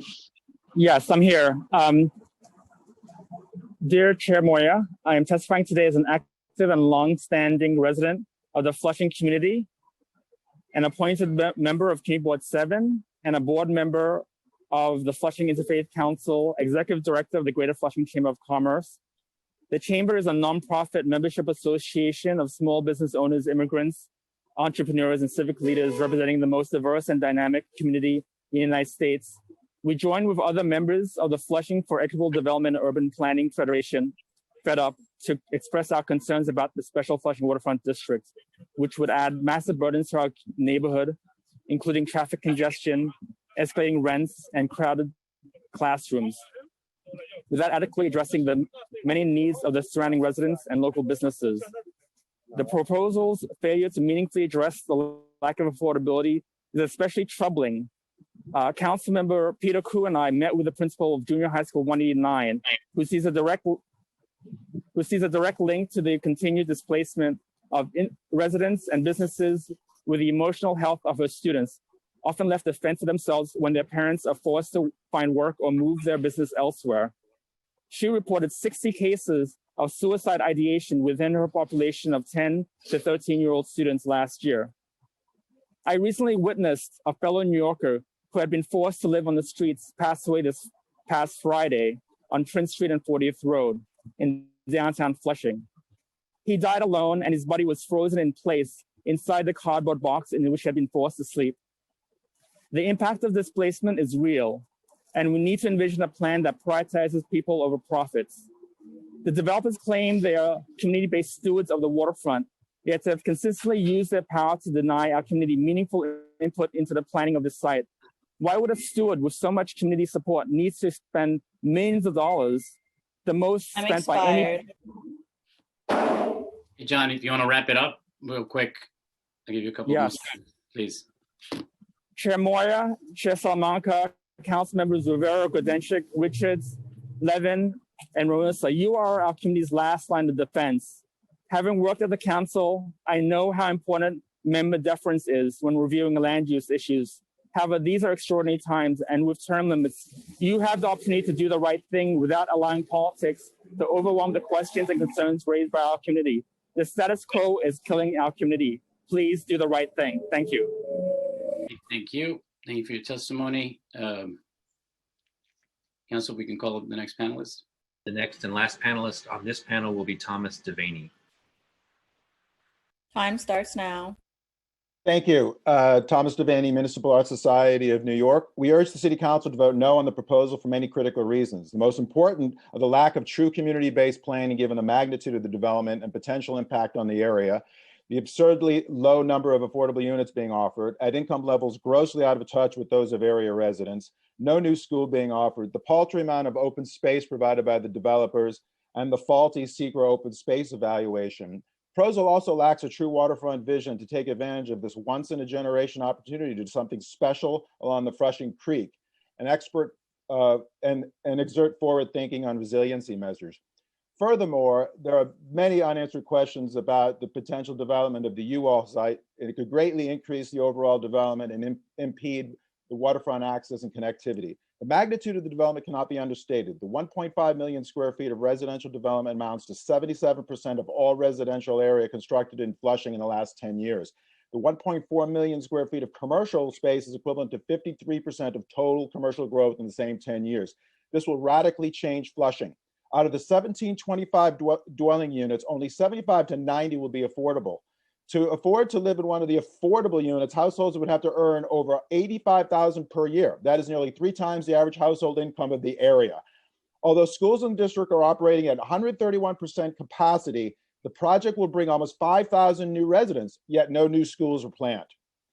And traffic will remain unacceptable at 67% of all evaluated periods, according to the EAS.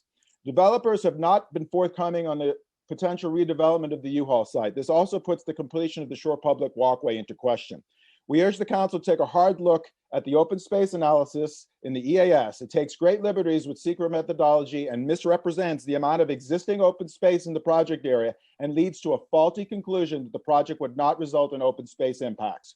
We also question the evaluation framework used in the environmental Time review. expired. I have just a couple more seconds. Process to determine as a right development. Many of the evaluations and inclusions in the EAS and the decision by the city to forego an EIS in turn eliminate the requirement for a much needed scoping process. We respectfully ask you to vote no so that a true vision can be put forth for Flushing.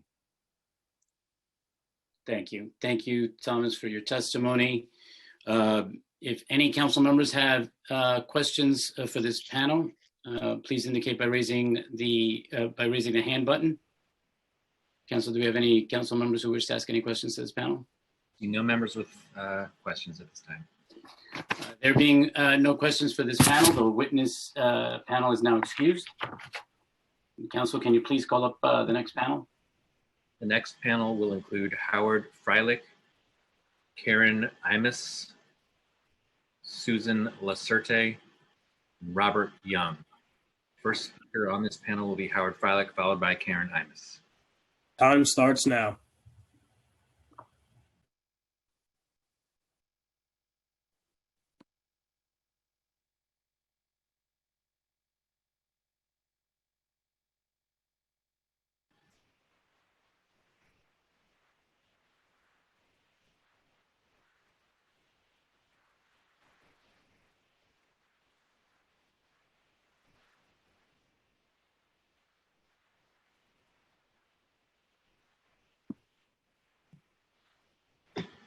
Board Freilich is the first speaker. Hi, my name is Howard Freilich. Can you hear me? We can hear you, Howard. Great.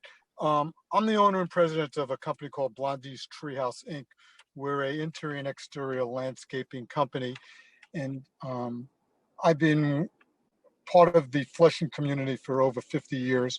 Went to John Bown High School where I studied agriculture in one of the earlier programs, and thus went on to creating an horticultural company based upon my roots of Queens. I spent summers working at the Queens Botanical Garden, and from my love of the garden, I'm still affiliated with it almost 45 years since then. I speak there, I'm a contributor there. We actually sponsor students who we pay when we're there, as well as fostering students at John Bown High School as far as interns in our company. As I said, I've been working in the community for over 25 years, and we hire lots of people from the community who are working with their hands, not jobs where people are working in offices, but we have people who do planting, taking care of the flowers, working in the gardens, and actually are laborers and hardworking people.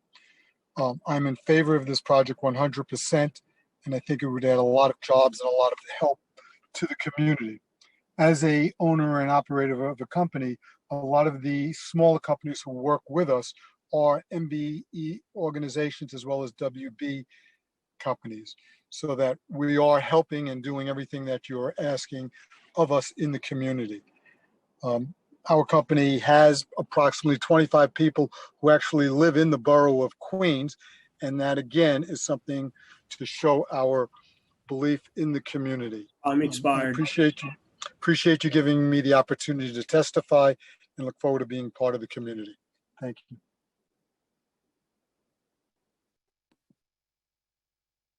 Great. Thank you, Howard, for your testimony.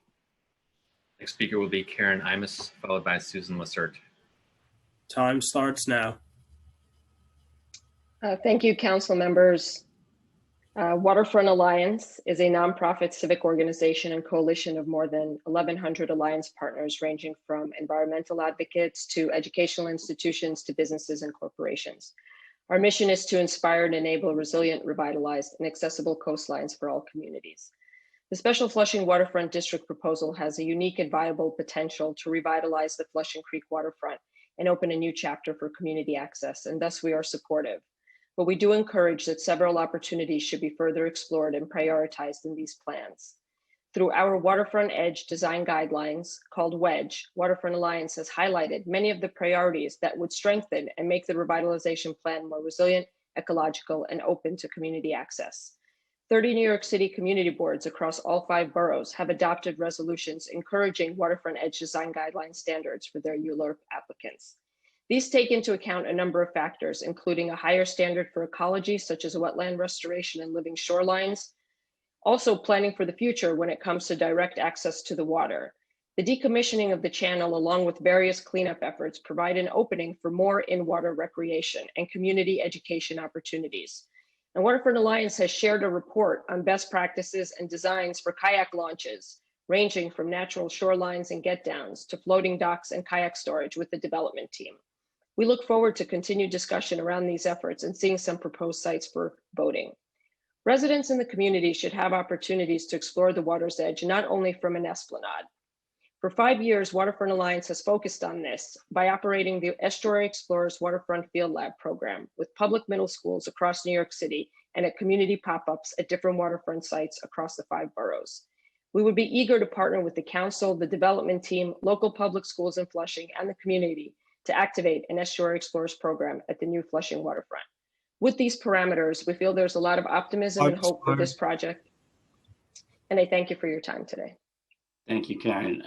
Just a quick note. I'm going to be stepping away just for a little bit, and I have Chair Salamanca, who is going to be taking over. Thank you, Chair. I'll be back shortly. Thank you. The next speaker on this panel will be Susan Lessert, followed by Robert Young. Time starts now. Hello, I'm Susan Lissert. I first came to Queens Botanical Garden in 1984 as an intern and came back after a short stint at the City Council Finance Division as the executive director. I have a long background in public open space, and I really believe in these spaces. And at a time like today, with the pandemic, it's more important than ever. So many people who have come here said they are so happy to be here. We have Tai Chi every morning. People say that life almost feels normal again. We are happy to work with the people, the developers who are working on this project. They have been involved with us and other nonprofits in the community for years. We had a very successful Green Jobs training program here where Councilmember Koo and other council members came and celebrated. We had 65% of our graduates got jobs. We did that in partnership with LaGuardia Community College and the Port Authority of New York and New Jersey. We are known for our training for youth, the Summer Youth Employment Program, other volunteer groups. We specialize in it, and we are eager to help put local people to work. This is a vibrant place. Flushing is a vibrant place. Change happens. The testimony shows the issues to be solved. They're all heartfelt. But what's happening is this developer is putting a lot of money on the table to clean up a very big environmental issue locally, and that takes a lot. To have nothing to flow into the CSO is amazing. To have a master plan to allow people to public space is really wonderful. Flushing does not have enough public space as it is, so I'm in support. Thank you very much. The next and last speaker on this panel will be Robert Young. Time starts now. Can you hear me now? Hello, can you hear me now? Yes, we can hear you. Okay, great. Thank you. My name is Robert Young. Good afternoon, Chairman, and also council members and members of subcommittees. Thank you for having me. I've been working in the banking industry in Flushing for over a decade, and I have been working with local business together to make the neighborhood a better place. I'm also a board member of Flushing YMCA. Currently, the waterfront area is wasted and there's no public access to the waterfront. Through the new development, it could be changed into an outdoor waterfront space for the local community, such as commuter facility space, more parking, short public walkway along Flushing Creek and Public Plaza. The project will also provide a new road network that will fix the traffic issue in downtown Flushing, which will be great for the business as well as residents in the area. Local business in Flushing have been devastated by the COVID-19 pandemic. This community needs more jobs and development to bring foot traffic back and to revitalize the economy. I totally support this project. The waterfront project will also inject billions in private investments, as well as create around 1,000 of new jobs for the local residents. It will also provide tens of millions of dollars of annual tax revenue to New York City through real estate and sales taxes that I would think the government also needs. I'm totally in support. Thank you very much. Thank you. Are there any questions from council members on the panel? Chair, I see no members with questions for this panel. Okay. Thank you, Council. Can you please call the next round of speakers? The next panel will include Tiffany Chen, Rebecca Pryor, Zeke Luger, and Sandra Choi. First speaker on this panel will be Tiffany Chen, followed by Rebecca Pryor. You may begin. Time starts now.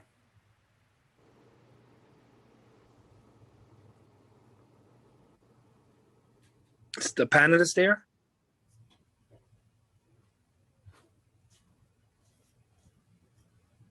Tiffany Chen.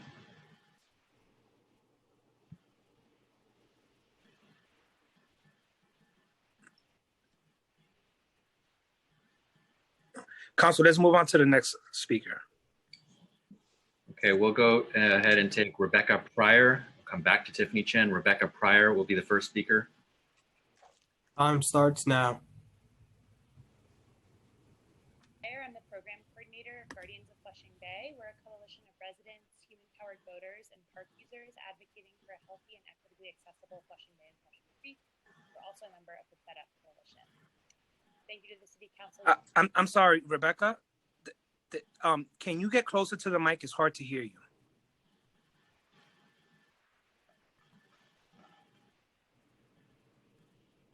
Is she there? No, we don't hear you. I can see her. That whatever she did made it worse. Here, how's that? That's much better. Let's restart the time for her. Thank you. Go ahead. Okay, thanks. Hi, my name is Rebecca Pryor. I'm the program coordinator of Guardians of Flushing Bay, a coalition of residents, human-powered voters, and park users advocating for a healthy and equitably accessible Flushing Bay and Flushing Creek. We're also a member of the Fed Up Coalition. Thank you to the City Council Zoning and Franchises Committee for the opportunity to comment. Guardians believe that Flushing residents deserve a plan for the Flushing Creek waterfront that is community generated, climate resilient, and environmentally just. We do not believe that the Special Flushing Waterfront District meets those criteria. We urge that the subcommittee reject the proposal, and we ask that the project undergo an environmental impact statement. Guardians will submit longer written comments, but for the sake of time, I'm going to outline key concerns regarding the EIS, focusing on one of our favorite topics, sewage. So Flushing Bay and Flushing Creek receive over 2 billion gallons of raw sewage and contaminated stormwater every year. Langen engineers explained how this project would direct sewage straight to Tallman Island, which has capacity. I want to be clear that that capacity is for dry weather days. On wet weather days, as many of us know, the situation is very different. The system is overwhelmed and the sewage is dumped into our waterway. The claim that sewage will be directed to the main trunk line and will not be part of the combined sewer system is neither explained nor examined in their environmental assessment statement and would therefore benefit from the detail required of an environmental impact statement. Also, normally, adding over 1,000 new sewer connections would require the applicants to prepare an EIS. The applicants have avoided doing so by stating that the incremental difference between the no action scenario and the proposed action scenario do not add over 1,000 new sewer connections. There is no provision in seeker that specifies whether the applicant can avoid an EIS because of the incremental difference between no action and action. We believe that this is an unfounded reasoning, is a flaw in the proposal's negative declaration status, and is yet another reason for why the project should receive an EIS. Thank you for your consideration of our testimony. Your final vote on this project will impact Flushing and Flushing Creek for decades. We urge you to vote in opposition to the proposal and require a robust environmental impact statement. Thank you. Thank you. Thank you for your statement. Next speaker will be Tiffany Chen, followed by Zeke Luker. Time starts now.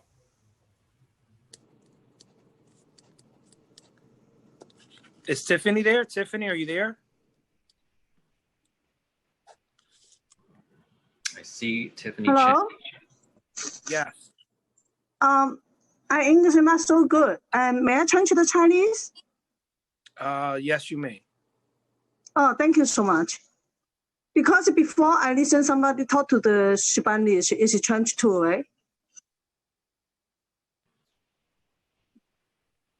How are you? Sorry, Ms. Chen. Yes. Going to just ask if you require a Mandarin or a Cantonese interpreter? Both. Both, okay. We'll just wait a moment to get both of those interpreters online. Teddy, Lau, Yang, yeah, when you are both available, please. Oh, thank you so much. You may begin. Yes. You may begin. Oh, okay. 我名字叫 Tiffany， 我住在法拉盛很久了，我也在酒店里工作。My name is Tiffany. I have been living in Flushing for a long period of time, and I have been working in a hotel. 我工作了的酒店是有公会的，所以我希望呢，当然我住这个社区，我当然是很，你講廣東話國語啊？ Council or Chairman, Apparently, she prefers speak Mandarin. She had a very strong Cantonese accent, so she prefer probably speaking Cantonese. Do we have a Cantonese interpreter? Yes, I'm here. Oh, okay. Please take over. Okay, no problem. 呢位女士，請繼續啊。好，因為我聽唔到佢講嘢。OK，我喺花星住咗好耐，咁我都係喺酒店做嘅。咁我都好多謝有工會嘅酒店咧，即係俾我嘅人生啊，同埋我屋企 take care 得更加好啲咯。咁停先，等我一句。So I'm very happy that fortunate I can work in the hotel in Flushing, which is under a hotel union, and I've been blessed to be working with them. 呢位女士，請繼續啊。OK， 咁我住喺花城，我當然希望花城係可以更加興旺，更加之繁榮。但係咧，我亦 Flushing will be more prosperous and become more lively. 繼續啊。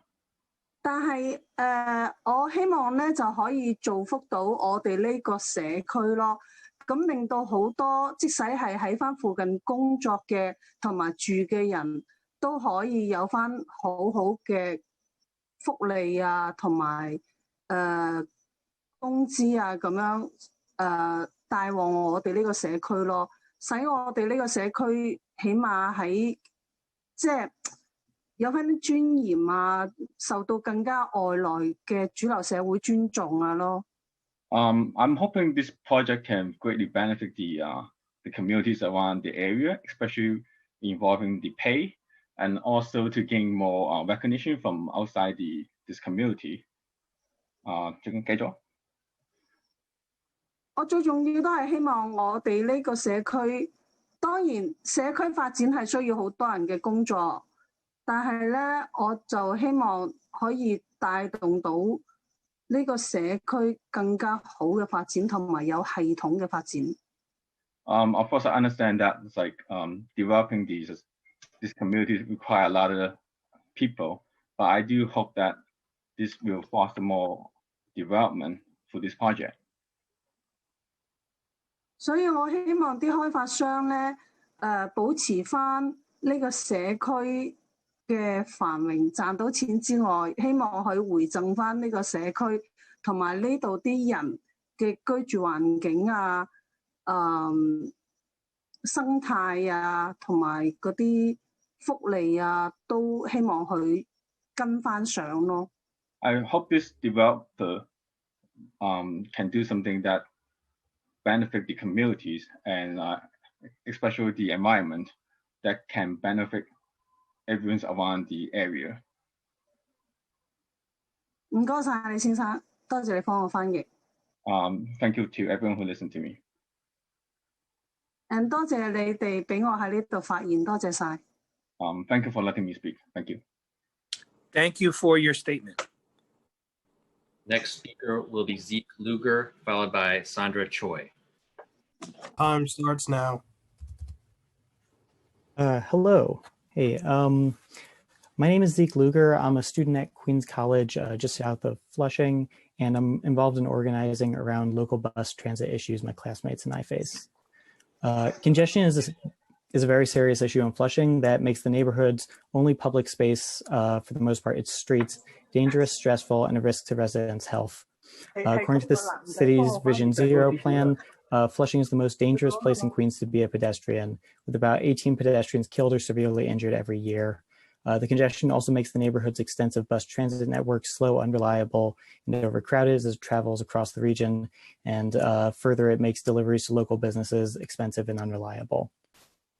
The developer's main claim of public benefit is the public space they say they provide, which, as referenced by Councilmember Reynoso, is extremely minimal and will not be fully public. The developers also claim that their private road network and 1,500 new parking spots will relieve traffic in the neighborhood. However, it's well established in transportation planning that new street space and especially new parking generates more congestion, rather than less because it attracts new car trips. And if you take a close look at the EAS transportation analysis, Mr. Kelty, it very plainly tells a story even worse than I would have expected. Like Mr. Devaney said, the congestion levels at intersections adjacent to the development currently graded as providing A, B, and C levels of service suddenly become D's, E's, and F's, which translate to apocalyptic levels of traffic for most of the day. This includes highlights like an impassable westbound Roosevelt Avenue with a 44-minute average wait in traffic to make a right turn onto Janet Place just before the bridge, and a 61-minute wait to exit the driveway at Site 4 and turn onto College Point Boulevard. Like Paula Siegel and Rebecca Pryor were saying, the only reason the developers can claim that traffic is improved, I'll just finish my sentence, with the private roads is that they're comparing it to the plan which they claim dubiously they'll be able to build without the rezoning, which the EAS says will produce equally terrible traffic. Thank you. And Flushing can stay was goal safe and affordable only if the council votes no on this rezoning and listens to the residents of Flushing. Thank you. Thank you for your statement. Next speaker on this, next and last speaker for this panel will be Sandra Choi. Time starts now. Thank you for the opportunity to testify today. My name is Sandra Choi, and I'm here to ask members of the council to oppose the Flushing Special Waterfront rezoning. I ask this as a Queens native, a Flushing resident, an economic development professional, and then as a community advocate with Mingwon. Flushing has long been a refuge and haven for the city's working class immigrants, and the people here have built the foundation of our community. We're represented by the frontline workers who risk their lives every day to keep the city running during a pandemic. This includes the home aides, the day laborers, the delivery workers, nail salon and laundromat operators. This is the community that built Flushing while living on the margins, and they are at risk of continued displacement. The developers of this project are selling this rezoning in the name of economic development, captured in generic jobs and total investment, especially as we see an alarming number of small businesses close permanently and a record number of Americans falling into poverty and unemployment. We want to rebuild, but not at the expense of hurting our community members. True economic and job growth in local economies are driven by micro businesses and the expansion of existing firms. To argue that large developments will bring investment and jobs while failing to acknowledge the existing businesses and longtime residents it will displace is wrong. Economic development must be inclusive, especially of working class populations, and protect union jobs, not harm the population that again built this neighborhood. The developer also stated that this project will create around 3,700 permanent jobs. Please recognize that developers typically use consultant economists to provide favorable figures on planning platforms like RIMS. Ask them to make public the analysis that produced that figure. Ask the coalition of organizations that are in support of this project to explain how they have meaningfully worked with the population of Flushing to address the root causes of poverty and connect community members who have traditionally taken the most difficult, dirty, and dangerous jobs in our society to good job opportunities. Time expired. Please consider the New Yorkers who are most vulnerable to becoming displaced by this project and do not have the same privilege as us with English fluency and access to platforms like Zoom in order to wait and testify at an online hearing during a working day. Please keep Flushing a home for those who built it, invested in it, and created a community for all. Please vote no on the rezoning. Thank you. Thank you. Are there any council members who wish to ask questions to the panelists? Chair Salamanca, I see no members with questions at this time. Thank you. Let's move on to the next panel. The next panel of speakers will include Mark Lee and Andy Kwon, who will testify with the help of a Korean interpreter. I will ask the interpreter when they're available to inform the panelists that they will each have 4 minutes and 15 seconds for their testimony, including time for translation. When Chair Salamanca prompts them to begin, I'll ask you to relay the message to begin. All right. The Korean interpreters here. Thank you. Mark Lee, you ready? 예, 준비되셨습니까, 이 선생님? 이 선생님 언뮤트 하세요. 그거 뮤트 버튼을 누르세요. Yes. 준비되셨습니까? He's ready. 잠깐만요. Okay, you may Just begin. one sec. Okay, 시작하세요.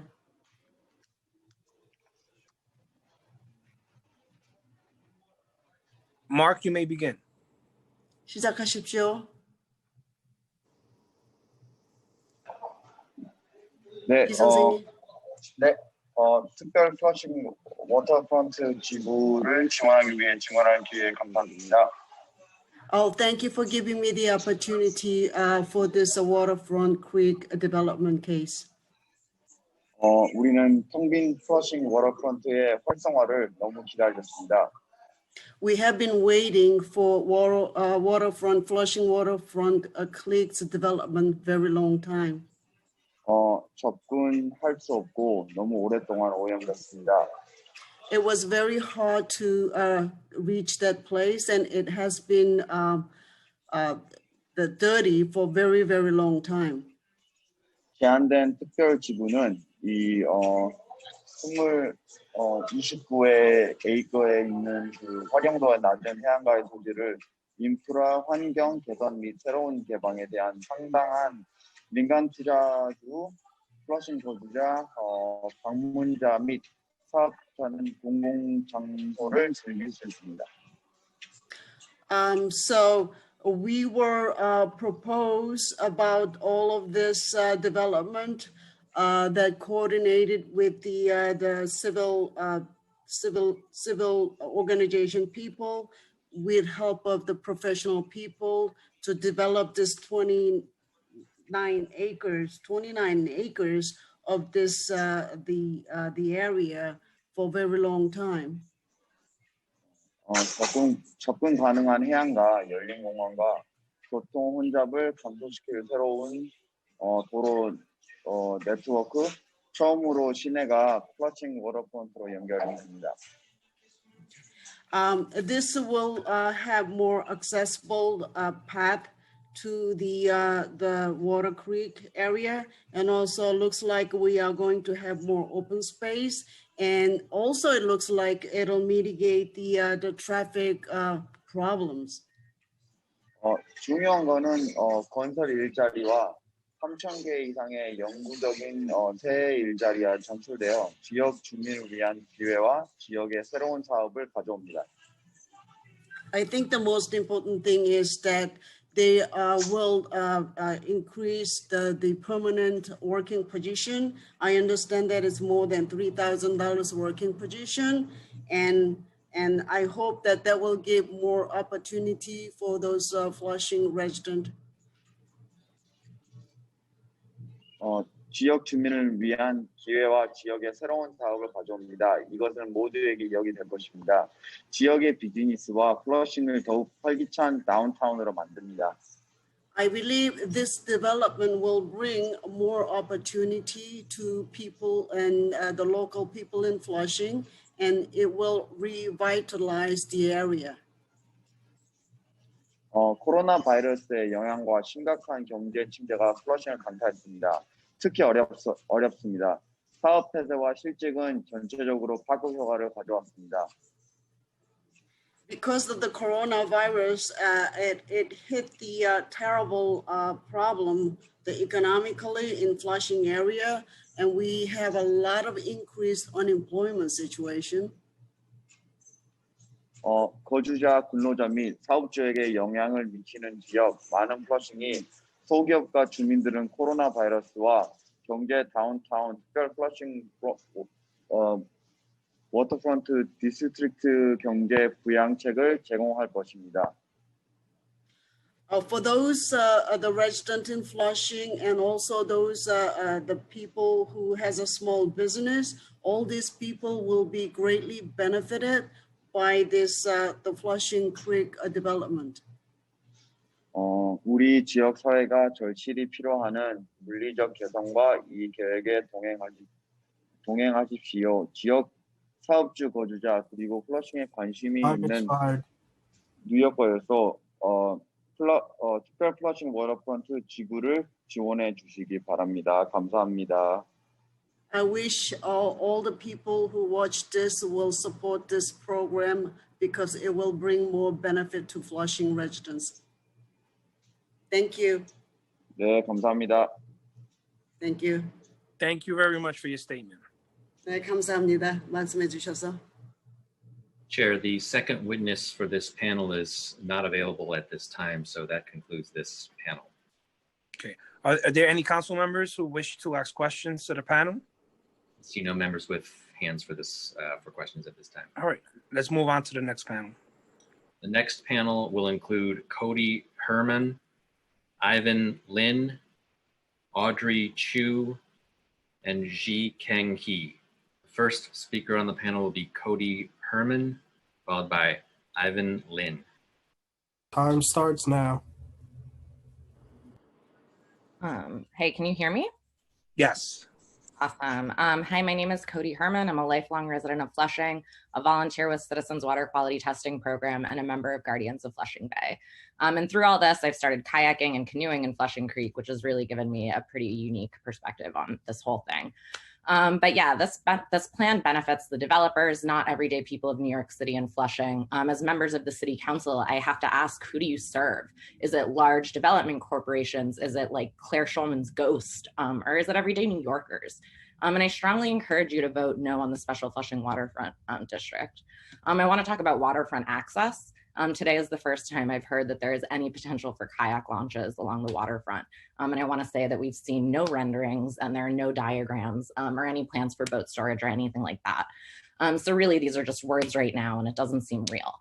And I don't think this should end at kayak launches. People should be able to sit down by the waterfront without having to hop over a guardrail or a fence. And the issue with this lack of waterfront touch points is without these opportunities built into the shoreline edge, promoting environmental stewardship and creating healthy waterways, it becomes much less possible. So yeah, if U-Haul chooses not to develop their waterfront, that means the affordable housing area gets cut off from the greater promenade. Similarly, there's no plan for how the Skyview Waterfront Access Plan will connect under Roosevelt Avenue to create this continuous waterfront walkway through the district that everybody keeps talking about. And something I think that really needs to be followed up on at a community board meeting earlier this year, representatives for the project explained that one of the waterfront buildings does not even have a plan to have a ramp down to the waterfront promenade because the grade is too steep. And in this particular site, the developers only took the time to design stairs down to the waterfront path. People with mobility issues, people with strollers, they'll have to take an elevator down to the promenade. Can we really trust these developers to design truly equitable streets and roadways if they can't manage to get people down a hill? We're talking about a space that's supposed to be publicly accessible. And I want to remind the City Planning Commission that, well, just on a last note, we're already building affordable housing in a floodplain in Willets Point. I think we can do better in Flushing. Why does the site for affordable housing always need to be in the most vulnerable areas? I strongly encourage you to vote no on this plan. Thank you for your time. Thank you for your statement. Next speaker will be Ivan Lin, followed by Audrey Chu. Hi, I'm Ivan. I'm a high school student and I am testifying in opposition to the Flushing rezoning plan. Even though I am from Brooklyn, I am here in Flushing to fight against the rezoning plan proposed by F&T. A few blocks from where I live is Sunset Park, a neighborhood that is currently battling against gentrification and another group of rich developers in the city. Like Flushing, over 50% of residents in Sunset Park are rent burdened. I know a few relatives from Sunset Park that are trying to move to Staten Island because the rent is becoming so expensive. We were able to stop Industry City from passing the rezoning because we had over 7 years to develop alternatives to the plan. But with the Flushing rezoning plan made public in 2019, community members barely had enough time to react. Flushing has become almost a second home to me, and it pains me to see both residents and small businesses struggle with already high rent. The building of these luxury condos will only cause the rent to increase, which is something that we do not need, especially during the times of COVID. Out of 1,725 housing units, only around 70 to 90 is definitely not enough. If you are listening to what Flushing residents need, what we need most are affordable housing. We demand for more affordable housing units that correctly puts the median household income of downtown Flushing residents into consideration, which is around $25,000. I also want to mention how Flushing's very own community representatives have sold the residents out. It is on public record that Peter Koo received at least $18,000 in donations from the F&T Realty Group. Councilmember Peter Koo, if you are truly caring about the community's well-being and opinions, please say no to Flushing rezoning. Thank you.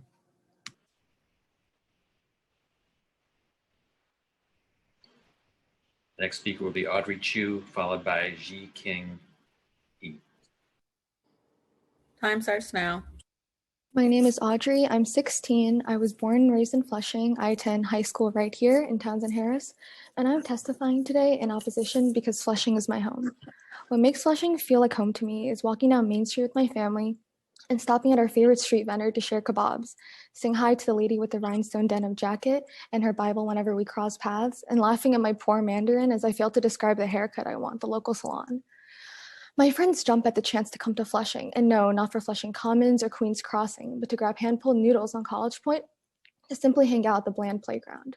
Our community is built from shared moments like these, not retail complexes and office centers.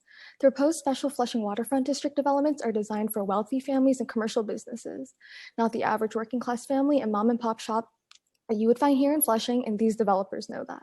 The proposed luxury housing units are clearly meant for wealthy folks, and nearby landlords will most definitely jump at the chance to raise rent. In fact, the meager amounts of affordable housing units included would cause over double the median household income in downtown Flushing.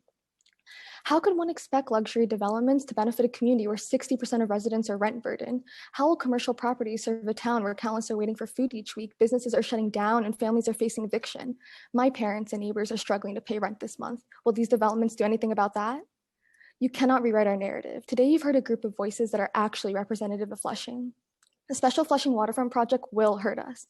We've stepped away from our jobs, busy schedules, in my case, AP classes and SAT prep, all to show you how much we care about our town and that we will speak up against what we know will damage it.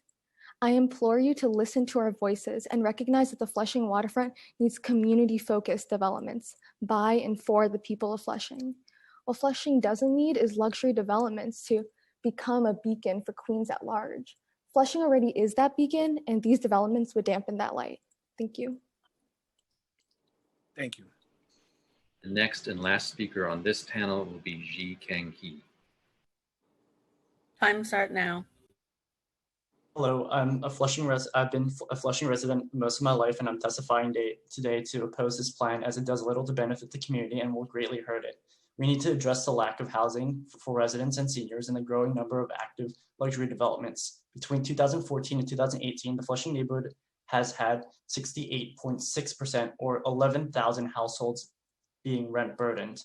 Over the last 5 years, only a few developments have added new affordable housing units. One Flushing added 321 units, Macedonia Plaza added 143 units.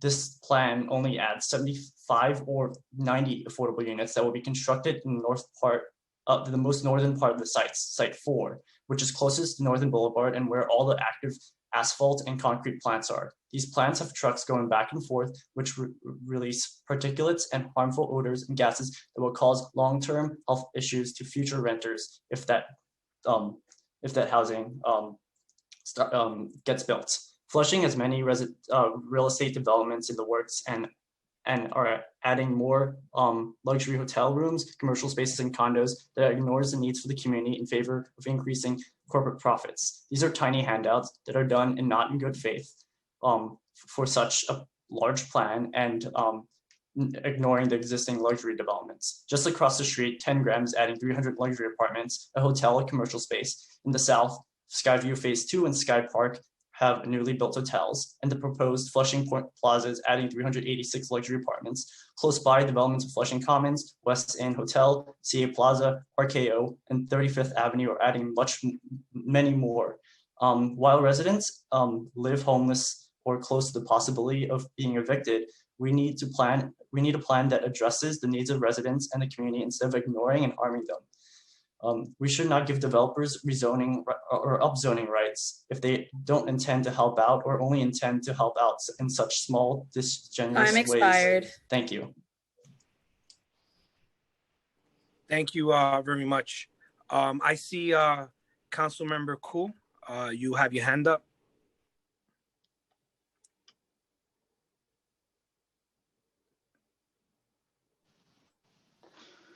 Hi, Mr. Chair. I just want to set the record straight by a previous speaker, the young man from 8th Avenue, accusing me of taking the $18,000 from the developers.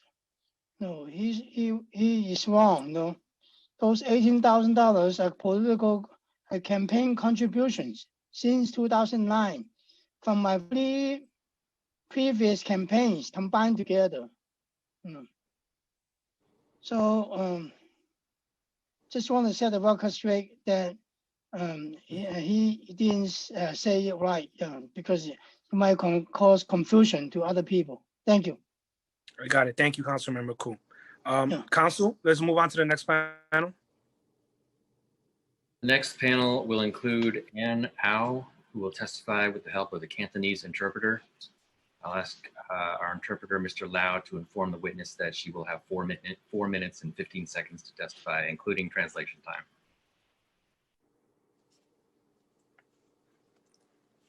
Mr. Lau, you may begin. Yes, I'm here. 呢位女士，你有4分鐘去講樣嘢，include 連埋呢一個廣東4分鐘之後連埋呢個翻譯嘅，所以請你發言。不過你盡量每4句停一停，等我去翻譯。Hello, is she there? I see Ann Au. We just have to wait until she is unmuted.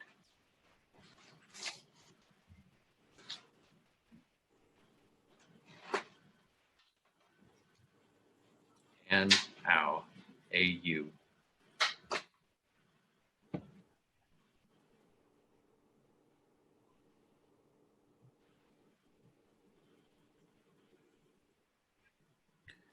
We're waiting for the interpreter. We have the interpreter. We're waiting for the witness, Ann Au, A-U, last name A-U. We just need to have the witness unmuted and then. Hello? 我係你嘅翻譯員姓劉請你喺4分鐘之內講完你要發嘅言同埋請你盡量每3、4句停一停，等我幫你翻譯。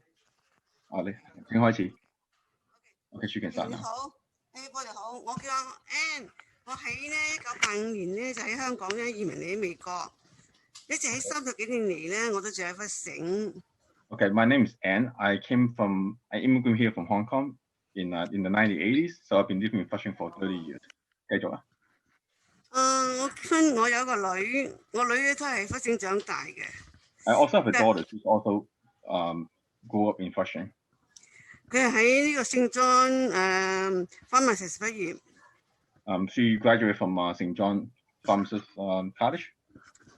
我嚟嗰時忽省嗰時咧，一個好少嘅鎮，好靜。而家咧變咗一個好繁榮嘅城市。咁我作為一個忽省嘅居民咧，我梗係希望佢發展得越好啦，俾我哋好多好科技嘅方便。When I came here, Flushing is very quiet. It's very small. It's not as busy as right now. So I'm happy that seeing Flushing develop to the point right now, and I hope it's going to get even better. 請繼續。點解我喜歡忽省咧？因為我而家我唔用揸車咧，忽省咧就好多嘅嘢俾我好方便，醫生啦、銀行啦、shopping 啦，有唔同嘅文化咧，有好多嘢可以去學啦，有好多嘅 community 啦咁樣，所以咧我喜歡紐約。The reason I like Flushing because I don't really drive, but there's also a lot to offer in Flushing. Like there's a lot of medical clinic, there's a lot of cultural communities work, and there's a lot of different things that I can learn and enjoy. Okay. 我嚟咗忽省之後咧，我都係喺呢個忽省銀行嗰個會計員做起，喺30幾年前。所以咧嗰陣時咧只有2間銀行，但而家咧呢度咧聽講已經發展到成多過50間啦。So I used to work in the bank as an accountant 30 years ago, and at that time there's only 2 banks. Up to this point right now, from my understanding, there seems to be more than 50 banks around the areas now in Flushing. 而家咧我就佔咗幾多年啦，已經來年紀又大啦。咁咧我都好希望咧，忽省咧係一個好休閒嘅場所，好似馬同downtown咁樣，所以令到我哋咧生活喺呢度咧生活更加方便，更加 enjoyable。Now that I'm older, and I hope that I can still live my life in a leisure way, and that it can be more accessible from Flushing. 我一路睇住佢咧係咁樣改變強大，同埋咧越嚟越方便。所以咧，我希望咧呢個工程咧一定要俾我哋帶來好多嘅 enjoyable 同埋好多嘅希望。I hope this development can give us more hope and more development around the area. OK， 多謝各位，多謝你哋嘅。OK，thank you。Okay, thank you for everyone to listen to me. Thank you. Thank you. Chair Salanaka, that was the only witness for this panel. Okay. I don't see anyone with their hands up, so we'll go to the next panel. The next panel will include Vivian Liu, Jaleesa Gilmore, Robert Lascalzo, and Matthew Gamero. The first speaker will be Vivian Liu, followed by Jaleesa Gilmore. Vivian, if you're there, you may begin. Time starts now.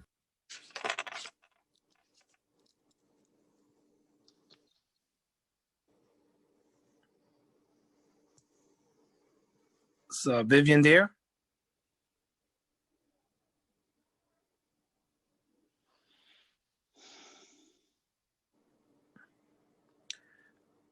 Council, do you see Vivian? I do not see Vivian at this time. We may need to give the intake team a couple seconds to bring everybody in. Okay.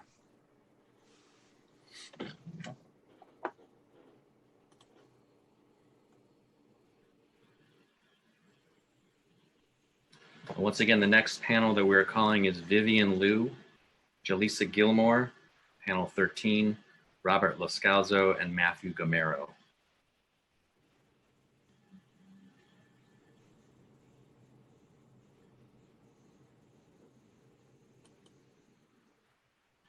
We can take Jaleesa Gilmore first, who will be followed by Robert Lascalzo. Yes, let's start with Jaleesa. Time starts now. 1 second.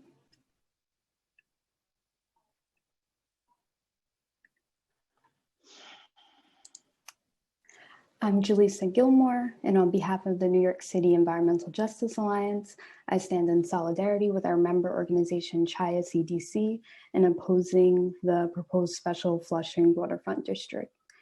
NEJA is a citywide network of grassroots organizations from low-income communities and communities of color in environmentally overburdened neighborhoods. In the age of the climate crisis, coastal planning must center the needs of frontline communities and support resilient, sustainable, and affordable neighborhoods with access to good green jobs. Unfortunately, the rapidly rising flood of luxury waterfront development in increasingly risky areas of New York threatens this vision. The SFWD proposal is no different, proposing needless private development with little community input that threatens the existing diverse working class and immigrant community while doing very little to address coastal climate risk. We are particularly concerned with the plan moving forward without an environmental impact statement, as well as the proposal's overall lack of attention to coastal climate and environmental health risk. NEJA endorses a balanced approach to waterfront policy that bolsters local communities by promoting economic growth and advancing equity while protecting and improving our waterways. We envision innovative waterfront industrial zoning and programs that set the standard for environmentally conscious development while enhancing community resiliency. We echo concerns by the Fed Up Coalition that the ULURP process has failed to incorporate meaningful community input. As a result, the proposal lacks a plan for any public institution such as public schools. Lastly, as New York City works to recover from COVID-19 and the subsequent economic crisis, the importance of prioritizing communities' health and economic stability over luxury development that accelerates displacement is what Flushing needs.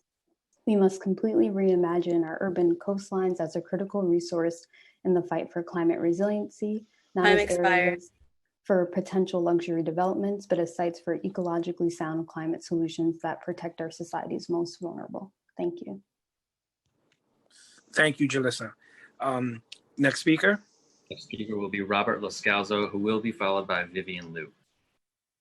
Time starts now. Hi, can you see me and hear me?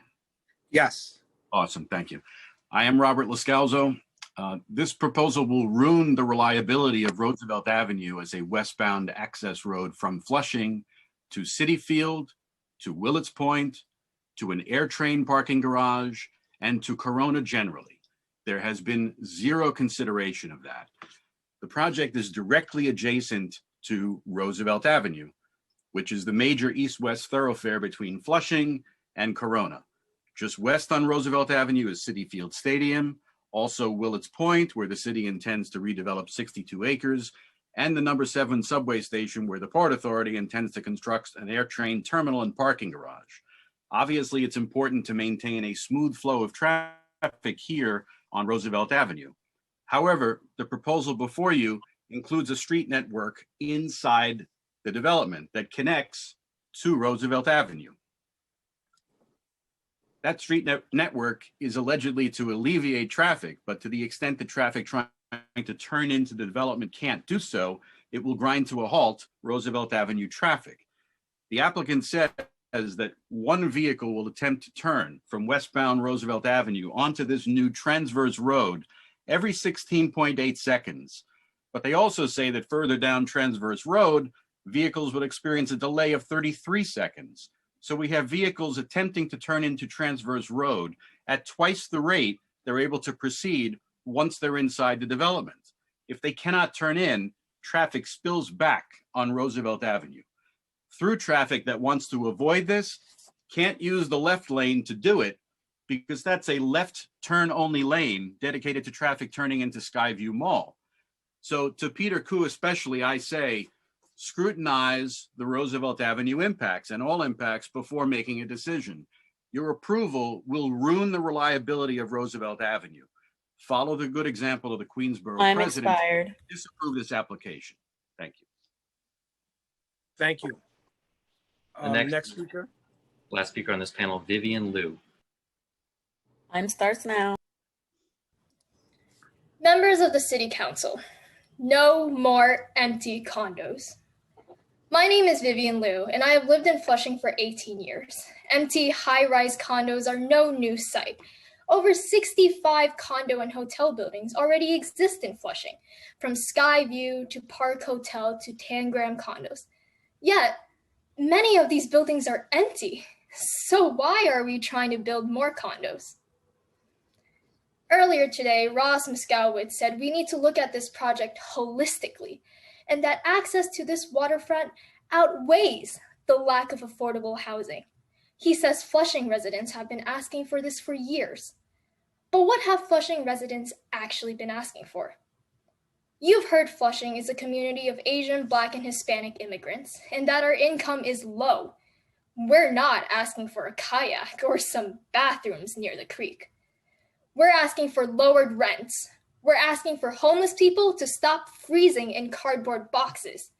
We're asking for a place to live, not empty condos. They're proposing 90 units of affordable housing. That's less than 5% of the luxury condos being built. And more importantly, these affordable housing units will be in Site 4, the last site to be built, and they're separated from the rest of the condos. These units will be right next to cement and asphalt factories. Not only is there a lack of affordable housing, the ones that are available will cause environmental harm for low-income residents. This waterfront means nothing for Flushing's image if the very people who live here continue to die on the streets and be displaced. No more empty, environmentally unsafe condos. Please vote no. Thank you. Thank you for your statement. Mr. Counsel, I don't see any hands up. Correct. All right, so we're moving on to the next panel. Correct. All right, wait, right before you call in the next panel, I just want to thank the committee for allowing me to briefly chair this committee. And I am now going to hand it off to the chair of this committee, Chair Moya. Thank you so much, Chair Salamanca, for your time here. Thank you for filling in and giving me a chance to take a little breather. But thank you so much, and let's continue on with the panelists. Chair Moya, the next panel will include Jocelyn Chen, Cindy Lin, Tai Yun Lin, Ki An Wu. These witnesses will testify with the help of a Mandarin interpreter. I'll ask that the interpreter inform these panelists that they will each have 4 minutes and 15 seconds for their testimony, including translation time, and that when the chair indicates that they may begin, that you announce to them that they may each begin in turn. Yes. First speaker will be Jocelyn Chen, followed by Cindy Lin. 我讲了。Hi，我叫 Jocelyn Chen， 我是这里美国公民，也是巴拉盛的居民。你等一下我跟你先解释一下，就是我们只有4分钟15秒的时间，包括翻译的时间在里面，所以你讲一句，我翻译一句，放给他们听，好不好 ？OK， 好。Yes, my name is Jocelyn Chen. I am I'm an American citizen. I'm a resident of Flushing. 好，请继续说。我从新闻上了解此项目，并且对这个项目感到非常兴奋。From the media, I learned this project, and I'm familiar with this project. 自从我2004年搬到这里以来，法拉盛滨水区就一直闲置在那里。Since I moved here in this area in 2004, the Flushing Creek area has been wasted land here. 无论是白天或晚上，我从来没有感到安全或舒适的独自走过这个区域。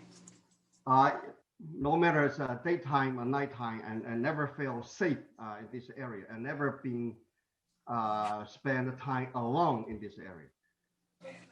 我希望纽约市能够尽快批准此项目。And I hope the New York City would approve this project as soon as possible. 因为我觉得这是振兴这一个领域的一个巨大的机会，将使我们的社区受到很大的福利。Because this is a real opportunity to boost this community, and this definitely encourage for the community here.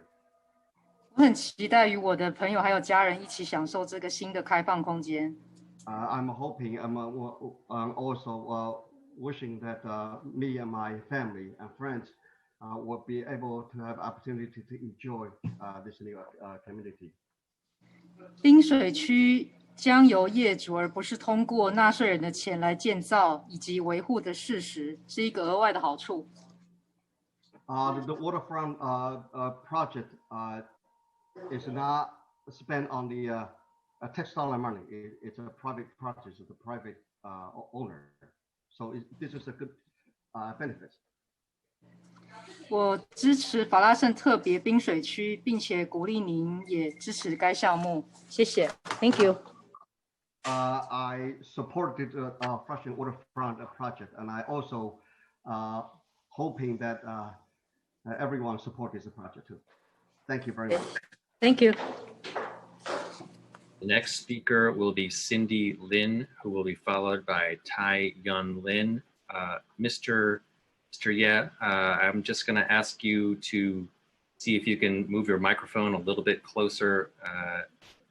We could stand to hear your voice a little bit louder in the trailer.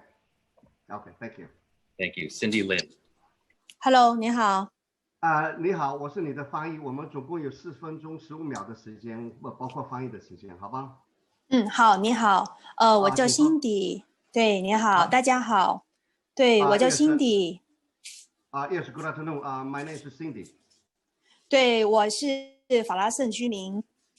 I am a Flushing resident. 对，我看到报道，现在正在那个提案法拉盛特别那个河岸项目，我是支持这个项目的。I heard the report that there's a project application regarding Flushing Waterfront project. I myself is a person who support this project. 对，因为我觉得这是一个很让人激动的项目，这些开发团队将清理这个纽约市污染最严重的这个河流，就是法拉盛河流。And this is a very exciting news, an exciting project because this is one of the dirtiest contaminated the area, and this is an opportunity to clean this area and water. 打造大型的公共河滨公园和那个绿化休息区，为我们创造几千个永久性的工作岗位，我觉得这个是很激动人心的。Making waterfront a part and the leisure area, and also providing several thousand permanent jobs. This is very good and very exciting. 给我们社区带来更好的生活环境和福利。Benefit this community with benefits and also the environment. 我们刚刚经历了这个 coronavirus 的重创，很多人都失去了工作，真的非常需要这些开发商来投资，来刺激法拉盛的经济发展，打造更好的法拉盛。We were devastated, impacted by coronavirus pandemic, and many people lost their employment. We absolutely need such opportunity to boost and develop a Flushing area.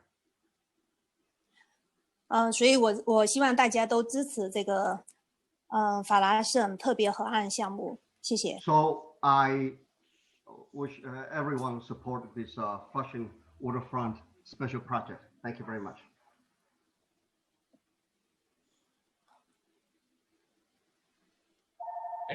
Next speaker will be Tai Yun Lin, who will be followed by Ki An Wu.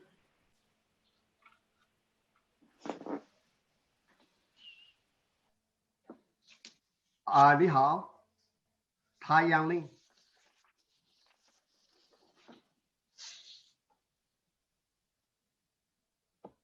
我是林泰云。Yes，你好，我是你的翻译，就是我们有4分钟15秒的时间，包括翻译的时间跟你讲，好不好？你现在可以讲了。OK， 我是林泰云。Yes, my name is Lin Tai. 居住在法拉盛。I'm living in Flushing. 134-37 Maple Avenue. I'm living 134-37 Maple Avenue. 非常多年了，时间很久了。I've been living here for many years, long time. 目前从事工程工地的废弃垃圾处理。Right now, I'm working in the construction site, the rubbish cleaning work.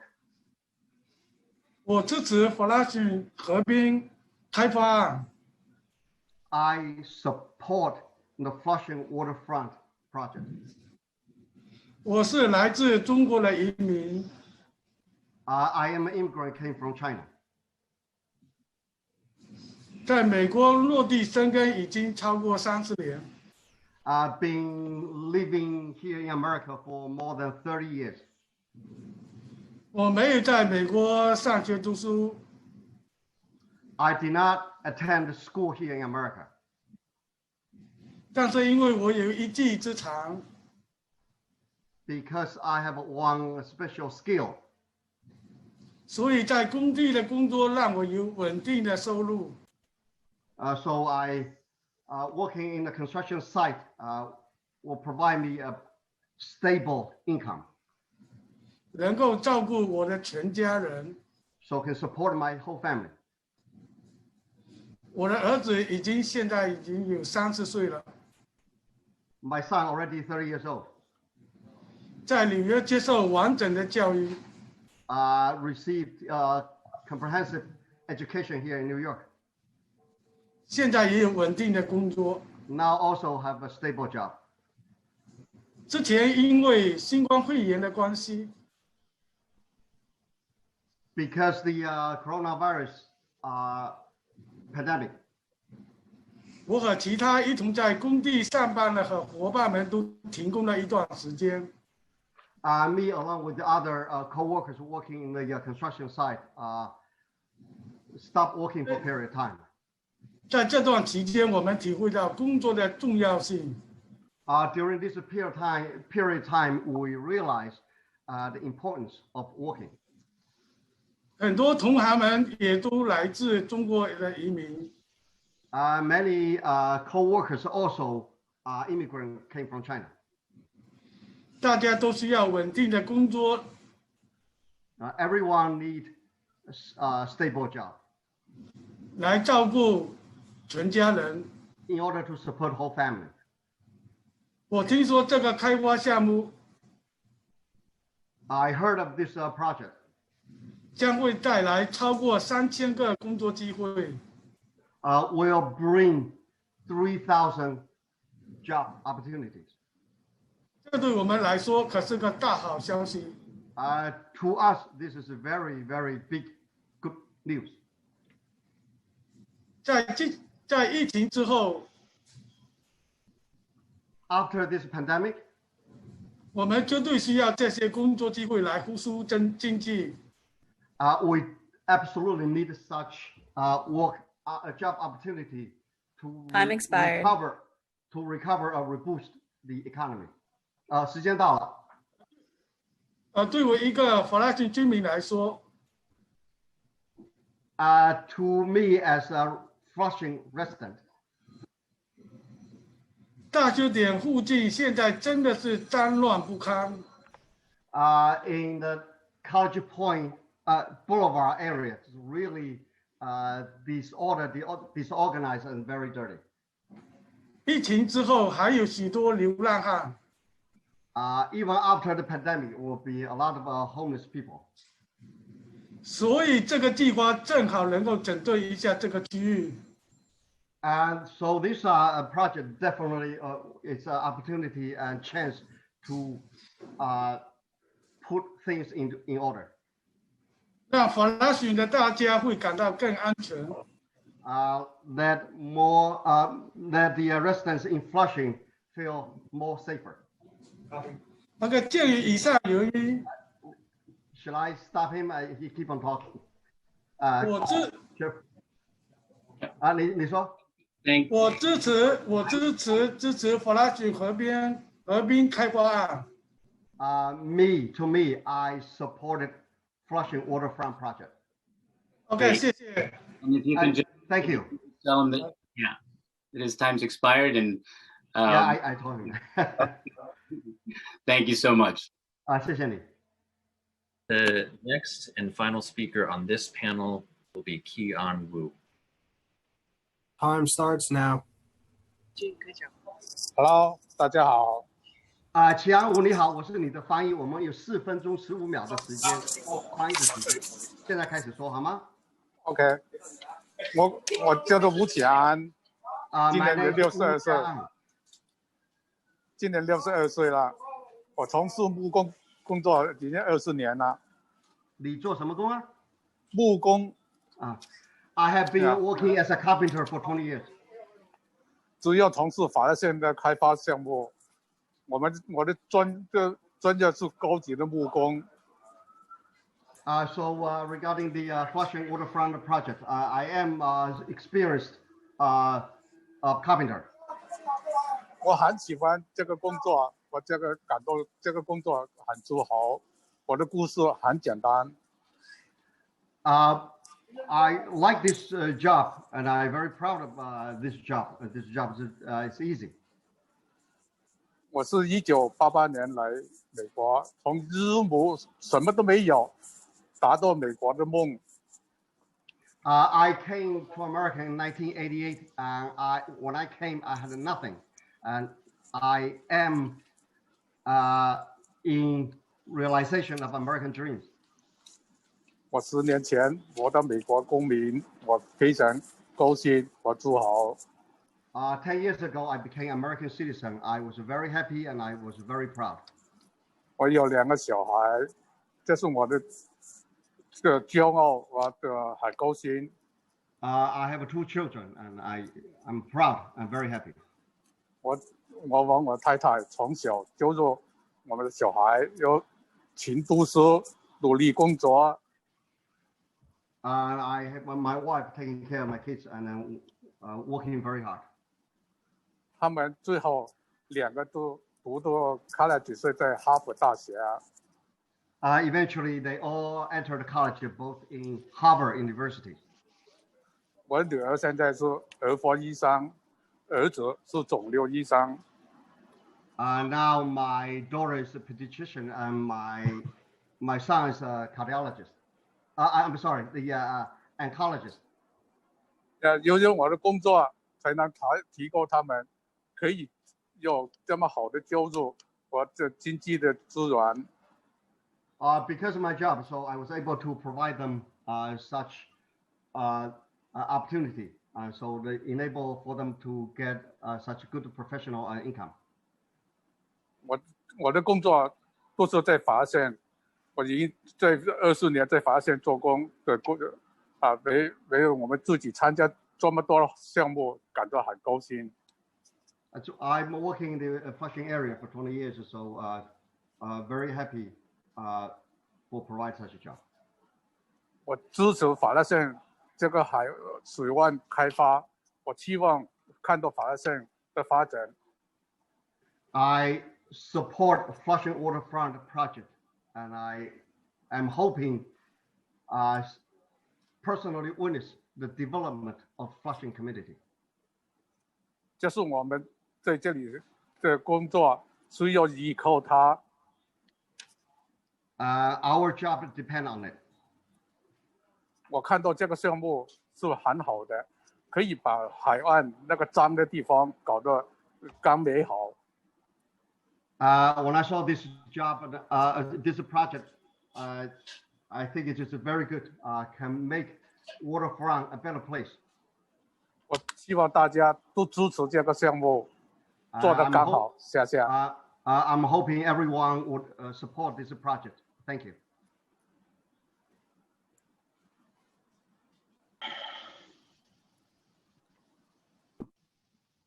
Mr. Chair, we're moving on to the next panel, and I'll be stepping in as counsel temporarily. I'm Angelina Martinez Rubio, and our next panel will need Mandarin translation. So Mr. Ye, if you could stay on.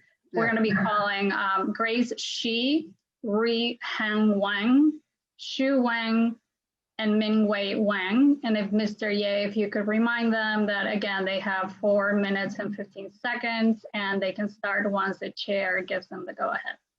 Yeah. Thank you so much, Angelina. 喂，你好。So Ms. Grace Shi is the first speaker. Grace Shi, 你在线上吗？ Do we have Grace Shi? I did not hear. Okay, hi. Yes, can you She's hear me? OK. 你好，Grace Shi 是吧？你好，我是你的翻译。我们总共有4分钟15秒的时间，包括翻译时间，所以你。Oh, can I speak English? Oh, OK. Yeah, she prefers to speak English. Okay. Yeah. So let's do that. Thank you so much. Thank you. Yes. Hi, good afternoon. My name is Grace Shi.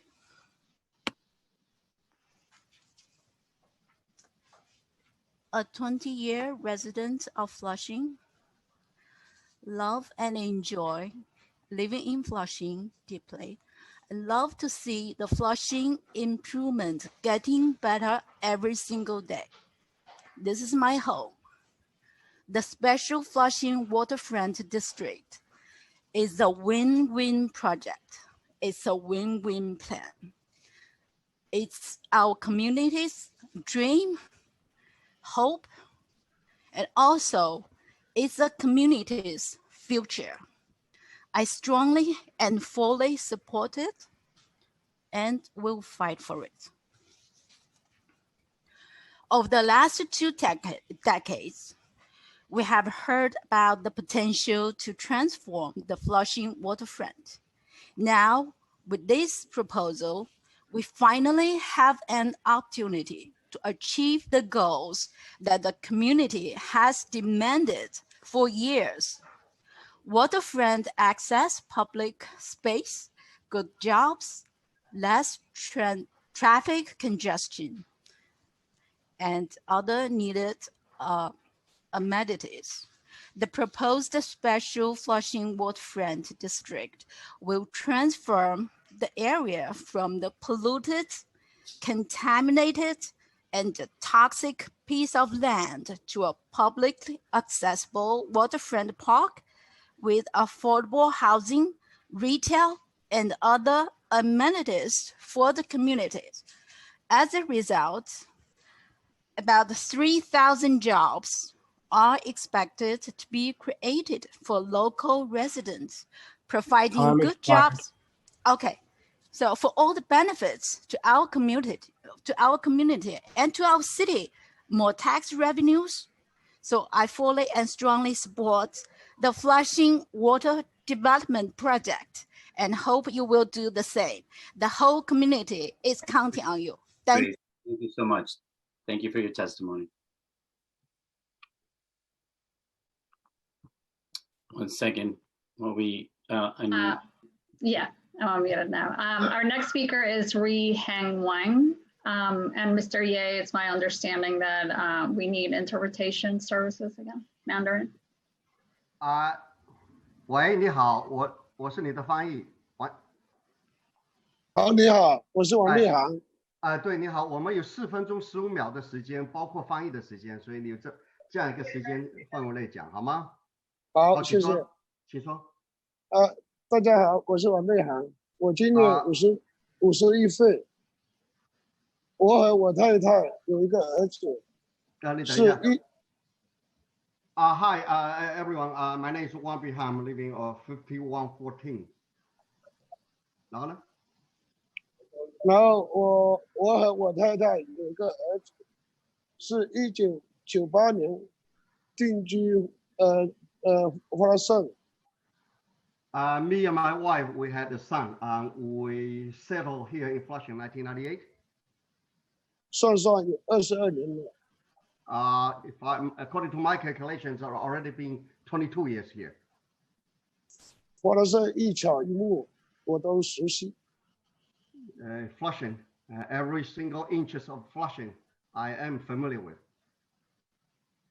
华盛顿的生活越来越方便。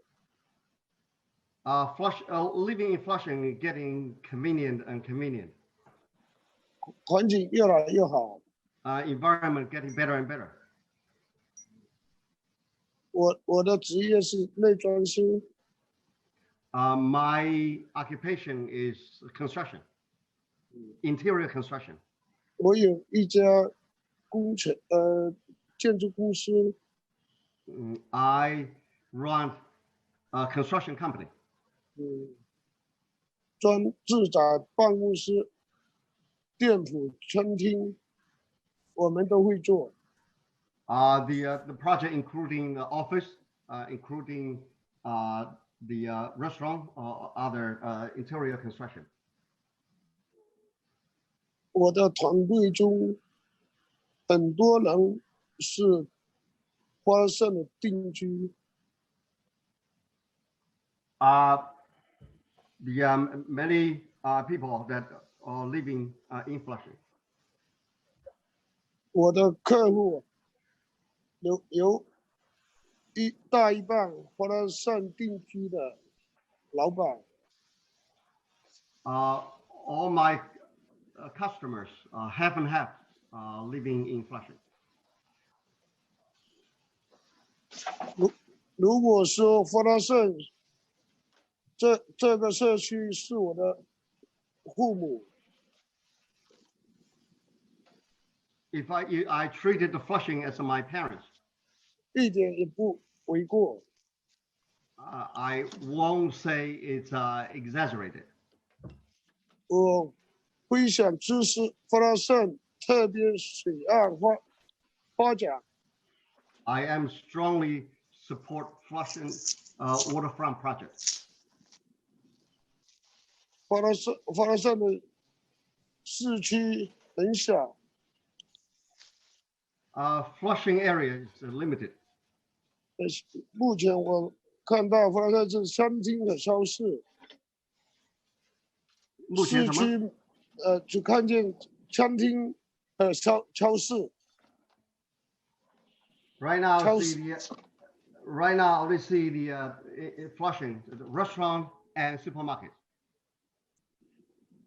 市区没有一个漂亮的地标。 In the downtown area of Flushing, there's no very beautiful landmark.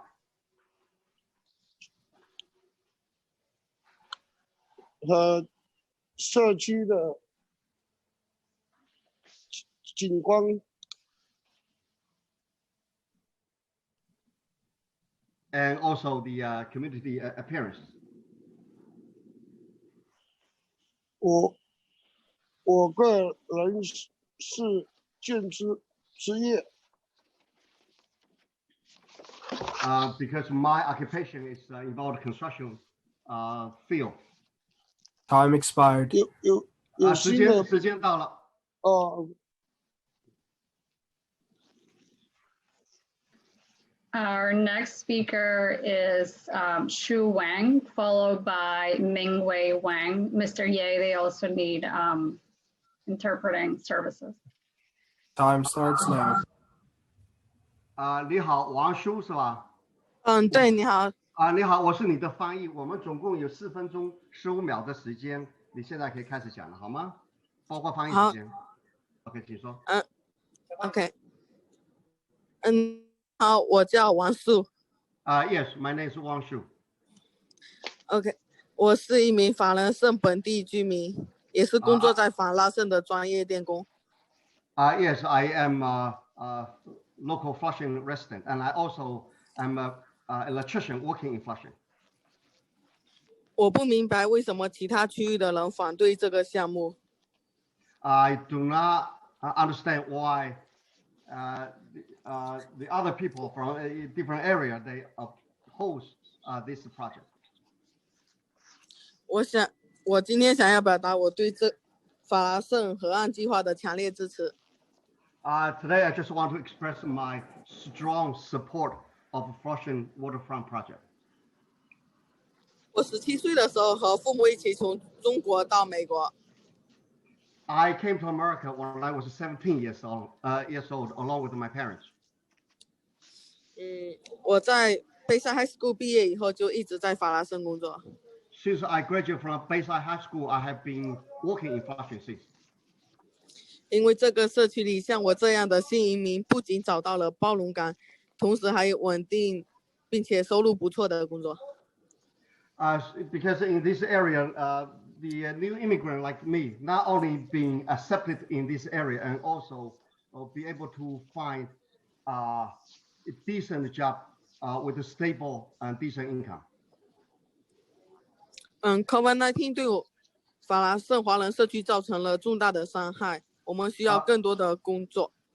Coronavirus have a dramatic negative impact to Flushing community, so we need more job opportunities.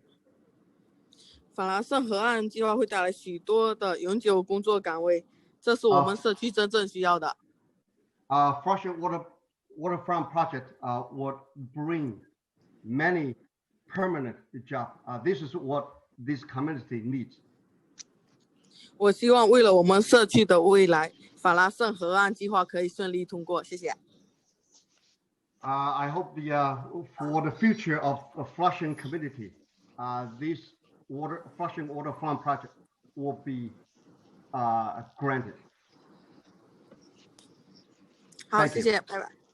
Thank you. 拜拜。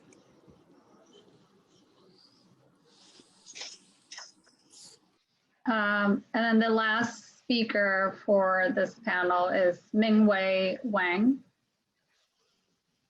Wang Mingwei. Time starts now. 你好。你好，我是你的翻译。我们总共加到翻译的时间，总共有4分15秒的时间。你现在可以开始说了，好吗 ？OK， 好，大家好，我叫王明伟。Good afternoon, everyone. My name is Wang Mingwei. 我从事建筑业。I am involved construction work. 我住在法拉盛10年了。I've been living in Flushing for 10 years. 我不知道为什么其他区的居民对这个计划有这么多的意见。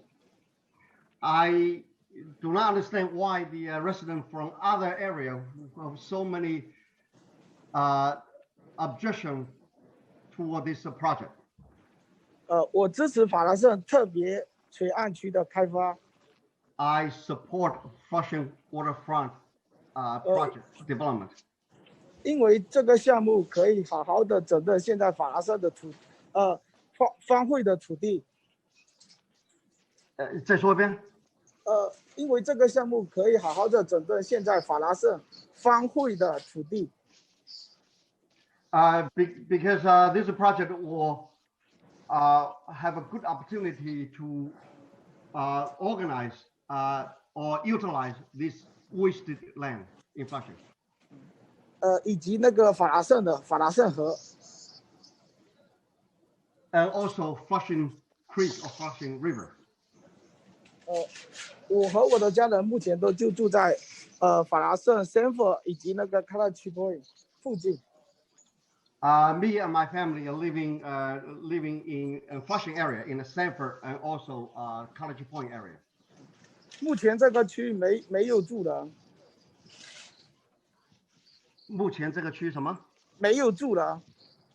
Currently, this area there's no residents living there. 都是废弃的仓库，很不安全。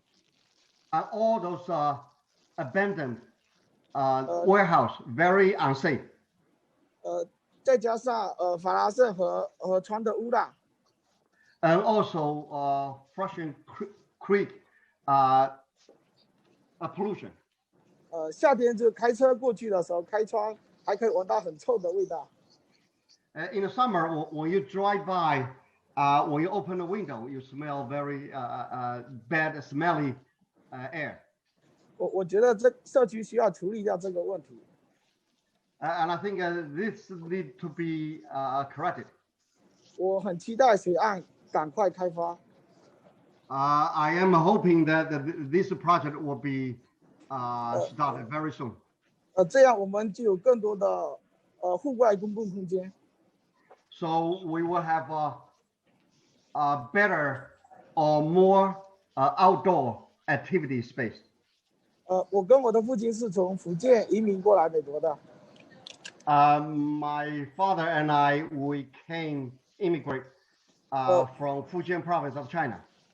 我从事建筑行业。I've been working as a construction worker. 我很喜欢我的工作。I like my job. 我这样，这个项目可以让我有一技之长。So this project will definitely give me chance related to my skill. 我也很期待这个项目尽快通过。And I really hope that this project application will be granted very soon. 让这个社区越来越繁华。So make this community better, more prosperous. OK， 谢谢。Thank you. OK. Thank you. Thank you for your testimony. So, Mr. Chair, the next panel will also require Mandarin interpretation. So, Mr. Ye, if you can stay on, and the panel will be Zheng Cheng Ye, Li Long Yu, Yo-Yo Zhang, Eric Zhang, and Yi Zong Ye. So if we can admit them. And then the first speaker will be Zheng Cheng Ye, followed by Li Long Yu. Time starts now. 你好，申川燕，我是你的翻译。喂。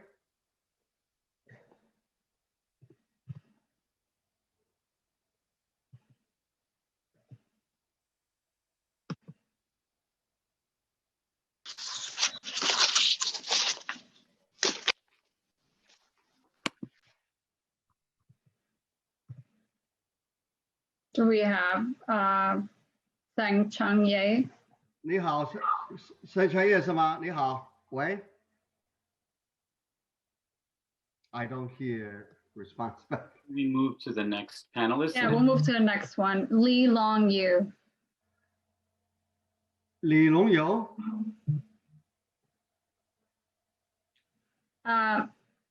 Chair Moya, it looks like we're having some technical difficulties promoting this panel, so let's just give it a couple minutes. Okay. Let's take a brief pause right now and see if we can get them back online. Yeah, the meeting will stand at ease while we get the panelists in. Okay, thank you.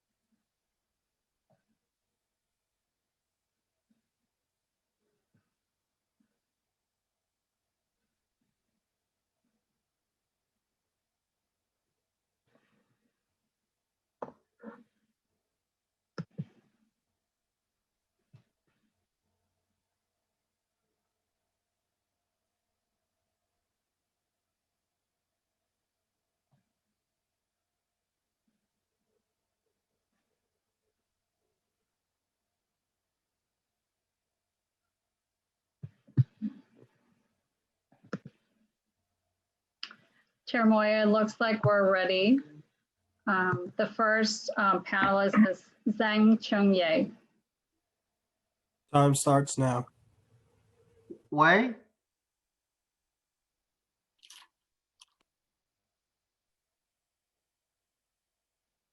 喂，你好，听得到吗？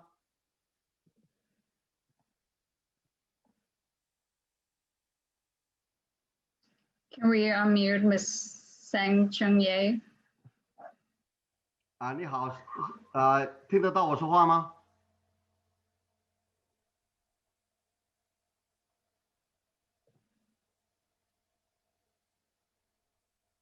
He's still on mute. Can somebody unmute him or her? Zhang Chengye.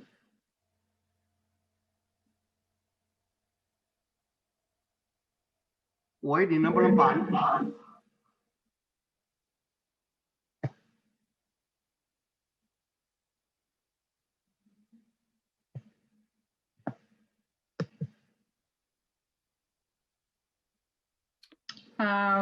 Doesn't look like it's still on that. Zhang Chengye is still on mute, so I'm just going to move on to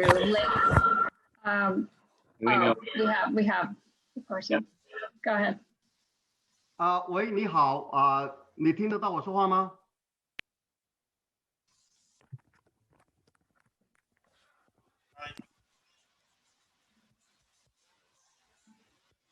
Zhang, are you there? 喂，你好，听得到吗？ Hello?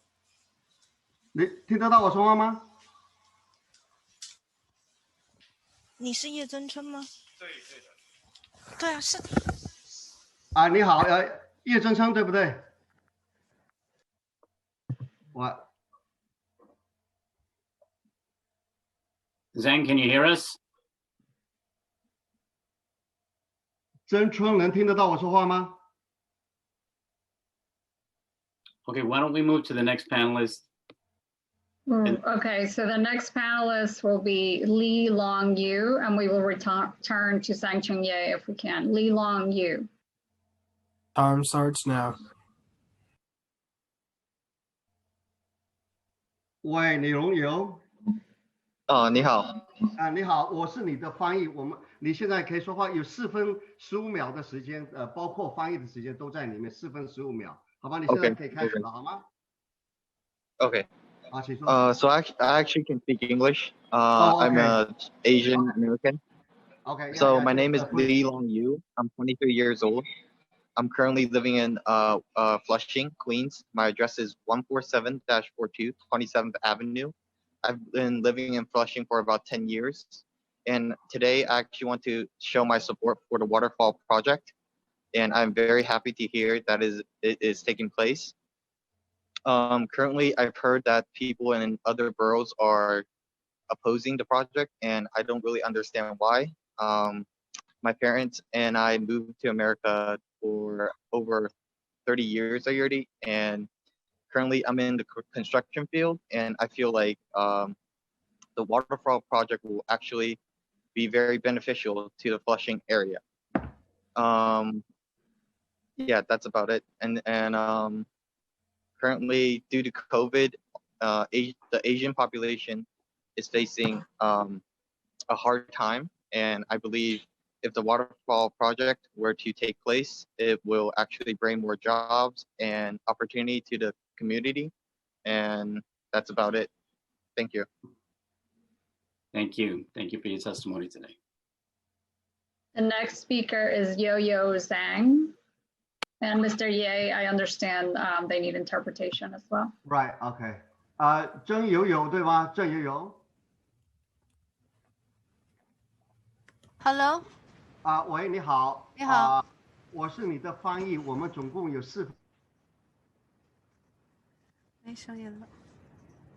Hello。说好吗？听得到吗？好，I think I can speak in English. OK， 好，那好，请说英语。Thank you. You may begin when you're ready. Okay. My name is Yo-Yo Zhang. I was born and raised in China and have been living and working in China, Seoul, South Korea, and came to New York City 3 years ago. I have been working at an international trade company for the past 10 years. When I lived in Seoul, I have been to a lot of mixed-use projects over there, which include a shopping mall, movie theater, hotel, and restaurants. People can easily go to one spot to do all kinds of things. However, this kind of mixed-use development is rare in New York City. So when I read about the plan for the Flushing Waterfront development, I'm actually very excited about it. From a customer's perspective, we would like to visit those kinds of modern, convenient, and fun places. Also, I saw there will be an open-air public waterfront park in the plan. I'm also looking forward to that. I've been living in Flushing since I came to New York as a local resident. I hope Flushing can be better and better. Thank you. Thank you.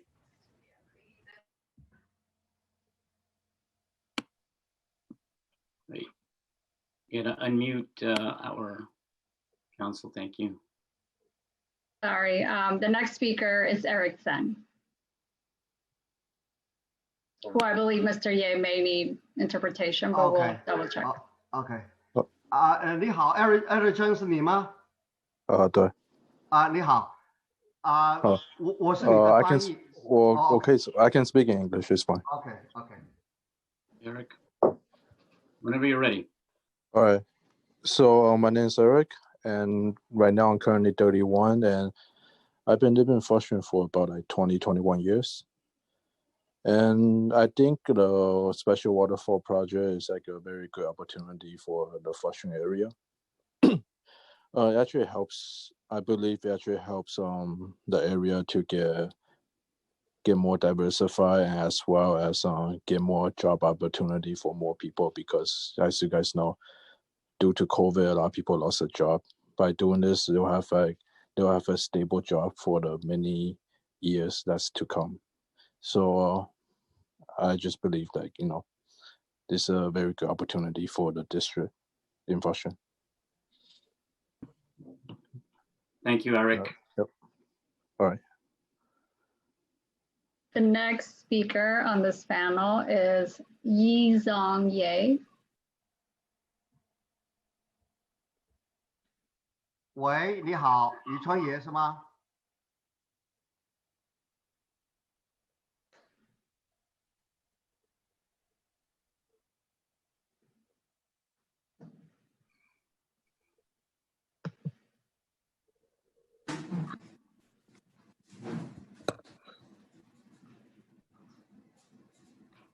？Yizong Ye, are you there?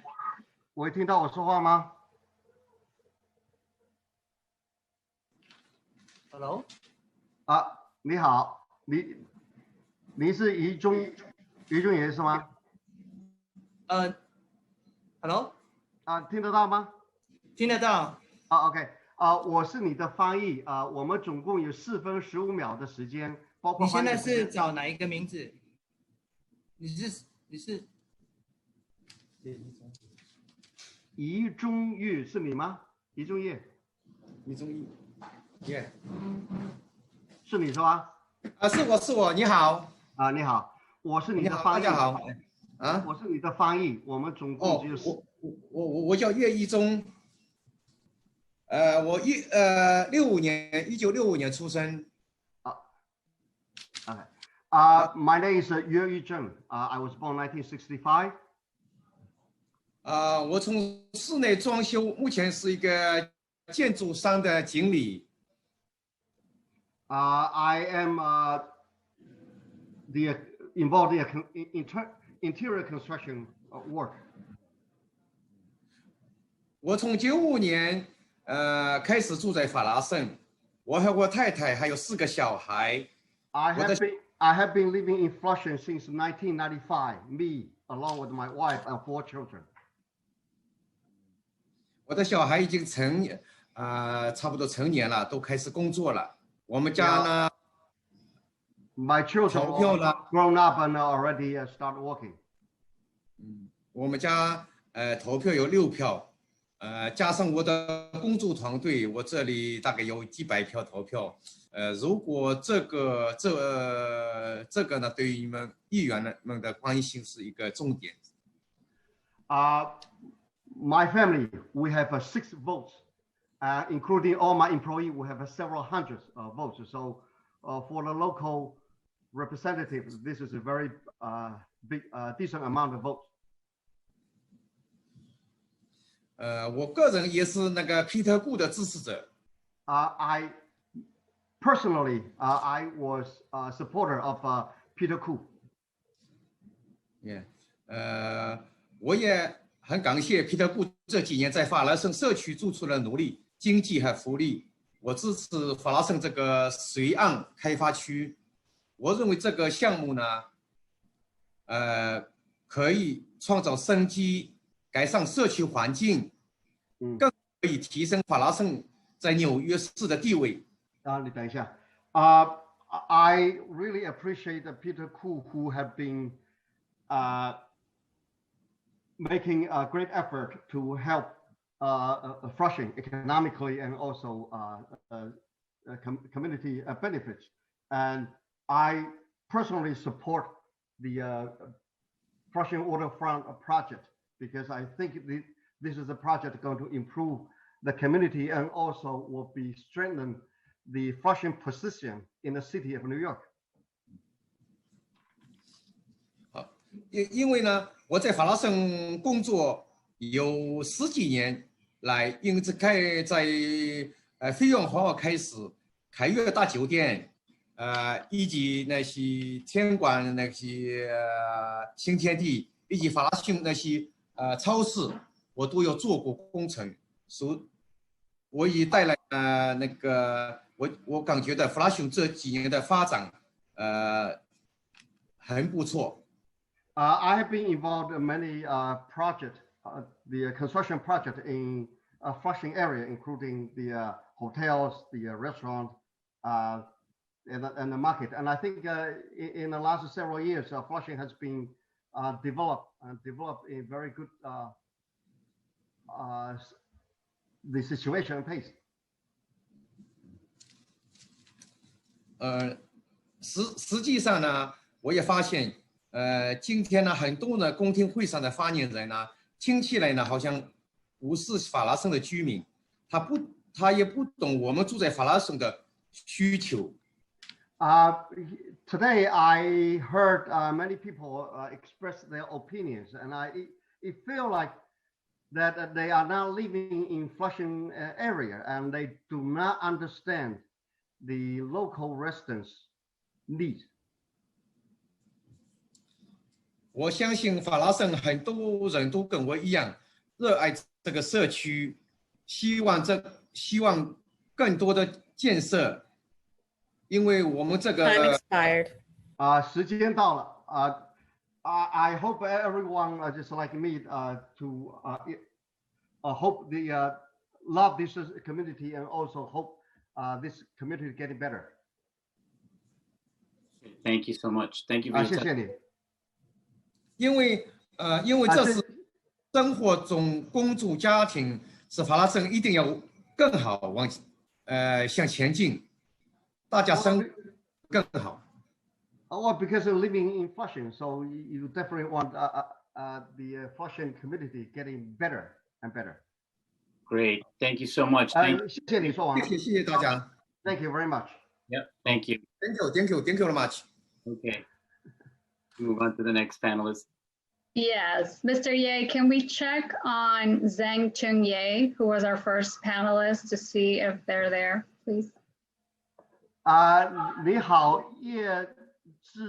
曾春，你在吗？喂，曾春在吗？喂，你好。你好。Yeah, he's on. Okay. 喂，你好。你好，我是你的翻译。我们总共有4分钟15秒的时间，就是说包括翻译时间都在里面，只有4分钟15秒时间，所以你现在可以开始了，好吗？好的，我的名字叫叶真琛。Yes, my name is 叶真琛。我95年就住在华达盛。Since 1995, I've been living in Flushing. 请听一下我们华达盛居民的真实的想法。Please listen to our Flushing residents' true thought. 我非常支持华达盛河岸区的开发案。I strongly support the Flushing Waterfront project. 我来美国之前去过欧洲的其他国家。Before I came to America, I was in other countries in Europe. 对大城市的这些开发项目，我也曾注意过。I pay attention to those development projects in a big city. 我从事建筑行业相关的行业超过30年。I've been involved in construction and construction-related business for over 30 years. 我现在是建筑装潢的包商。I am the contractor of construction and decoration.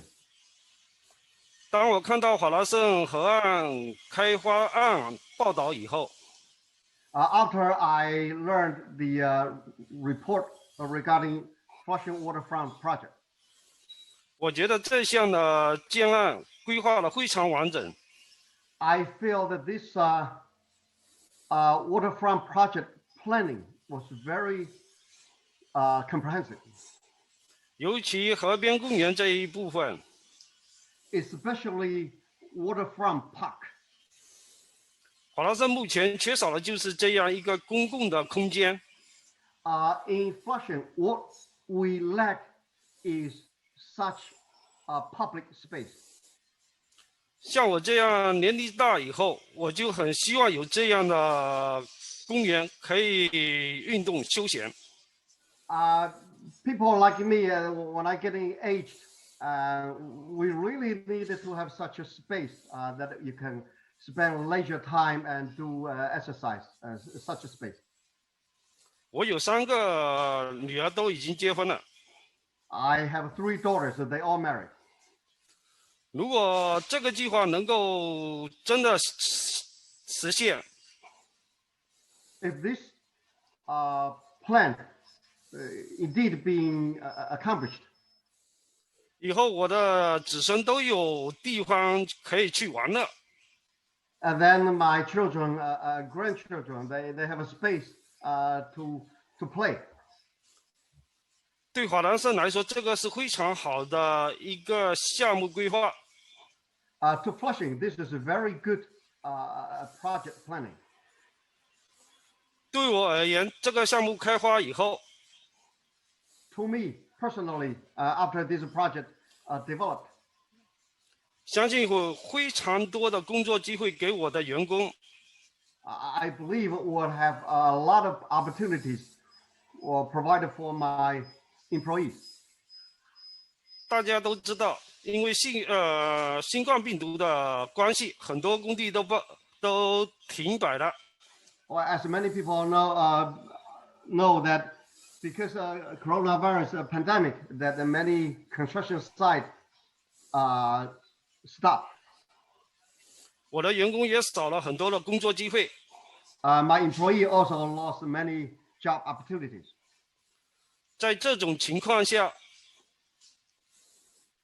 in such a situation, 能够创造更多的开发案，对我的员工和对我和我的员工都非常重要。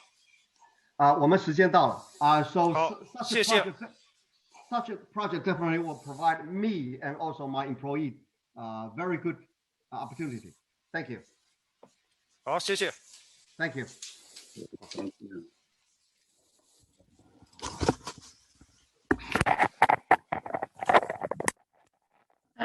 Thank you. And then we will move on to the next panel, which I will announce. And while we admit the panel, we'll switch councils once again. So the next panel is Sarah Ann, Brian Mong Serrano, Jonathan Lam, and Yuriko Sang. Before we begin, just thank you, Angelina, for your great work today and stepping in as we go back to my co-pilot, Arthur, who's back. And we may begin with the first panelist. Thank you. Thank you. First speaker will be Sarah An, who will be followed by Brian Mong Serrano. Time starts now. Hello, everyone. My name is Sarah An. I'm speaking today on behalf of the Flushing Workers Center. Thank you, City Council, for giving us this opportunity. We are wholeheartedly against the rezoning and urge the City Council to vote against it. Our members comprise of mostly low-wage, mostly immigrant workers. Many of them live and or work in Flushing. For years, the lives of our members have been made harder by the rapidly rising rents in Flushing. For example, one pays $1,800 for a one-bedroom apartment, an impossible amount for a nail salon worker. So one family is in the bedroom and another is in the living room. Many seniors have come seeking assistance at our center, an increasing band of seniors searching for rooms that are under what they can receive from Social Security. They're one step away from homelessness. These experiences are shared by many in Flushing. There is no question in anyone's minds that this is connected to the influx of luxury development in Flushing or market rate development in Flushing. In the past decade, Flushing has seen more condos built, second to Williamsburg. We invite council members to come to Flushing and see the number of mega developments and condos that have been built here in the last decade. Flushing has really become a tale of two cities. We also really want to see a better Flushing and good development, but development that will benefit us, and SFWD is not it. F&T Group and other developers, and now Councilmember Koo, since he has made it very clear that he is very much in support of this project, are lying to the community and to the city about the benefits of, the development will bring. They say the land is empty, but in fact, there are still manufacturing businesses and jobs on that site that will be lost once it is rezoned. Not to mention the other businesses on the 29 acres of land, including Ashi Plaza, that was forced to close when the land was sold. We shouldn't allow developers to buy up land, force out the tenants, and turn around and say that the land is empty and idle. This incentivizes landlords to push out our small businesses, and it is indeed happening right now as our small businesses face unprecedented hardship as a result of COVID. They say is as of right. Yes, the land is private, but if it was truly as of right, these developers would not have wasted a second to build what they want. Yet here we are again having to testify because the developers are seeking a rezoning and for special permissions from the city to create a special district. Let's be clear, that's on all sites on all 29 acres. They say the project will bring a clean waterfront to Flushing, but the developers have not made any commitment, nor are they obligated by current situation to the water. There's a lot more to say, but it's I will send in my testimony. I also want to say that it's been very unfair that we have been having to listen to hours and hours of developers' testimonies throughout the entire process, and the community has never been given a chance to express our concerns.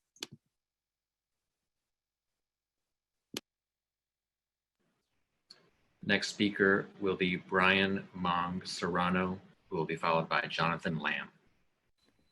Time starts now. My name is Brian Monge, and I'm a lifelong Flushing resident. I'll be direct. This project is putting a price on the welfare of my community. The challenge here is not getting the market to invest, but to make sure the investment meet the needs of the community.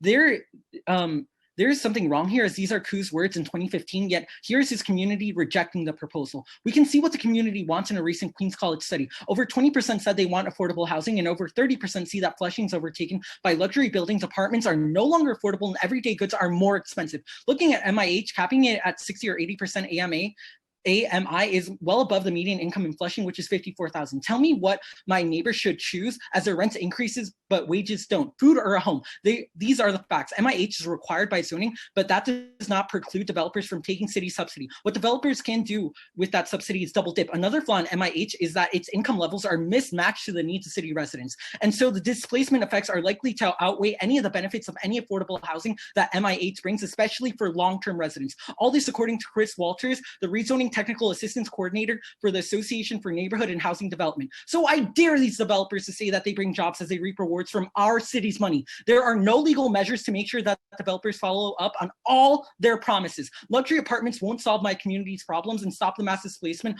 over my lifetime in Flushing. And this reminds me of the sellout of the South Bronx through my work with the Bronx Documentary Center. I'll end this on Assemblyman Ron Kim's words, who urged to stop the sellout. Adding thousands of luxury condos is simply about extracting as much value and profits as possible out of our communities. I challenge the council to go against tradition and vote to help my community, just as Council Member Menchaca says he will. You can set a new model that favors your constituents over profit. Once again, have representatives sold us out? It's on public record that Ku received money from F&T Group, so he is compromised. I want to add that community board repressed our voices and physically harassed testifiers, namely Eugene Kelty, and Chuck Applin is a paid consultant for the project, yet he attended all meetings, spoke, and encouraged a yay vote. If I may, most attendees oppose community board 7's Time decision expired. of an environmental impact statement has also disenfranchised the community from giving input. Artists like me at places like the Municipal Art Society of New York and the Bronx Documentary.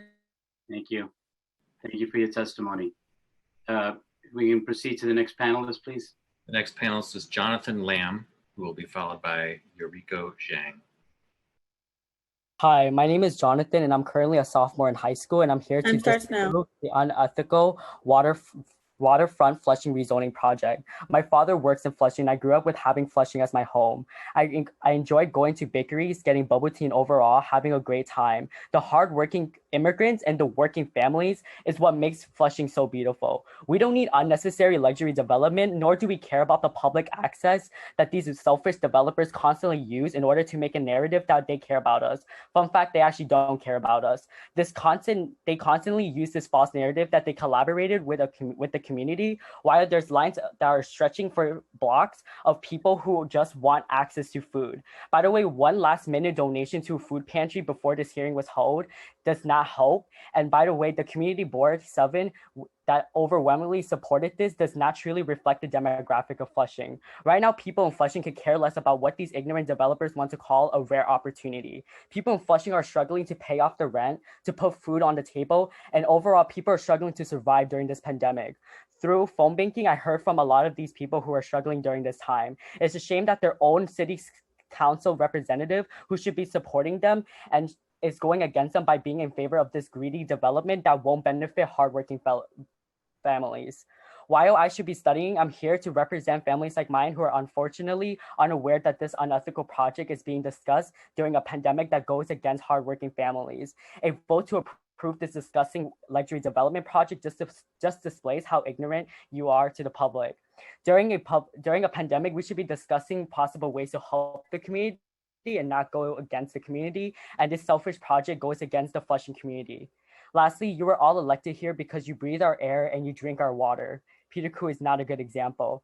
It's time for the rest of you to represent us and go against a project that harms our wonderful Flushing community. Also, luxury development doesn't solve environmental and employment issues. There's no excuse for this. We need to put people over profit. Thank you. Thank you. Thank you for your testimony. We can get the next panelist. The next and final panelist for this panel is Yoriko Zhang. Time starts now. 大家好. Do I have translation? Sure. The translation, 1 second. You need a Cantonese or Mandarin? Mandarin. That's Mr. Ye. Are you still here? Yes, I'm here. Would you please inform the witness that she has 4 minutes and 15 seconds and can begin when the chair recognizes her to begin? Sure. 你好，我是你的翻译。我们总共有4分钟15秒的时间，就包括翻译的时间，好吗？你现在可以开始讲了，好吗？好，我叫张百合子，今年17岁，我在曼哈顿特殊高中高4。Yes, I'm. My name is Yuriko Zhang. I'm 17 years old. I'm in 4th grade of high school, Manhattan Special High School. 从我的经验和社区组织做的研究，我能坚强地说，我反对这个计划。According to my research and also the personal community experience, I strongly oppose this project. 第一，反对这个计划的人是法拉盛的人，是住在法拉盛的人，不是室外的。再说一遍。第一，反对这个计划的人是法拉盛的人，不是室外的。First of all, the people who oppose this project. 支持这个。First of all, the people who support this project as a living Flushing. 支持不是，我说错了，支持反对这个计划的，对，对不起。I'm sorry. The first of all, the people who oppose the project is living in Flushing.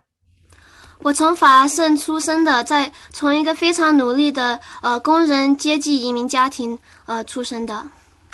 I was born in Flushing. I'm from born to the family who living in Flushing. 我认识很多叔叔阿姨和小生意，像大家爱的陈豆花叔叔和北方大道的韩国饺子阿姨，我都认识的。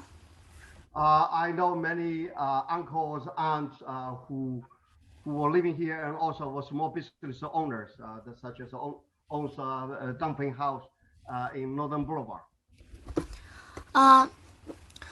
大家都了解，是我们希望可以给父亲、孩子们创造一个更美好的未来。Everyone hopes that we will create opportunity for better of their children. 疫情给法拉盛带来了很多困难。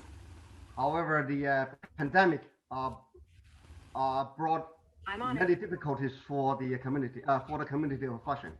你看街上有好多人在卖家里的小东西，因为没工作，因为很多人失去了工作和失去了家。You see many people on the street selling the goods from their home because they lost their income, lost their job, they even lost their houses. 有这个垃圾计划，只能更完全毁掉了我们今天认识和爱的法拉盛。Such capture project will definitely make Flushing it's a worse place. It's a place that we used to know as a Flushing. 你说，虽然这个计划能带来一些装修的工作，你有可能会几个月有一个稳定的工作，但我们以后不会有一个稳定的家。Even though this project will bring stable construction job for several months, however, you will not. This project will not bring the stable house or stable family.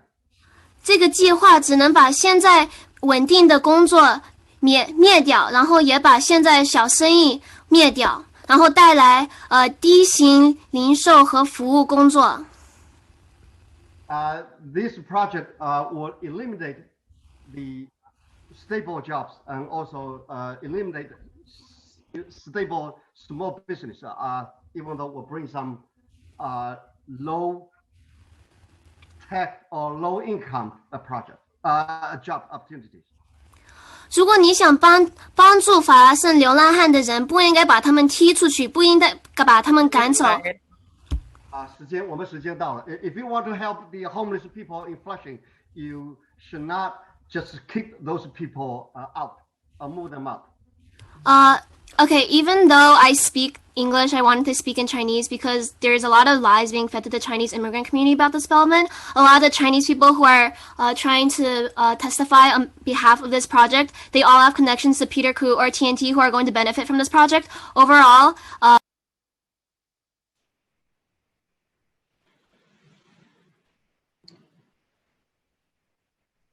Chair Moya, that was the last speaker of this panel.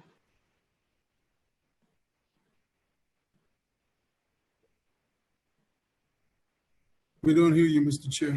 Great. Do we have any council members who wish to ask these panelists any questions?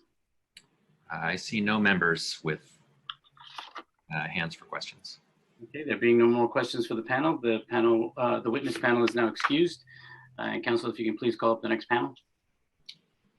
The next panel will include Tina Lund, Linda Mazzola, Peter Wu, and Marlis Aguarda. First speaker will be Tina Lund.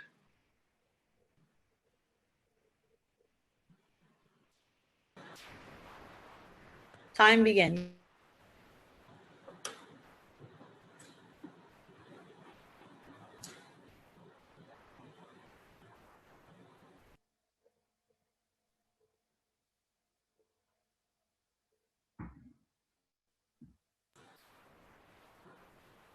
Hello, can you hear me?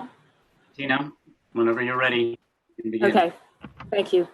Good afternoon. Thank you, Chair Moya and subcommittee members for this opportunity to testify. My name is Tina Lund, AICP, Principal of Urbanomics. For 36 years, Urbanomics has provided economic and fiscal analyses to a broad range of public and private sector clients throughout the New York metropolitan area.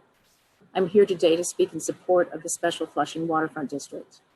Urbanomics was retained by FWRA LLC to determine the economic and fiscal impacts of redevelopment of the sites, of the 4 project sites. We used the InPlan Pro input-output model to determine the impacts of construction, operations, and occupancy of these sites in terms of jobs created, wages paid, the ripple effects of business and household expenditures in Queens and Flushing, as well as state and local taxes. Development of the sites will entail $1.3 billion in hard construction costs over a 5-year period, creating an average of 1,235 construction jobs per year. 58.5% of these jobs, with a total of $287 million in wages, will go to Flushing residents.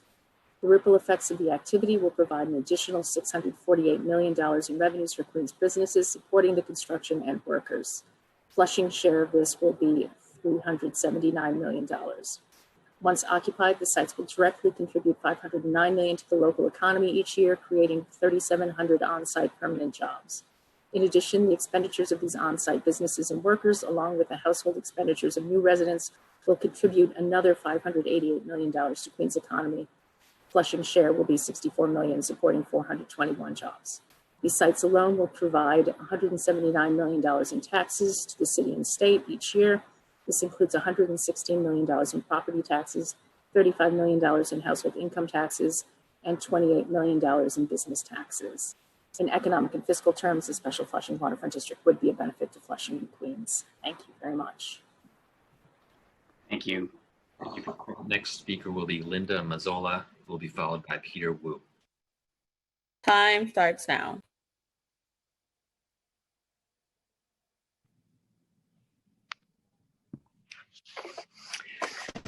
Good afternoon, council members and committee members. My name is Linda Mazzola, and I am the Vice President of Unity Construction Services. I am speaking in support of this project, and specifically in support of one of the developers, F&T. Unity Construction provides both general contracting and construction management services to corporate clients, real estate developers, brokers, architects, and building and property management firms.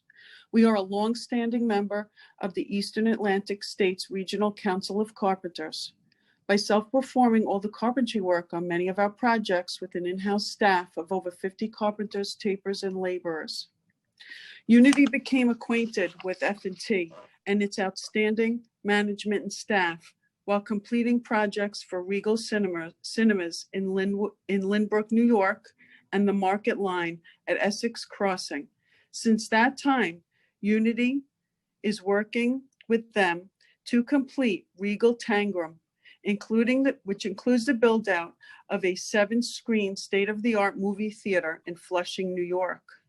The project consists of a 38,000 square feet multiplex and is part of a new 1.2 million square foot mixed-use development. Regal will be the first theater to open in downtown Flushing in 30 years. Since our arrival on site 2 years ago, we have worked alongside the fantastic group of professionals at F&T Group by providing tremendous due diligence for this Tangram project. F&T has proven to be a true partner and supporter of the Flushing community by setting standards for the engagement of local and minority and women-owned businesses on each project they manage. Time expired. By establishing these standards, they ensure diversity and opportunity for local companies. I just want to say one more thing. No, thank you so much.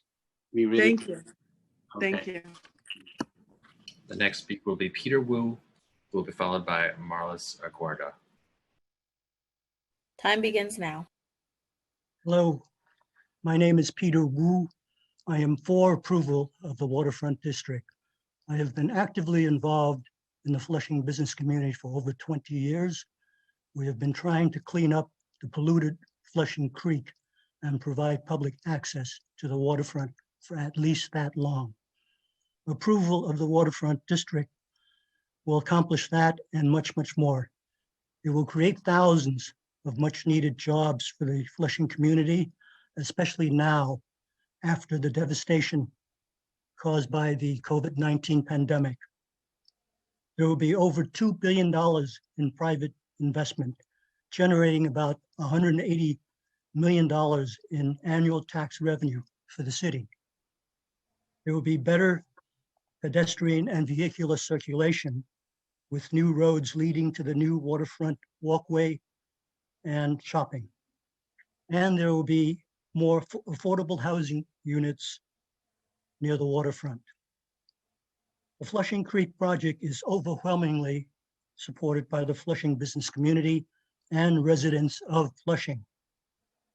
Please do not let this project fall victim to politics like Industry City and Amazon in Long Island City. I encourage the City Council to approve the special Flushing Waterfront District. We've been waiting for this project for a very long time. It's clearly a no-brainer. Thank you. Thank you, Peter. Thanks for your testimony today. We'll move on to the next panelist. Final panelist will be Marlis Aguarda. Hello, can you hear me? Time starts now. So I'm speaking on behalf of Gloria Marina, and the letter is in Spanish. So can you translate? Do we have a? So, hold on one second. Do we have a Spanish translator? Is Amparo Builder here still with us? Yes, can you hear me? yes, I can hear you. Okay. Okay. So, me gustaría expresar todo mi apoyo para el Special Flushing Waterfront District project. He wants to say his voice to yes, the approval of the waterfront project. Me llamo Gloria María Zometa Guerra y soy natural de El Salvador. Llevo en Estados Unidos 32 años. ¿Se llama cómo? ¿Flori? Gloria Marina Zometa Guerra. Gloria Marina Zometa Guerra. From El Salvador. And I am from El Salvador. Y lleva viviendo en Estados Unidos 32 años. And I've been living in the U.S. for 32 years. Trabajo como Home Health Aide en Queens desde hace 6 años. I work as a home health aide for 8 years. Llevo viviendo en Flushing con mi hijo desde hace 7 años. And I've been living in Flushing with my son for the last 7 years. Desde que me enteré por mi vecino que hay un proyecto en el condado de Flushing, estoy muy contenta. And since I learned from my son about the project, I am very happy. Creo que el proyecto traería a Flushing muchos empleos, oportunidades para socializar. And I think that project will bring Flushing improvement for socializing. Nuevos trabajos. New jobs.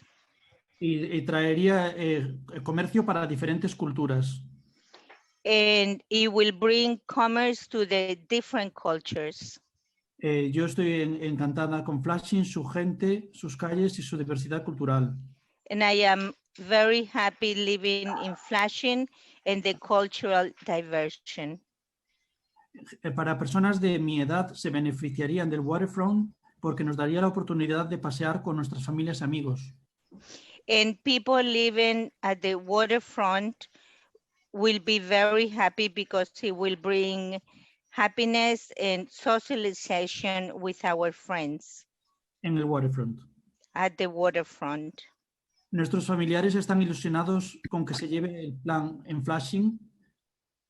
Our friends are very happy for this project to go forward in Flushing. Por favor, apoyen el proyecto de Flushing para nosotros y nuestras familias. And please opt for this project for us and our families. That's it. Thank you so much. That's it. Thank you very much. Thank you. Thank you for your testimony. Gracias por su testimonio. Gracias. Chair, that was the last speaker for this panel. Okay. If there are any council members who have any questions for this panel. I see no members with questions at this time. Great. There being no more questions for this panel, the witness panel is now excused, and the council, if you can please call up the next panel. The next panel will include Darren Chen, Zhu Xu, Yiming Huang, Mabel Chan, and Wen Yi. First speaker in this panel will be Darren Chan, followed by Zhu Xu. Time starts now. Hello， 你好，请问有没有翻译？ Am I understanding? I think he needs an interpreter. Okay, Mr. Yeah, I would ask before you begin and advise him of the 4 minute 15 seconds that you would just once again move your microphone a little bit closer so that we can hear you clearly. Okay. Thank you. 你好，我是你的翻译。我们总共有4分15秒的时间，就包括翻译的时间，所以你现在可以开始讲了，好吗 ？OK， 好的。你好，我叫 Darren， 然后我的中文名字叫陈达群。那我是 Good afternoon. My name is Darren. My Chinese name is Chen Da Qing. Yeah， 我是Queens 的一个 business owner。那我觉得这个 I am a business owner in Queens. 然后呢？我觉得这个项目除了提供更多的机会以外 my feeling is this project provide the job opportunities. 还会提供很多就是一个安全的一个因素在。And also provide the security, safety. 因为主要的是这个项目是开发在一块荒地上。The main reason is this project developed on a wasted land. 那如果现在就算没有开发的话，也不会有人往那一块走。If this land is not developed, then no one really go there anyway. 我以前是住在这一块的附近。I used to live in the neighborhood. 那里过了7点以后的话，是一个很危险的地方。That place after 7 p.m. That was a very dangerous place. 除此以外，那我觉得这个会提供很多的一些人的一些工作的一个机会。Besides that, this project will provide many job opportunities. 还会提供很多的一些 business owner 的一个机会，尤其是现在的这个时间，这么困难 ，COVID-19。And also provide many business opportunities for many business owners, especially during this pandemic hard time. 所以我是支持这个项目。So I supported this project. 谢谢，这就是全部。Thank you very much. Thank you for your testimony. 谢谢你提供的证词。谢谢。Thank you. The next speaker will be Zhu Xu, followed by Yiming Huang. Time starts now. Okay. Can you hear me? Hello? We can hear you. Okay, great. Hi, council members. My name is Joe. As someone coming from an urban design background and who works in Flushing, I testify for the rezoning approval. The significance and necessity of public waterfront has been widely acknowledged and accepted, especially in this pandemic. Being close to open space and nature has never been more important. But we have to realize that a pleasant, functional public waterfront does not just happen. For example, infrastructure should be provided to ensure accessibility and safety. The waterfront should be diligently activated by ground floor programming, be it retail, community share space. Moreover, waterfront should be populated enough to reach a critical mass to prevent, waterfront from turning into a big empty openness. In other words, only projects of certain volume and scale can make these financially feasible to produce the level of impact needed. I think the idea of large scale has long been, wrongfully associated with the project led by Robert Moses in late 20th century, but scale and volume in itself is not evil if executed properly. Thank you. Thank you all, that's all. Thank you. Thank you for your testimony. Next speaker will be Yiming Huang, followed by Mabel Chan. Time begins now.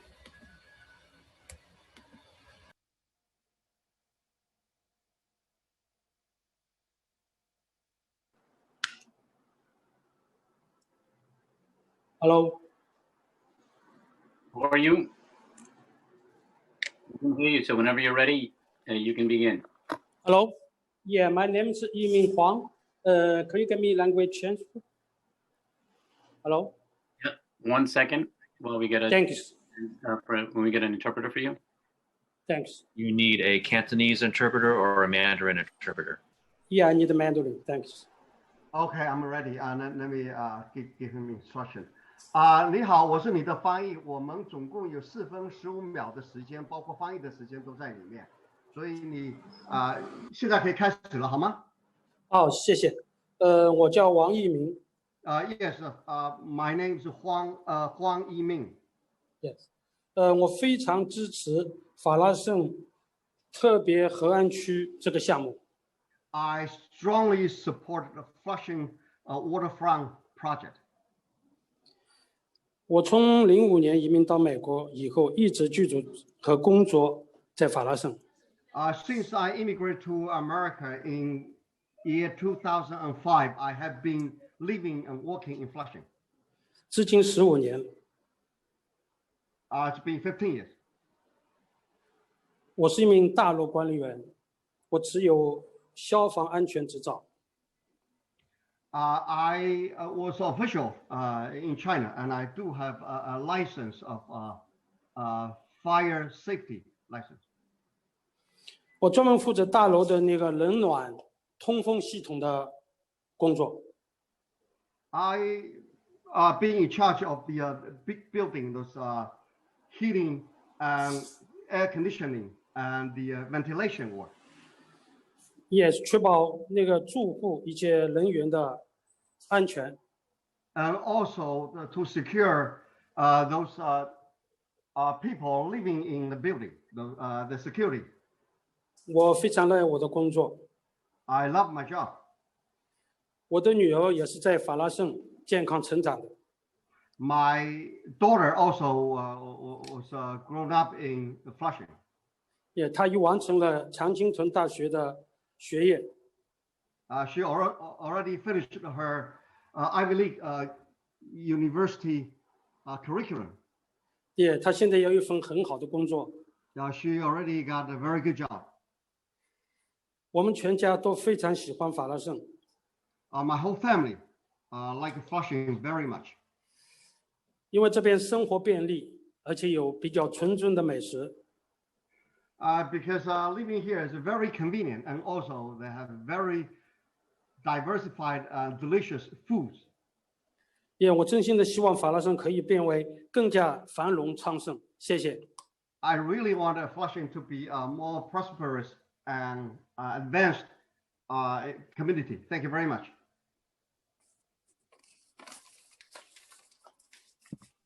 Thank you for your testimony. 谢谢你提供证词。谢谢。 We can call up the next panelist. The next panelist will be Mabel Chan, followed by Wen Yi.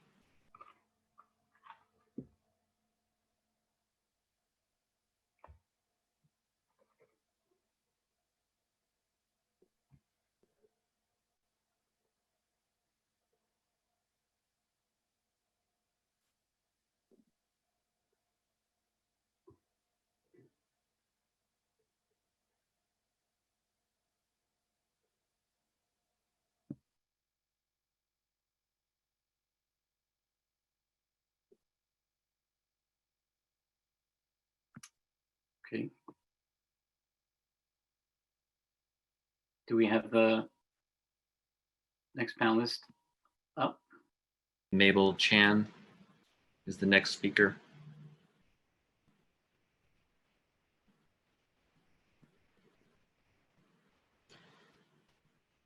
Mabel Chan, can you hear us?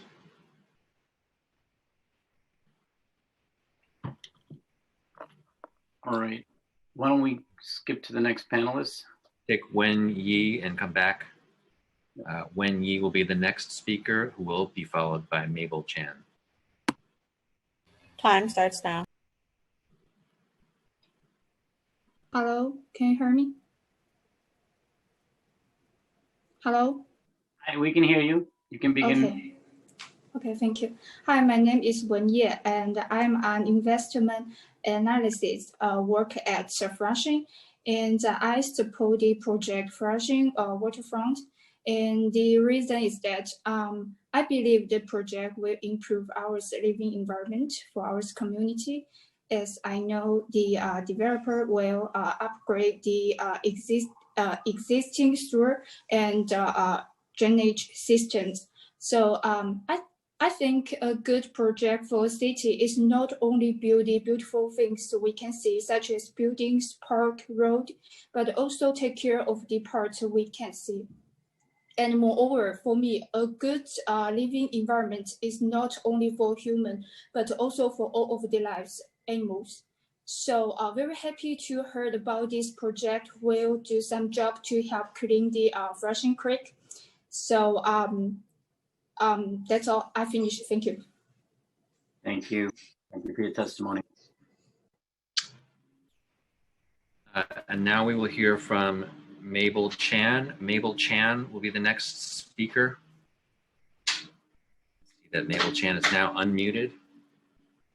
Time starts now.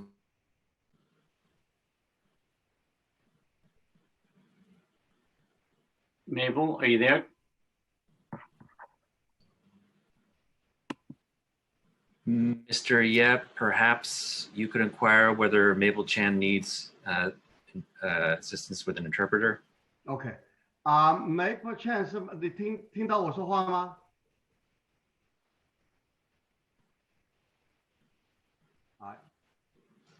I did not hear any response back yet.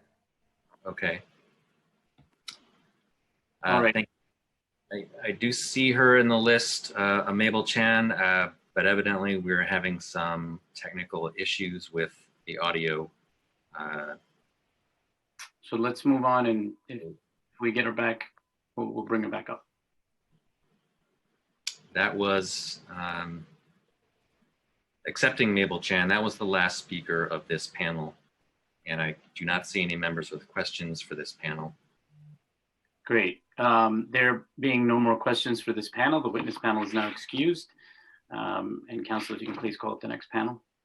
Next panel will include Elizabeth O, Christopher Barone, Todd Leong, Calvin Wong, and King Mao Wong. First speaker of the panel will be Elizabeth O, followed by Christopher Barone. Time starts now.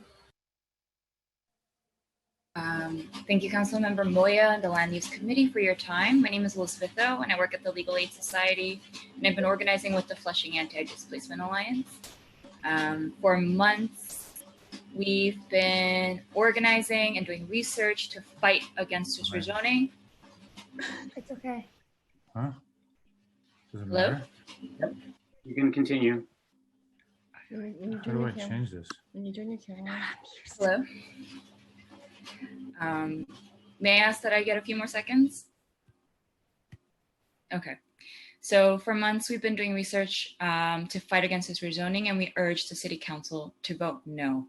What we know for a fact is that developers have spent $1 million of taxpayer money to lobby City Council to develop this part of Queens. We know that for a fact that the average Flushing resident is severely rent burdened, spending more than 60% of their income on rent. And we know downtown Flushing is one of the most, if not the most congested area in Queens. Flushing does not need 1,725 luxury condos. It already has seen the most luxury condos built in the past decade after Williamsburg. And we know what that looks like. What the long lines in the food pantry La Jornada have shown is that Flushing residents need rent relief in the short term and affordable housing in the long term. And the special waterfront district does none of that. The process of gentrification looks like this. They'll build these condos, provide jobs, and then people will be displaced. And then people will have nowhere else to go because Flushing is the last stop on the 7 train. An extraordinary number of small businesses have already shuttered their doors because of COVID. There are residents who, are disgusted with the rate of homelessness, but that is a direct correlation to the displacement and high rents that have occurred in the past decade. The people who will be most impacted by displacement cannot join us on this call because 41% of Flushing residents don't have broadband access and Zoom public hearings aren't accessible in the first place. But we know that this luxury development is an insult to the vibrant community that already immigrants and first-generation Americans have built. And how many of the longtime residents do you think can actually afford to live in one of these condos? Job creation should not depend on displacement and developers' use of our taxpayer money to build their investment portfolios. We need real solidarity from the City Council to reject this proposal like they rejected Industry City, and a commitment to build affordable housing in this city and at this time. Thank you so much. Thank you. Next speaker will be Christopher Barone, followed by Todd Leong. Time begins now. Yes, hello. Good afternoon, everybody. I wanted to first thank you guys for calling on me today and allowing me to be part of this discussion. I did want to make sure to take the time today to speak to you all because I really do believe that the Flushing Waterfront project would benefit the Flushing community tremendously. I personally have been working in Flushing on various construction sites for a little over 6 years now. And luckily over those 6 years, construction in Flushing has stayed very busy and I've been able to stay working within this community. And in those years that I've spent here, I've really grown to love and appreciate the town and everything that it has to offer. I've had the opportunity to eat at so many of these great restaurants, some of them even famous restaurants. I've gotten to know some of the small business owners and the residents, and I've really been able to I guess see what this community has to offer, and on each of the different construction sites that I've worked on, I've been able to see its completion and see how those sites do bring the community together. So that is something that I'm looking forward to seeing, hopefully, on the Waterfront project. Not only would this waterfront project be beneficial to the construction industry by keeping men and women like me working, but it will also open up more opportunities for small businesses to open, for already thriving local businesses to expand. And if this new project is approved, who knows, the next new great restaurant in Flushing might be able to open it, or someone might be able to open the business of their dreams, or whatever the case may be. But people will have the opportunity to add to the already great neighborhood and community that Flushing is. And to me, that's what this project is all about. It's I'm about adding to the expired. community. Sorry, it's about adding to the community and allowing people to grow together within the community, to make Flushing an even more special and amazing place than it is now. Thank you, Crystal, for your testimony today. Thank you. The next speaker will be Todd Leong, who will be followed by King Miao Wang. Time starts now. Hi, my name is Todd Leong. I'm a small business owner living in Flushing. I fully support this project. I'm trying to get this camera going. I own and operate a bar in downtown Flushing at 1 Fulton Square. We are lucky in this community to have such an influx of investment and to have a community that can support many small businesses. I'm not sure if you can see my background image, but that is an image of the site. I took it today from my apartment. It's on the edge of Flushing, along the filthy Flushing Creek, adjacent to the 7 train tracks and the Van Wyck. No one lives there now. No one will be displaced. This unused piece of land represents economic potential, not just for Flushing, but for all of Queens. Private developers have pledged to spend millions and millions of dollars to clean up this private land, which is contaminated with legacy industrial pollution and sewage runoff. So let's be real though. This project is going to get built one way or another since it's privately owned. Without rezoning, there will be 0 affordable units built. It's not the developer's responsibility to build affordable housing, but rezoning will make it their responsibility. I opened a business in 1 Fulton Square. 1 Fulton Square. It employs 20 people. They earn a solid wage, allows them to put themselves through college, support their families. All of my young employees live in Flushing. They work very hard to support themselves and their families. They're not out there protesting economic development. They're participating in the flourishing Flushing economy. They work hard and they're prospering. For example, my chef, an immigrant from Jamaica, who after working many hard hours over many years, attained permanent residency. He now supports himself and his 2 little girls growing up in America by working hard. Without economic activity, there can be no jobs created, no tax base, and without a tax base, the city government can do little to help the community. This is not about class struggle. This is about enabling economic progress for everyone. Thank you. Thank you. Next speaker will be King Miao Wang, followed by Calvin Wang. Time starts now.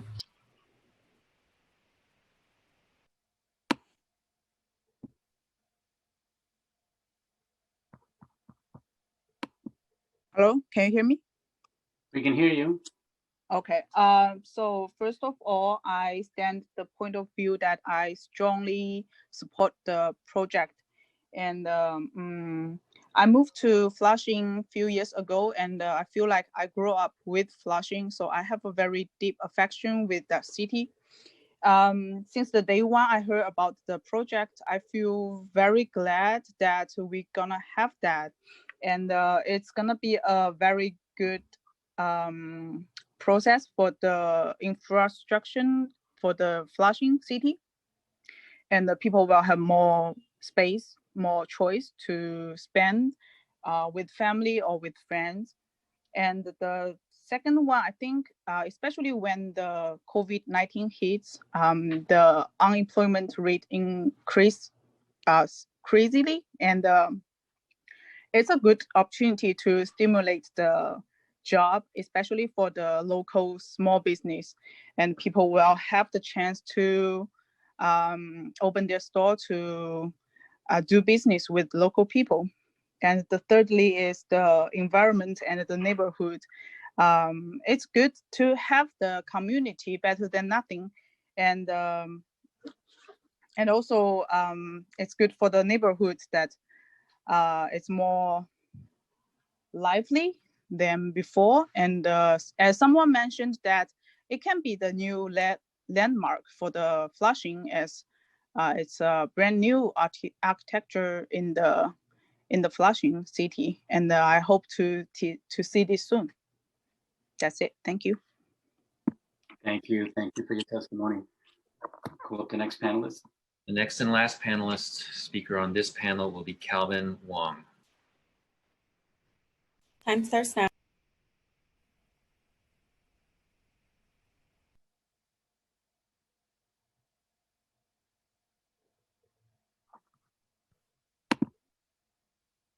Calvin, can you hear us? Calvin is joining by phone, just needed an extra second to bring him in. Okay, great. Thank you.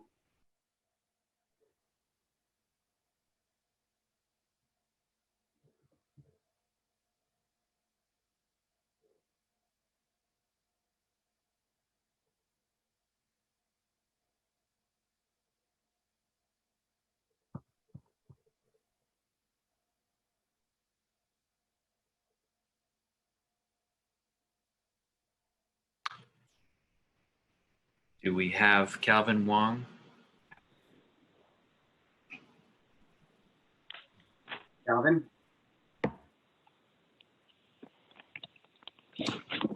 There he is. I see him now. Calvin Wong will be the next and final speaker of this panel.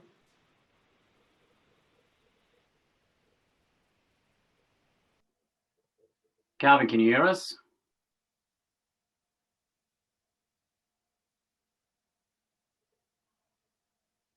Okay.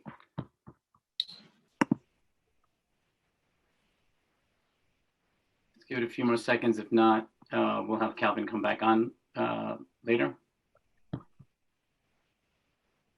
Calvin?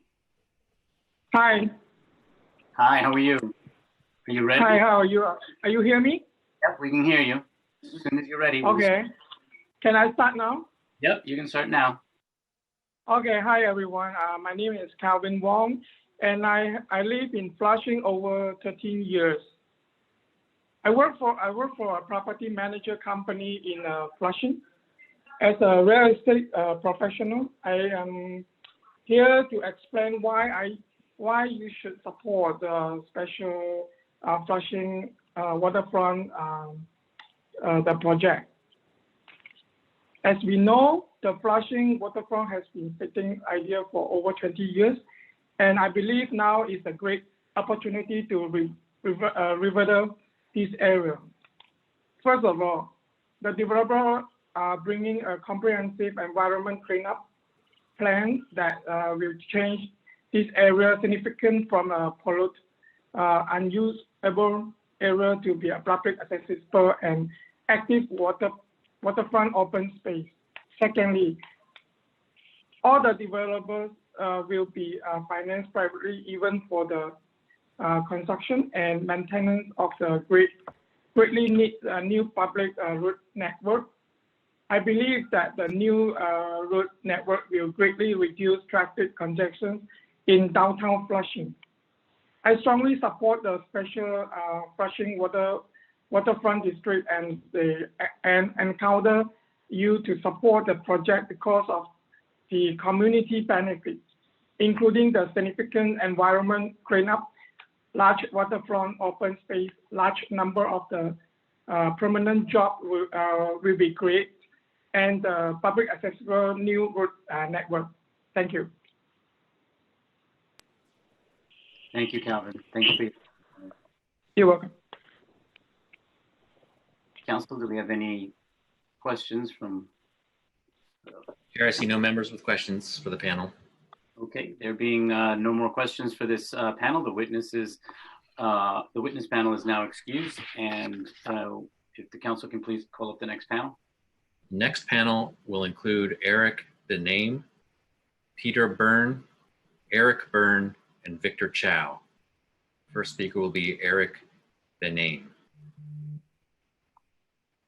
Hello? Time starts now. Hi, can you hear me? I can hear you.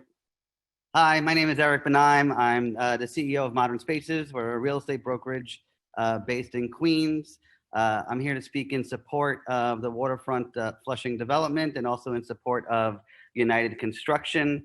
I'd like to say a couple things. Obviously, New York City is experiencing a very tragic time right now with COVID and a lot of other things. There's a lot of opposition over the last few years with that. It started with Amazon and several other projects after that, denying job creation. We cannot deny any more job creation. This specific project is going to be creating thousands and thousands of jobs in a time where we need jobs the most.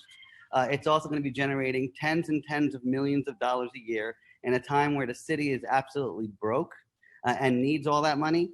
My experience in Flushing is my firm represented a project right across the street, Skyview Park. I'm not working on this project at all. The Skyview Park, I heard one person saying it's completely empty. That's completely false. It's completely full. We actually sold almost every single project in that unit, in that project was sold to small business owners or other local people like Ron Kim, who spent $1 million in an apartment himself. And I'd like to just say that in a time where the city really needs money and is in financial distress, we need to support as many projects that create jobs as possible. I know a lot of people talking about homelessness, but we can't give people jobs and people are going to continue being homeless without jobs. So again, I'm in support of this project and please approve this project. Thank you. Thank you. Thank you for your testimony. Next speaker will be Peter Byrne, followed by Eric Byrne. Time starts now. Hello, good evening, and can you hear me? We can hear you. Okay, great. Hello, everybody, and thank you for the opportunity. I am calling in support of the project. My name is Peter Byrne. I've been in Flushing for over 10 years now. I'm a United States military veteran. I'm a lifelong New Yorker. In fact, the only time I've ever not been living in New York was when I was in Korea, 38th parallel, excuse me, on the DMZ. And I witnessed firsthand, unfortunately, what poor economic and development plan does to a nation. And I did see that firsthand, no stories told to me for sure. I hope everybody can appreciate what goes on elsewhere outside of this country. We want to make our country as good as possible for everybody. Moving forward on this, I hear people complaining, as I was sitting down listening for some substantial period of time, that there's, all these people that are going to be displaced. I'm looking outside of a window right now and have been for over an hour at the actual site where all of this development is going to take place. I see no sign of human life whatsoever. In fact, what I do see is a parcel of land that's on the shores of a polluted body of water that's infested with rats, wild raccoons, feral cats, and a danger to, quite frankly, I see it as a danger to the community itself with absolutely no good coming from it. All of these problems are going to be rectified with this development moving forward. You guys have a substantial burden on your shoulders to keep the economy moving, and I'm not envious of you for that, but it is something that's absolutely necessary. Winston Churchill said, "Those that don't remember history are doomed to repeat it." That's paraphrasing. And by that, I mean in 2008 in the city of New York. I'm expired. Lehman Brothers went under and there was tremendous difficulty in the city, and the need to continue with construction and development is paramount. It's the life's bloodstream to New York. I thank you for your time and I appreciate it. The next speaker will be Eric Byrne, who will be followed by Victor Chow. Time starts now. Hi, good evening. Can you hear me? We can hear you. All right, thank you. I would first like to thank the committee for this opportunity to speak in support of this upcoming project. My name is Eric Byrne, and I've been in Flushing for the last 6 years. I've had the opportunity to see it grow from a place that few people aspire to visit into a place that attracts foodies, entertainment seekers, and shoppers for local businesses. It is becoming an area where few would visit, to a modern high energy destination for groups of families, friends, and couples to visit and enjoy. With that also comes huge money that is spent on local commerce and taxes collected by our local government. Flushing is a neighborhood that is clearly on the upswing, and this beautiful project has the potential to be an integral part of that. The objective of any development anywhere is to improve the environment, the living conditions, and the general quality of life. I believe that this project beautifies the neighborhood physically by taking an eyesore of property and turns it into a gorgeous modern development. It brings jobs and opportunities to hundreds of families, both in the short term and the long term, and it brings massive tax dollars into an entire community that will allow this community to continue to revitalize.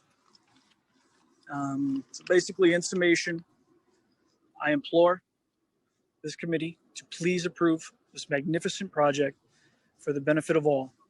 It is a win-win. Thank you for your time and consideration. Thank you, Eric. Thank you for your testimony today. Thank you. Next and last speaker on this panel will be Victor Chow. Time begins now. 大家好，我叫 Victor 赵，我呢在法拉盛已经居住了超过12年。Victor, Yes. you need a translator? Yes, please. Okay, 1 second. Do you need a Cantonese or a Mandarin interpreter? Mandarin. Mr. Ye, are you here? Let me instruct him first. 喂，你好，陈先生。我是，你好。你好，我是你的翻译，我们只有4分钟15秒的时间，包括那我很快，谢谢，好，我表达。你现在开始讲好吗？好，我叫 Victor 赵。Yes, my name is Victor Chow. 我在法拉盛居住了12年。I've been living in Flushing for 12 years. 我已经有家庭，也结婚了啊。I already have a family and I married. 很高兴呢，有机会在这里表达一下我对这一次法拉盛水岸开发案的一些我个人的意见的想法。Very happy that have given opportunity to express my opinion regarding Flushing Waterfront project. 在这里大家都知道法拉盛呢，我们有很多的中小型的生意跟企业在这边。Here in Flushing, everyone knows that we have many medium-sized or small-sized business enterprises.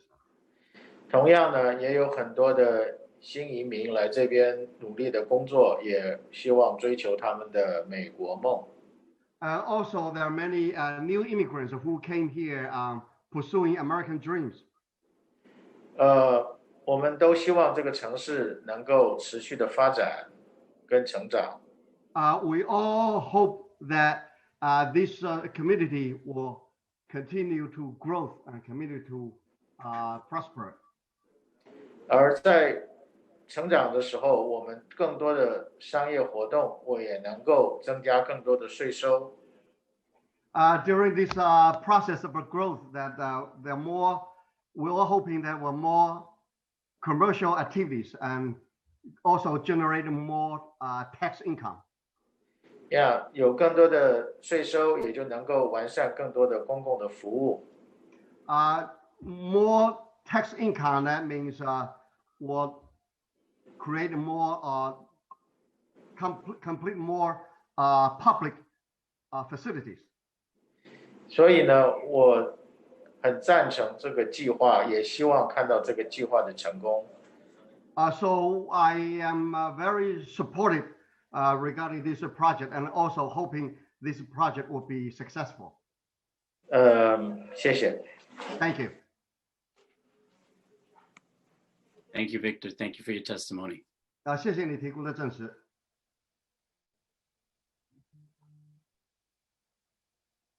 Okay. Well, that was the last speaker for this panel, and I do not see any members with hands raised for questions. Okay, there being no questions for this panel, the The witness panel is now excused. Council, if you can call up the next panel. The next panel will include David Chung, Bill George, Jenny Lay, and Betsy Mack. First speaker, David Chung, to be followed by Bill George. Time starts now.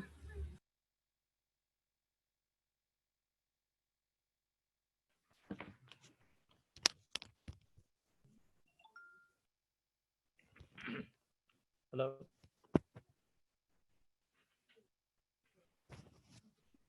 Hi, can you hear me? We can hear you. Okay. Yes, I would like to express my gratitude to the council chair and council members for giving me this opportunity. My name is David Chung, and I want to express my perspective of a user and resident of the immediate Flushing area for over 40 years. Hold on. Okay. Do you see the virtual background behind me? We do not. Oh, you don't? Okay. Yeah, that's fine. You see, there are three aspects of this project that are, oops, okay, hold on. Okay, you see it now. There are three aspects of this project which are crucial to us as residents in the area. One is, you see right behind me this image of a very typical setting behind next to the river. Is what we strive to have in Flushing, but we haven't got it for years because it is just so dilapidated. And the reality is that image doesn't look like that. It actually looks like this. Can you see that? That's the reality we are facing every single day for the last 40 years. And everybody here is begging to have it changed. It's dilapidated, it's an eyesore, it's a horrible smell for 6 months in the year. So it's very crucial that we get rid of this horrible situation because it's just unacceptable. And you would know it if you are here and working here and living here, and you would understand. Yeah, so that's one. And second point is that New York City, and especially Flushing, is in a dire financial situation due to the COVID. And David, we David, need, you have to wrap it. Time has expired. I'm sorry? Time has expired. Your time has expired. Yeah, okay, I'm almost finished. That with this capital investment, and it will tremendously increase employment. So that would greatly better the community. So I express that, strongly encouraging the committee to approve the project. Thank you. Thank you, David. Thank you for your testimony. Next speaker will be Bill George, who will be followed by Jenny Lay. Time begins now. Hello all. I'll be reading the testimony of my 99-year-old great aunt, a downtown Flushing resident. Now, in her words, thank you for letting me speak today. I have lived in downtown Flushing on Parsons Boulevard for nearly 60 years, raising 2 children and 2 grandchildren here. After my husband passed 9 years ago, I had the option to move to San Diego and live with one of my daughters, but I stayed in downtown Flushing, my home. So as long as I am here, the future of downtown Flushing is very important to me. Over the last 10 years, I've witnessed the transformation of Flushing. With my walks through the neighborhood, to Macy's, to the grocery store, to my hairdresser, I began to appreciate what the developers have done because the quality of my life has improved. My only wish is that it would happen sooner. I listened to the previous hearings and I asked, why are people from Brooklyn testifying and telling me what is better for my home when they don't even live here? I want this project. I have been following this development since the community board meeting held in February, and there's one thing from that meeting that I will never forget. the late Claire Schulman attended. I firsthand know how hard it is to travel in your 90s, and that type of effort shows how dedicated Claire was to Flushing. She was always an advocate for the betterment of our community, and I think about that night, she was booed, taunted, and laughed at by our opposition, all while she was ill. Claire was an amazing woman, and for everything she has done for Queens, we owe it to her to approve this project. I hope that the people who treated Claire so badly that day are listening right now, and they know how shameful that was. Thank you for your time. Thank you. Thank you for your testimony today. We'll proceed with the next. The next speaker will be Jenny Lay.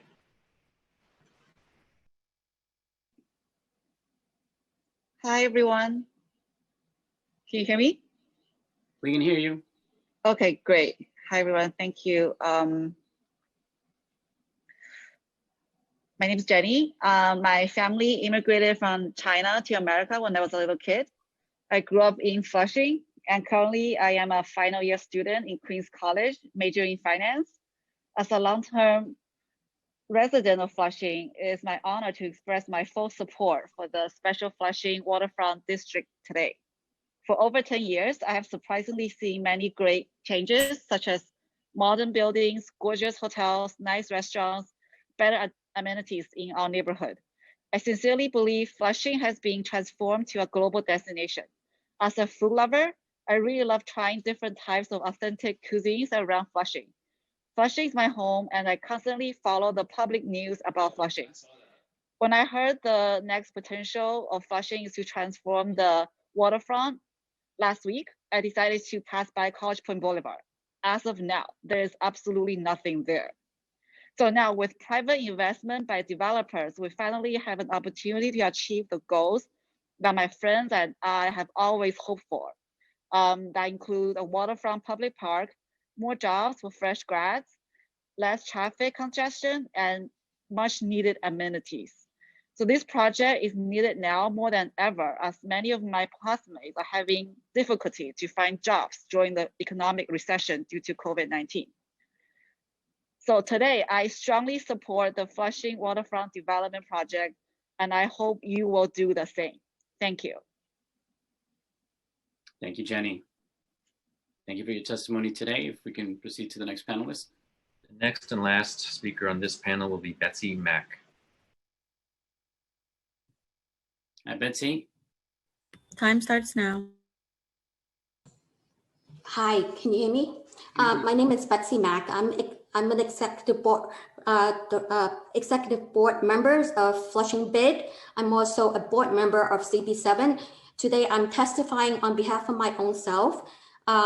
In the previous PowerPoints from the ownership, there's one page that I thought it was the most critical, which they proposed the development property tax will increase annually from 116 million to from 1.3 million, I'm sorry, property tax to 116 million annually. And also it will bring in the city additional corporate and income taxes of 62 million annually.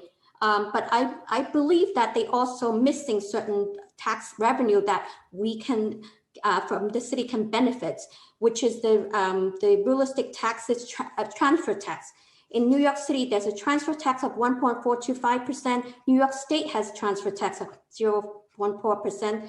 New York City mansion tax of 1%. New York City mortgage tax for homeowner is 1.925%, and New York City mortgage tax 0.25%, and the New York State has a mortgage tax of 0.4%.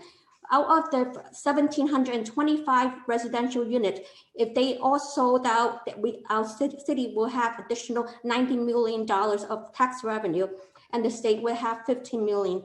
And the office spaces, it has about 383,000 square feet.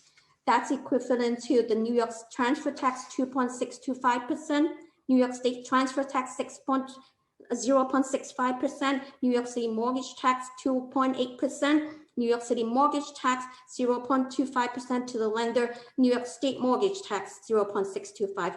That's equivalent, and Just the residential and the office component, it's already 110 million extra revenue dollars to the city. I'm expired.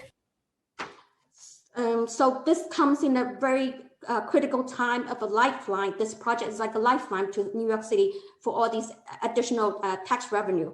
That's all. Great. Thank you, Betsy. Thank you for your testimony today.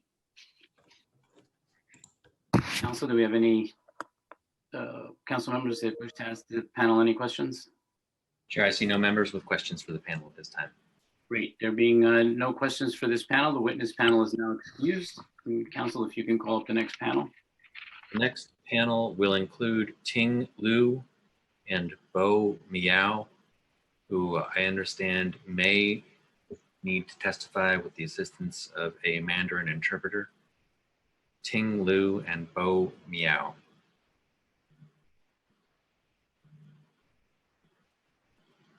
Mr. Ye, if you are available and just standing by, we may need to. Okay.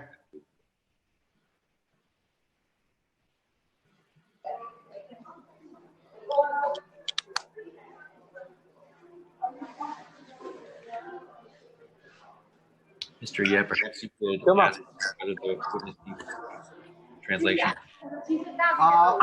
喂，你好，刘婷对吗？是的。你好，我是你的翻译。我们总共有4分钟15秒的时间，就是包括这个翻译的时间都在里面。你现在 OK， 好的。你现在可以开始了。我是法拉盛中心1392海星音乐创吧的负责人。等一下，你慢慢讲，再说一遍。我是法拉盛中心1392海星音乐创吧的负责人，我叫刘婷。Yes, my name is Liu Ting. I'm the person in charge of Flushing 139 Seafood Bar. 我想在此表达的是，我支持法拉盛河岸特区的开发。I just like one more time express my support of the Flushing Waterfront project. 此外，有关反对团体的意见，我有些不同的看法。Regarding the opinion opposed to this project, I have a different view. 法拉盛很多私人企业都像我们一样，自从1月中国武汉疫情开始，我们法拉盛的生意便受到很大的影响。In Flushing, many private-owned business being affected by since mid of January of this year because Wuhan virus started. 比纽约州政府限制谈吃的那个命令还要早很多。A lot earlier than New York City imposed the limitation of indoor dining. 我们做生意最期待的就是能留。这个开发案改造到现在的荒地，带来20亿美元的私人投资，这个是创业的机会。As a businessman, that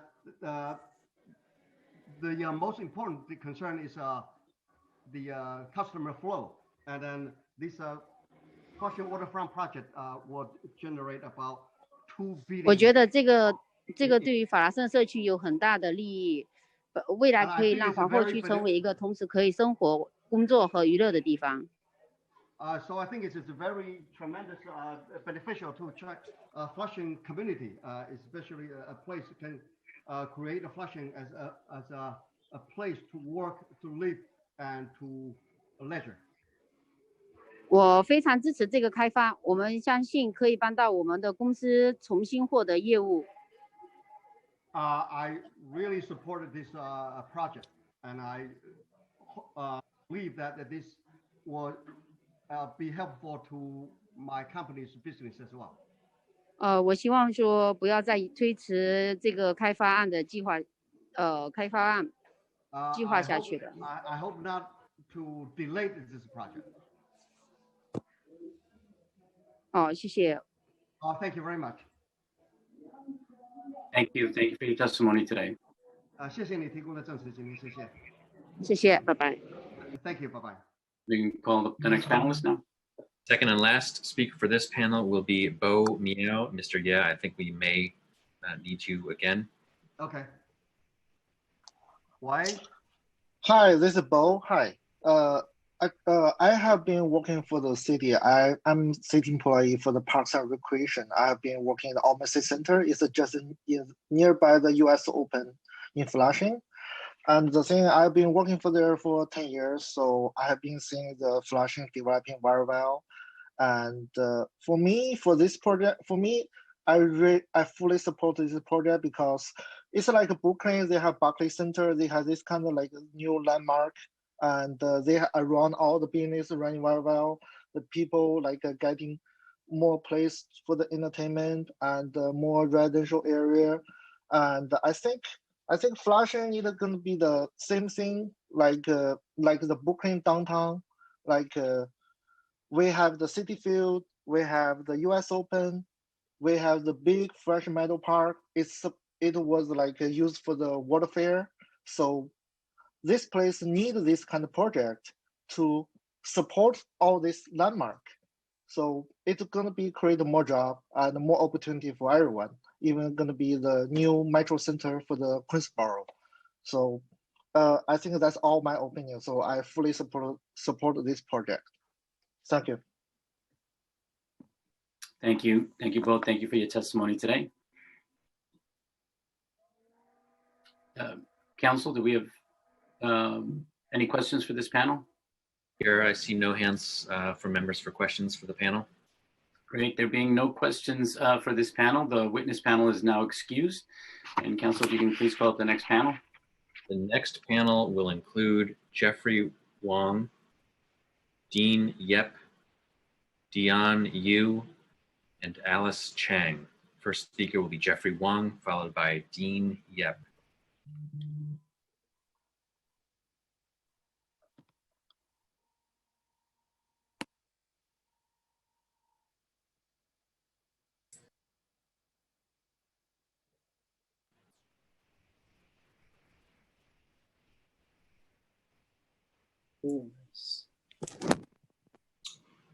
The first speaker for this panel will be Jeffrey Wong, followed by Dean Yep. Hello, are you able to hear me? Yeah, we can hear you. Hi, my name is Jeffrey Wong. I am a lifelong Flushing resident. Born and raised, I grew up near Casino Park. I went to Francis Lewis High School. My family, when we emigrated to Flushing, when my parents emigrated to Flushing, they had nothing. They came from China. They've worked in Flushing. I've worked in Flushing my entire life. And, we wouldn't be where we are if it wasn't for development. I've known New York my entire life as well, and I've seen areas like Williamsburg, Long Island City, and I've seen what large developments do to the neighborhood. Yeah, there's a lot of small issues that need to be ironed out and resolved, but long term, I think the results, the positive results, are undeniable. That's all I have to say. Thank you, Jeffrey. Thank you for your testimony today. Next speaker will be Dean Yep, followed by Dion Yu. Time starts now. Hello, Chairperson and council members. Thanks for having me. Dean? Yes, can you hear me? Barely. Can you get closer to the mic? It'd be much better, or? Yeah, can you hear me now? Hello? Yeah. You're coming in a little muffled, but go ahead, let's try it. Hello? Hello? Yeah, Dean, you sound very far away. It's hard to hear you. Actually, I'm right next to my mic. Can't make out what you're saying here. Why don't we move to the next panelist, and then Dean will come back to you. Maybe you can try to fix your microphone. Okay. We'll hear from Dion Yu next, followed by Alice Chang, and we'll come back to Dean Yep. Dion Yu. Good afternoon. Time starts now. Go ahead, whenever you're ready. Okay. Hi, good afternoon. My name is Dian Yu, and I'm the executive director of the Flushing Bid. So the Flushing Bid is a non-for-profit organization, and we serve over 2,000 small businesses in downtown Flushing. And as a bid, we are very focused on community growth and our business development. And with that said, as was previously mentioned, the bid and the developer has executed a MOU for $2 million. So what we're going to do is that we will use that $2 million to support a small business by doing community beautification and district marketing and workplace making to support all the small business in downtown Flushing. And we were formed in 2003, and I'm proud to say that one of the developer FNT is a founding members, and they have been supporting the Flushing business community for the past over around 20 years. And as a bid, we also focus on short-term growth and long-term growth. So the short-term growth, I think this project will bring thousands of construction workers. And I think that's a boost for our local business because all those construction workers and what they're going to eat and shop in downtown Flushing, that's tremendous for our small business who are struggling with consumers. And for long-term growth, I think it's great that, as you know, the Flushing, we're close to JFK and LaGuardia. And it would be great that, if we can capture a portion of those 50+ million tourists, let them visit downtown Flushing first. And also, last but not least, we're also close to two international sports, the Mets and the US Open every year. So you can just wrap it up. Yes, I just want to wrap up, say that, the Flushing West is a great opportunity for us to connect the rest of the world with downtown Flushing through this project. Thank you. Great, thank you. The next speaker will be Alice Chang. Time starts now. Hi, can you hear me? Hi, hello. We can hear you. Okay. Good afternoon. Thank you for your time. I'm working in Flushing. After working in this environment, I do think this project will create more benefits than it used to in this area. With permanent affordable housing and better living, working, shopping condition, people are more willing to come to Flushing. The jobs and local workforce opportunities are created after the project. Over 3,000 permanent jobs with minimum of 40% aimed at local residents. Over 6,000 construction jobs are created during the pandemic period. The project also provide job training and placements for Flushing residents. Local shop revenue will definitely increase in this area, and the environment will also be cleaned up due to this project. That is why I think it's a great opportunity for Flushing to have this project, and I respectfully ask you to agree with the project. Thank you. Thank you. Thank you for your testimony. We will now attempt to hear again from Dean Yep. Dean Yep would be the last speaker on this panel. Time starts now.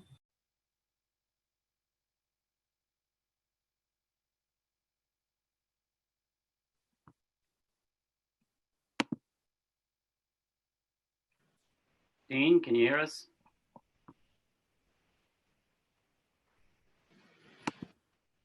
I see that Dean Yep is in here. I think we're just waiting for him to be unmuted.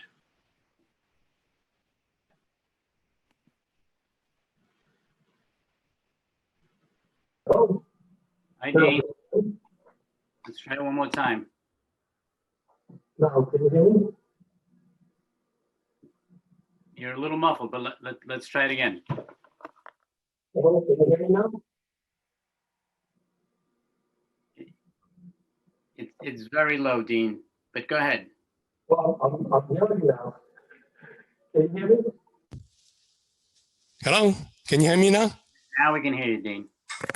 Okay, thanks so much. Chairperson, Councilman, thanks for having me to speak. I'm a senior citizen and I live in a couple blocks away from the waterfront.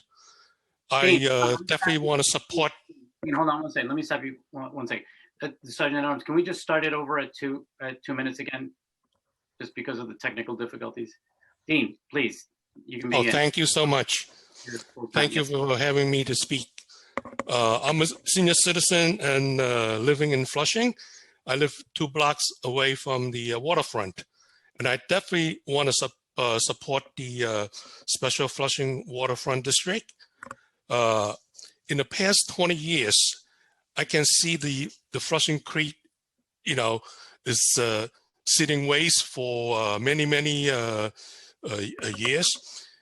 This is a good opportunity to change this piece of wasteland to a little bit better place and a safer place for the public. And also, the second point is that if this type of developments approved, it will generate a lot of taxes, which will be able to support further for the Flushing area. If you don't have this kind of development, where the revenue is going to come from? So this is a one-time opportunity with all these developers come together and to create thousands of jobs. So definitely I support this project, and I hope the council support as well. Thank you. Thank you, Dean. Thank you for your testimony. Okay, that was the last speaker for this panel. And at this moment, I'm not seeing any members with raised hands for questions. Okay, good. There being no more questions for this panel, the witness panel is now excused. And Council, if you can please call up the next panel. The next panel will include Michael May, Timmy Mai, Angela An, and Wenliang Zhang.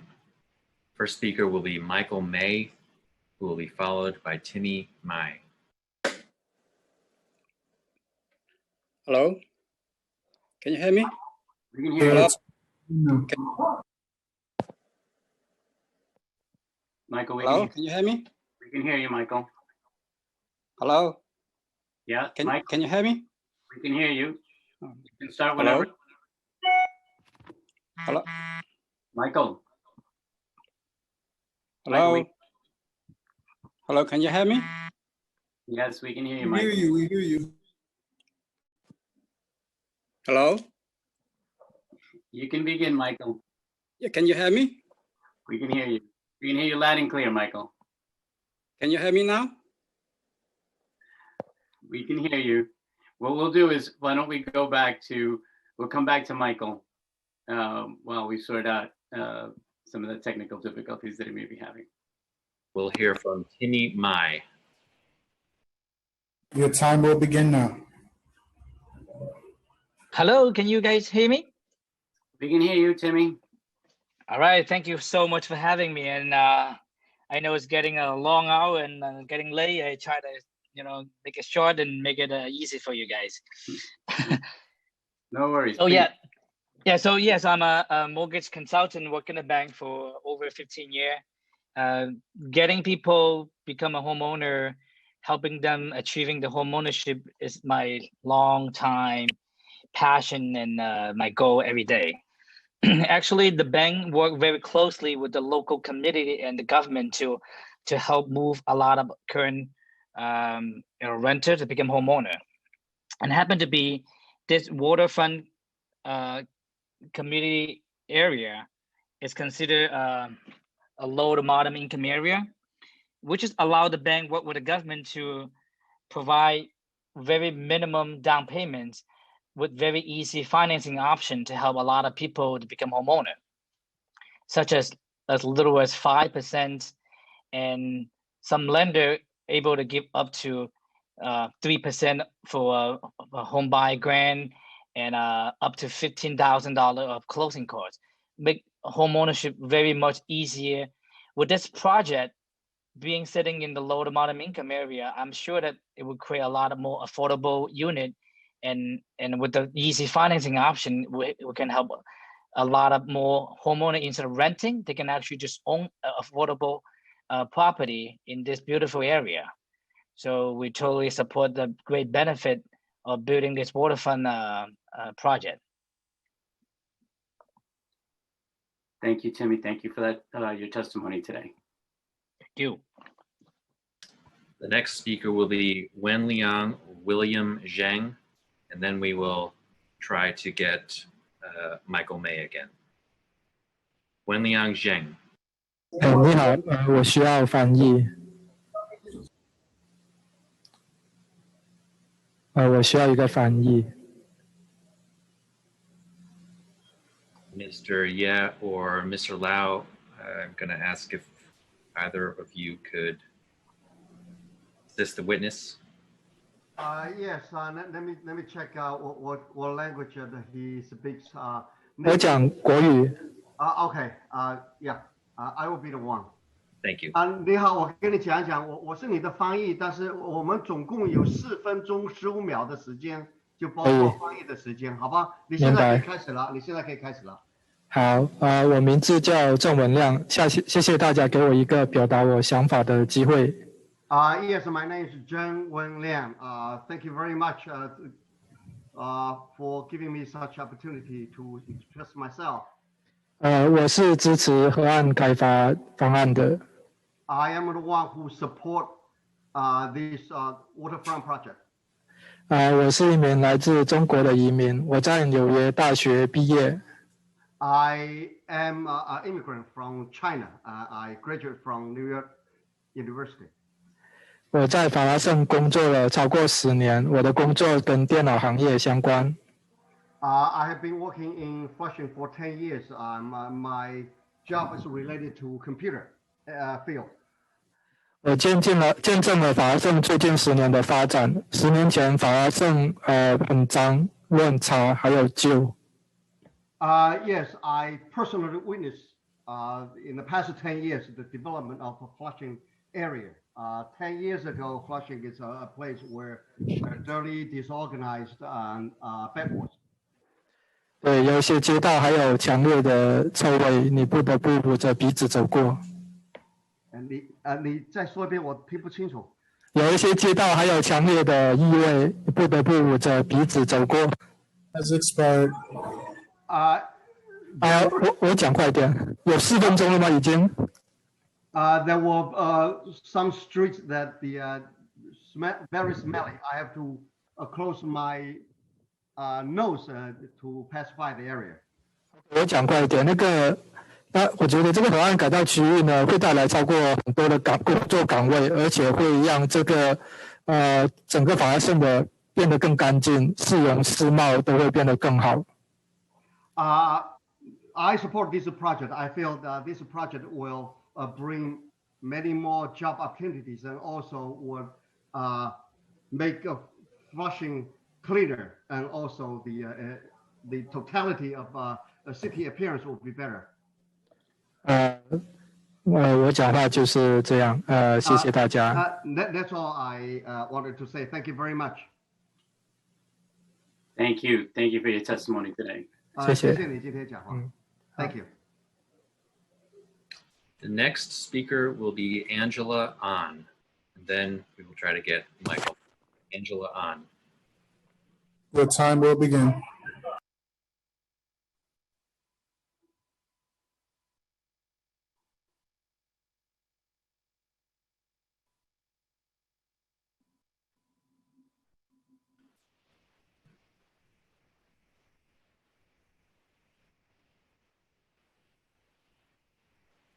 Just need to give Angela An another couple of seconds to come in. Hello? Hello? Yes, Angela, we can hear you. Oh, hey, hi. My name is Angela. I'm the owner of a small business in Flushing, Queens. I fully support this new development. Flushing small business owners are suffering from the economic fallout of coronavirus. Economy recovery from the coronavirus is likely to be long and painful. It is hurting our community, particularly business like mine. We temporarily closed our business due to lack of visitors. Continuous investment in Flushing is the best way to keep the local business community vibrant and encourage visitors to come back to Flushing. Approval of this project will provide what the community needs, and it also provides many other benefits to this community, such as waterfront access, affordable housing, and good local jobs opportunities for residents. Please support the special Flushing Waterfront District. Thank you. Thank you. Thank you for your testimony today. We will now try once again to hear from Michael May. Michael May. He will be the last speaker on this panel. Your time will begin.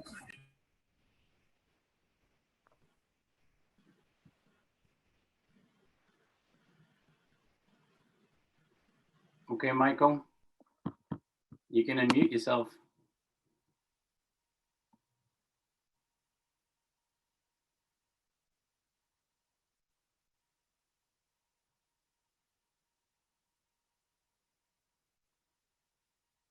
Michael? Yes. Hello. Yep. Can you hear us now? Yeah, can I start? You can start. Can I start? You can start. Okay. Hello. Yeah, my name is Michael May. I'm a senior realtor that have been working in Flushing area for over 20 years. I fully support this project. When I talk to my customer or clients about this project, they all say good. It's good for Flushing. This project is good for people who live there. It is good for business I've been there. And it's also good for the city.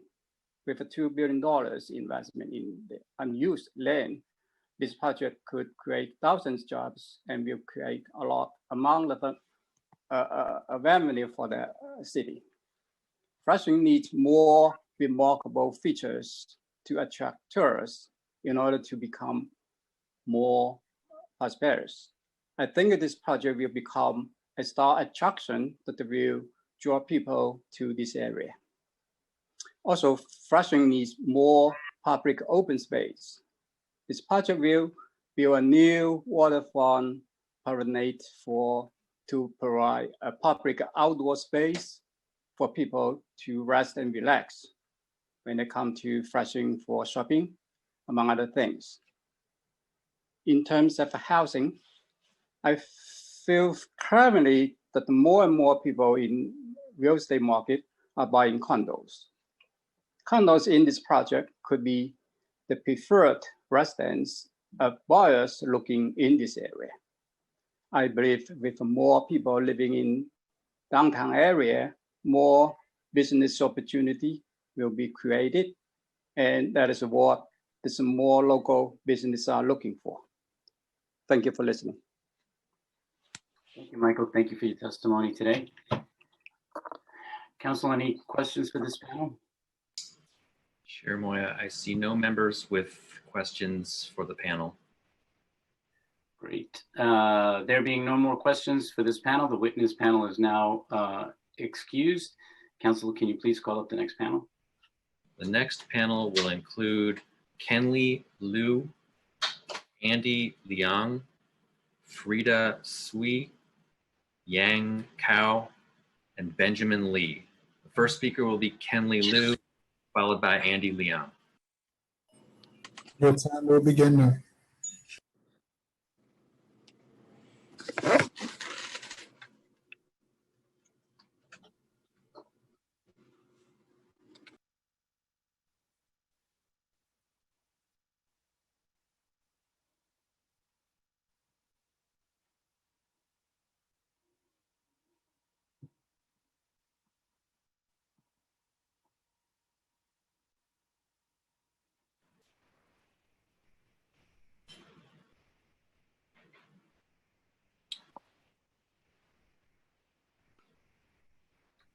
Okay, perhaps we'll come back to Kenley Liu and move to Andy Liang. Andy Liang will be the next. Oh, Andy Liang will be the speaker, followed by Kenley Liu. Hello? Hi, Andy. Yes, we'll begin now. Hello? Hi, Andy. Can you hear us? Oh, hi. Yeah, I can hear you. All right, hi. So my name is Andy. I was born and raised in Queens, New York. I'm a recent graduate from Stony Brook University. I've been working as an IT technician in Flushing for the past year. So back in like high school, middle school, I would always hang out with my friends in like Queens Crossing and all over Flushing. And so recently I read about the Special Waterfront District, and I think it's a great idea. I would like to express my support for the development. So I read about the potential to transform the area into a beautiful waterfront. Currently, it's pretty dirty and it's eyesore, like many people said. Every time you take the train to Flushing, you can see that there's nothing there, it's just water. So yeah, I'm just like how it is in the city. I think this could be like a great potential for something like the South Street Seaport, where it attracts a lot of tourists and a lot of locals. Yeah. And sorry, give me a second. Yeah. So yeah, we definitely this place can allow us to spend more our leisure time, more places to hang out, and it would also allow more opportunities for public places. So yeah, I listened to this presentation, and I understand the differences, the points from both sides, and I don't think it would make any sense to why we would not do the special district, this project, and we get so many more community benefits. Yeah, so yeah, for all these reasons, I strongly support the project, and I hope you guys do too. Thank you, Andy. Thank you for your testimony. We'll proceed to the next panelist. Next speaker will be Kenley Liu, to be followed by Frida Sui.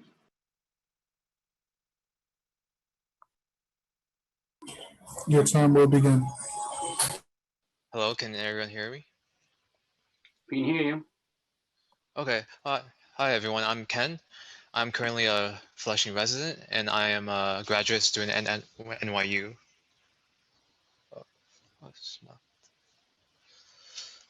Well, I just want to start out by saying that I heard some friends from Sunset Park say that they don't want Flushing to be developed, but instead they want Sunset Park to be developed. But however, I personally think that this project for the waterfront is good for the community. Therefore, I am in favor of the project. I believe through this project, it will help revitalize Flushing's economy by creating more jobs for everyone, and it will create more jobs for us students as well by attracting more businesses into the area. And it will also provide more affordable housing through the MIH for the community's low-income residents. And I just want to end things off by saying, I suggest everyone to vote for this project and make this community a better place to live. And that's it. Thank you for having me. Thank you, Ken. Thank you for your testimony. Proceed to the next panelist. Next speaker will be Frida Sui, to be followed by Yang Cao. Your time will begin. Hi, hello. Hello, can you hear me? We can hear you. Yeah, hi, hello. This is Frida. I'm a current resident at Flushing Community, and I've been living here for almost 5 years with my family. A very sad story for me was the beginning of this year. A lot of my family members and friends lost their jobs.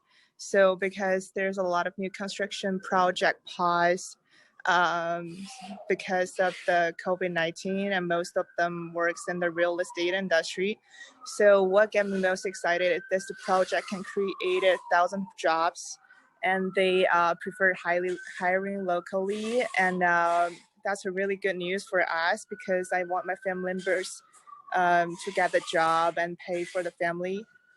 And also this project is a very integrated plan and really helpful to upgrade our whole Flushing community. So I'm highly supportive with this project. Thank you. Thank you. Thank you for your testimony, Frida. Next speaker will be Yang Cao, to be followed by Benjamin Lee. Your time will begin. Okay. Hi, everyone. My name is Yang Cao. I'm a resident of Flushing, and I've been working in Flushing for 3 years. I moved to Flushing 1 year ago, and I live on Maple Avenue. It's about like 10 minutes of walk from the waterfront. I will support this master plan, as there's going to be more job opportunities in Flushing, and also the polluted water will be treated soon. The public waterfront park is also a piece of good news for all the Flushing residents. So I'm looking forward to the changes. Please vote yes. Thank you for your time. Next and last speaker on this panel will be Benjamin Lee.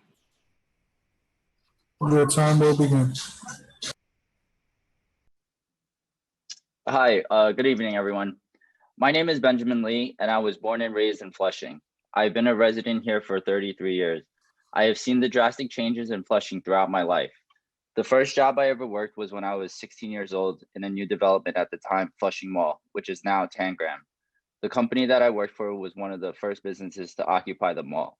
I was a DJ for an audiovisual company that hosted many events in the local area.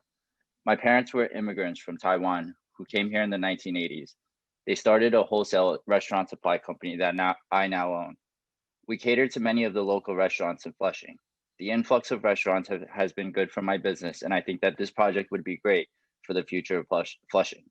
I'm incredibly supportive of the Flushing Waterfront project. Thank you for the opportunity for allowing me to speak. Thank you, Benjamin. Thank you for your testimony.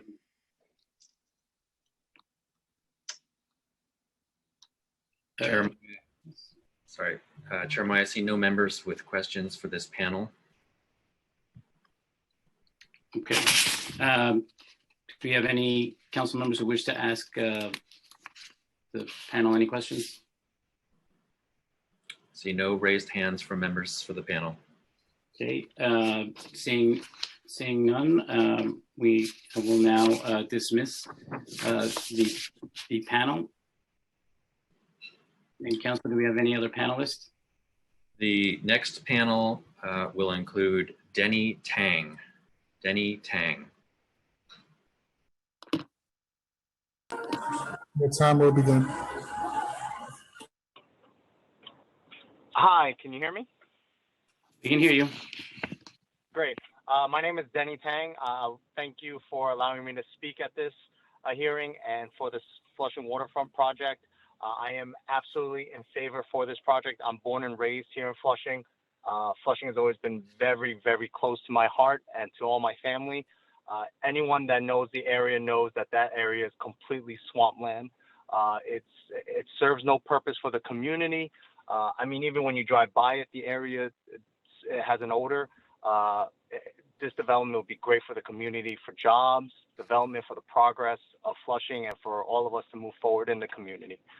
So I'm in favor for the project, and thank you for allowing me to speak today. Thank you. Thank you for your testimony. Chair Moya, that was a panel of one speaker only. I see no members with questions at this time. Okay. There being no members seeking to ask questions, the panelist is now excused. And we'll proceed to the next panel. We will now hear from Shi Peng. Shi Peng will be the next person to testify. Your time will begin. Hi. Hello. Yes. Hi. 你好。我叫彭石。One second. One second. Let's just see if we can get a translator. Mr. Ye or Mr. Lau, I'm not sure which of you we may or may not need for this witness.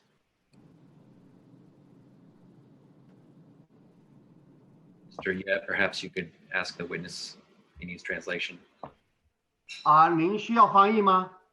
是。Yes, he needs interpretation. Yes, let me making instruction for him first. 你好我是你的翻译，我们总共有4分钟15秒的时间，就是包括翻译的时间都在里面。你现在可以开始说了，好吗？好的，那我尽快说哈。我的名字叫彭石，我是法拉盛居民。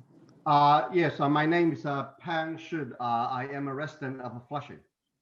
我在电视上看到了法拉盛滨海区这个项目，我就是进来表示支持。I learned from TV program that there's the Flushing Waterfront project, so I came to this hearing to voice my. 对，我现在住的地方呢，离建设的这个区域很近，就是我想反映一下这个区域呢，对我们来说，现在感觉的话就是不是很安全，因为这个地方晚上的时候没有照明的地方就走到，可能感觉很不安全的样子，然后感觉污染也比较严重。Yes, I am living not far away from this project site. The one thing I like to mention is the project site area is not quite safe area. At night, there's not much lighting, and also there's no people there, so you feel not very safe. 所以我听到这个项目，我就觉得感到很高兴，所以要来支持一下。So when I heard this news about this project, I was very happy. So I just want to voice my support. 因为我很喜欢法拉盛这个地方，我前几年才移民过来，然后法拉盛这个地方是有5年价美的美食，然后还有可以负担的房租，然后我觉得这个项目呢，然后也可以带来更多商业，然后也有更多的工作机会。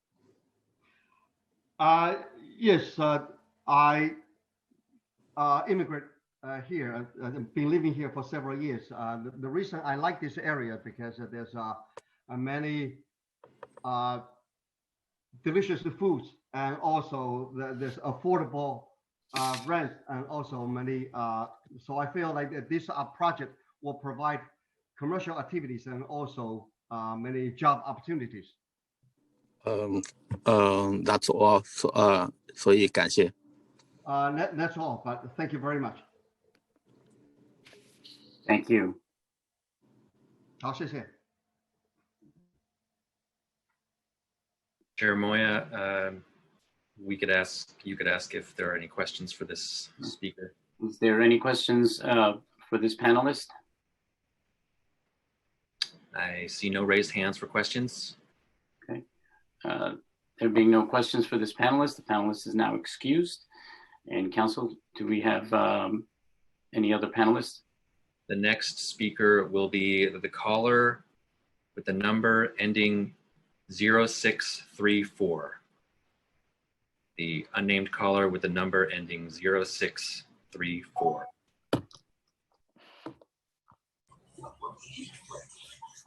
Your time will begin now.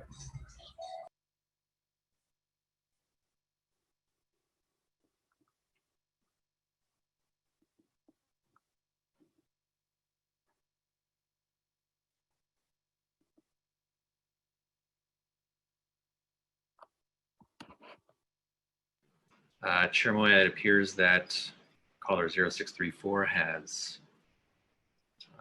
left the hearing. There is another unnamed caller with the number ending 7442. The unnamed caller with the number ending 7442 will be the next speaker. Okay.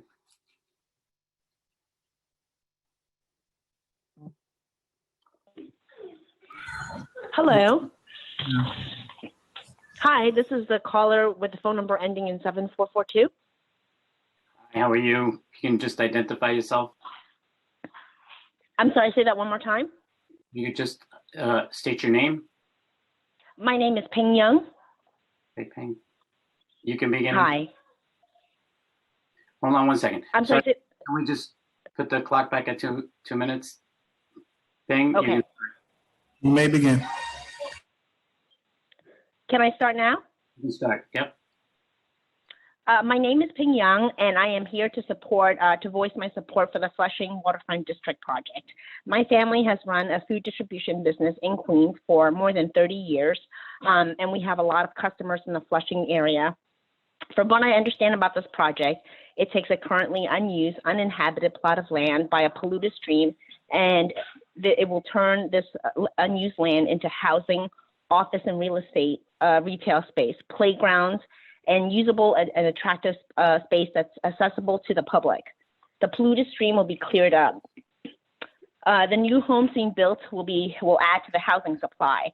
I have been listening on this call for quite a while, and I've read a lot of the arguments for and against both sides, and I don't see any rationale why this project is so objectionable and why it would be a better alternative to leave this plot unused and polluted. New York City, and especially Flushing, has been hit very hard this year because of the COVID crisis. My business was affected by it, all of my customers. And right now what we need is to build our city back and bring back economic prosperity for everybody. All of the problems that we have in society, they're not going to be resolved unless we have economic prosperity. And that's why I'm here to voice my support for this project, and I would ask everyone to vote for it. Thank you. Thank you. Thank you for your testimony. Council, do we have any questions for this panelist? Chair Moya, I see no members with questions for this panelist. Okay, seeing none, the panelist is now excused.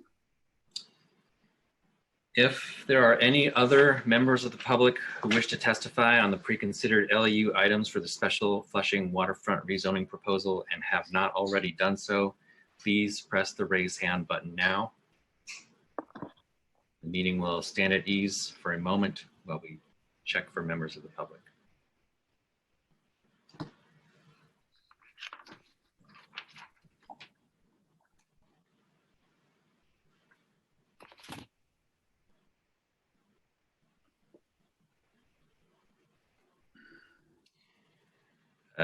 Chair Moy, I see no other members of the public who wish to testify for this item.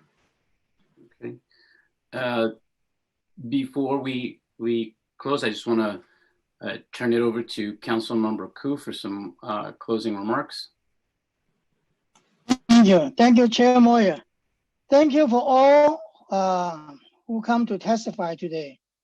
I want to say a special thank you to Chair Moyers and Salamanca and all the Land Use Council members who participated. Thank you to our land use staff, the translators, and everyone who signed up to testify.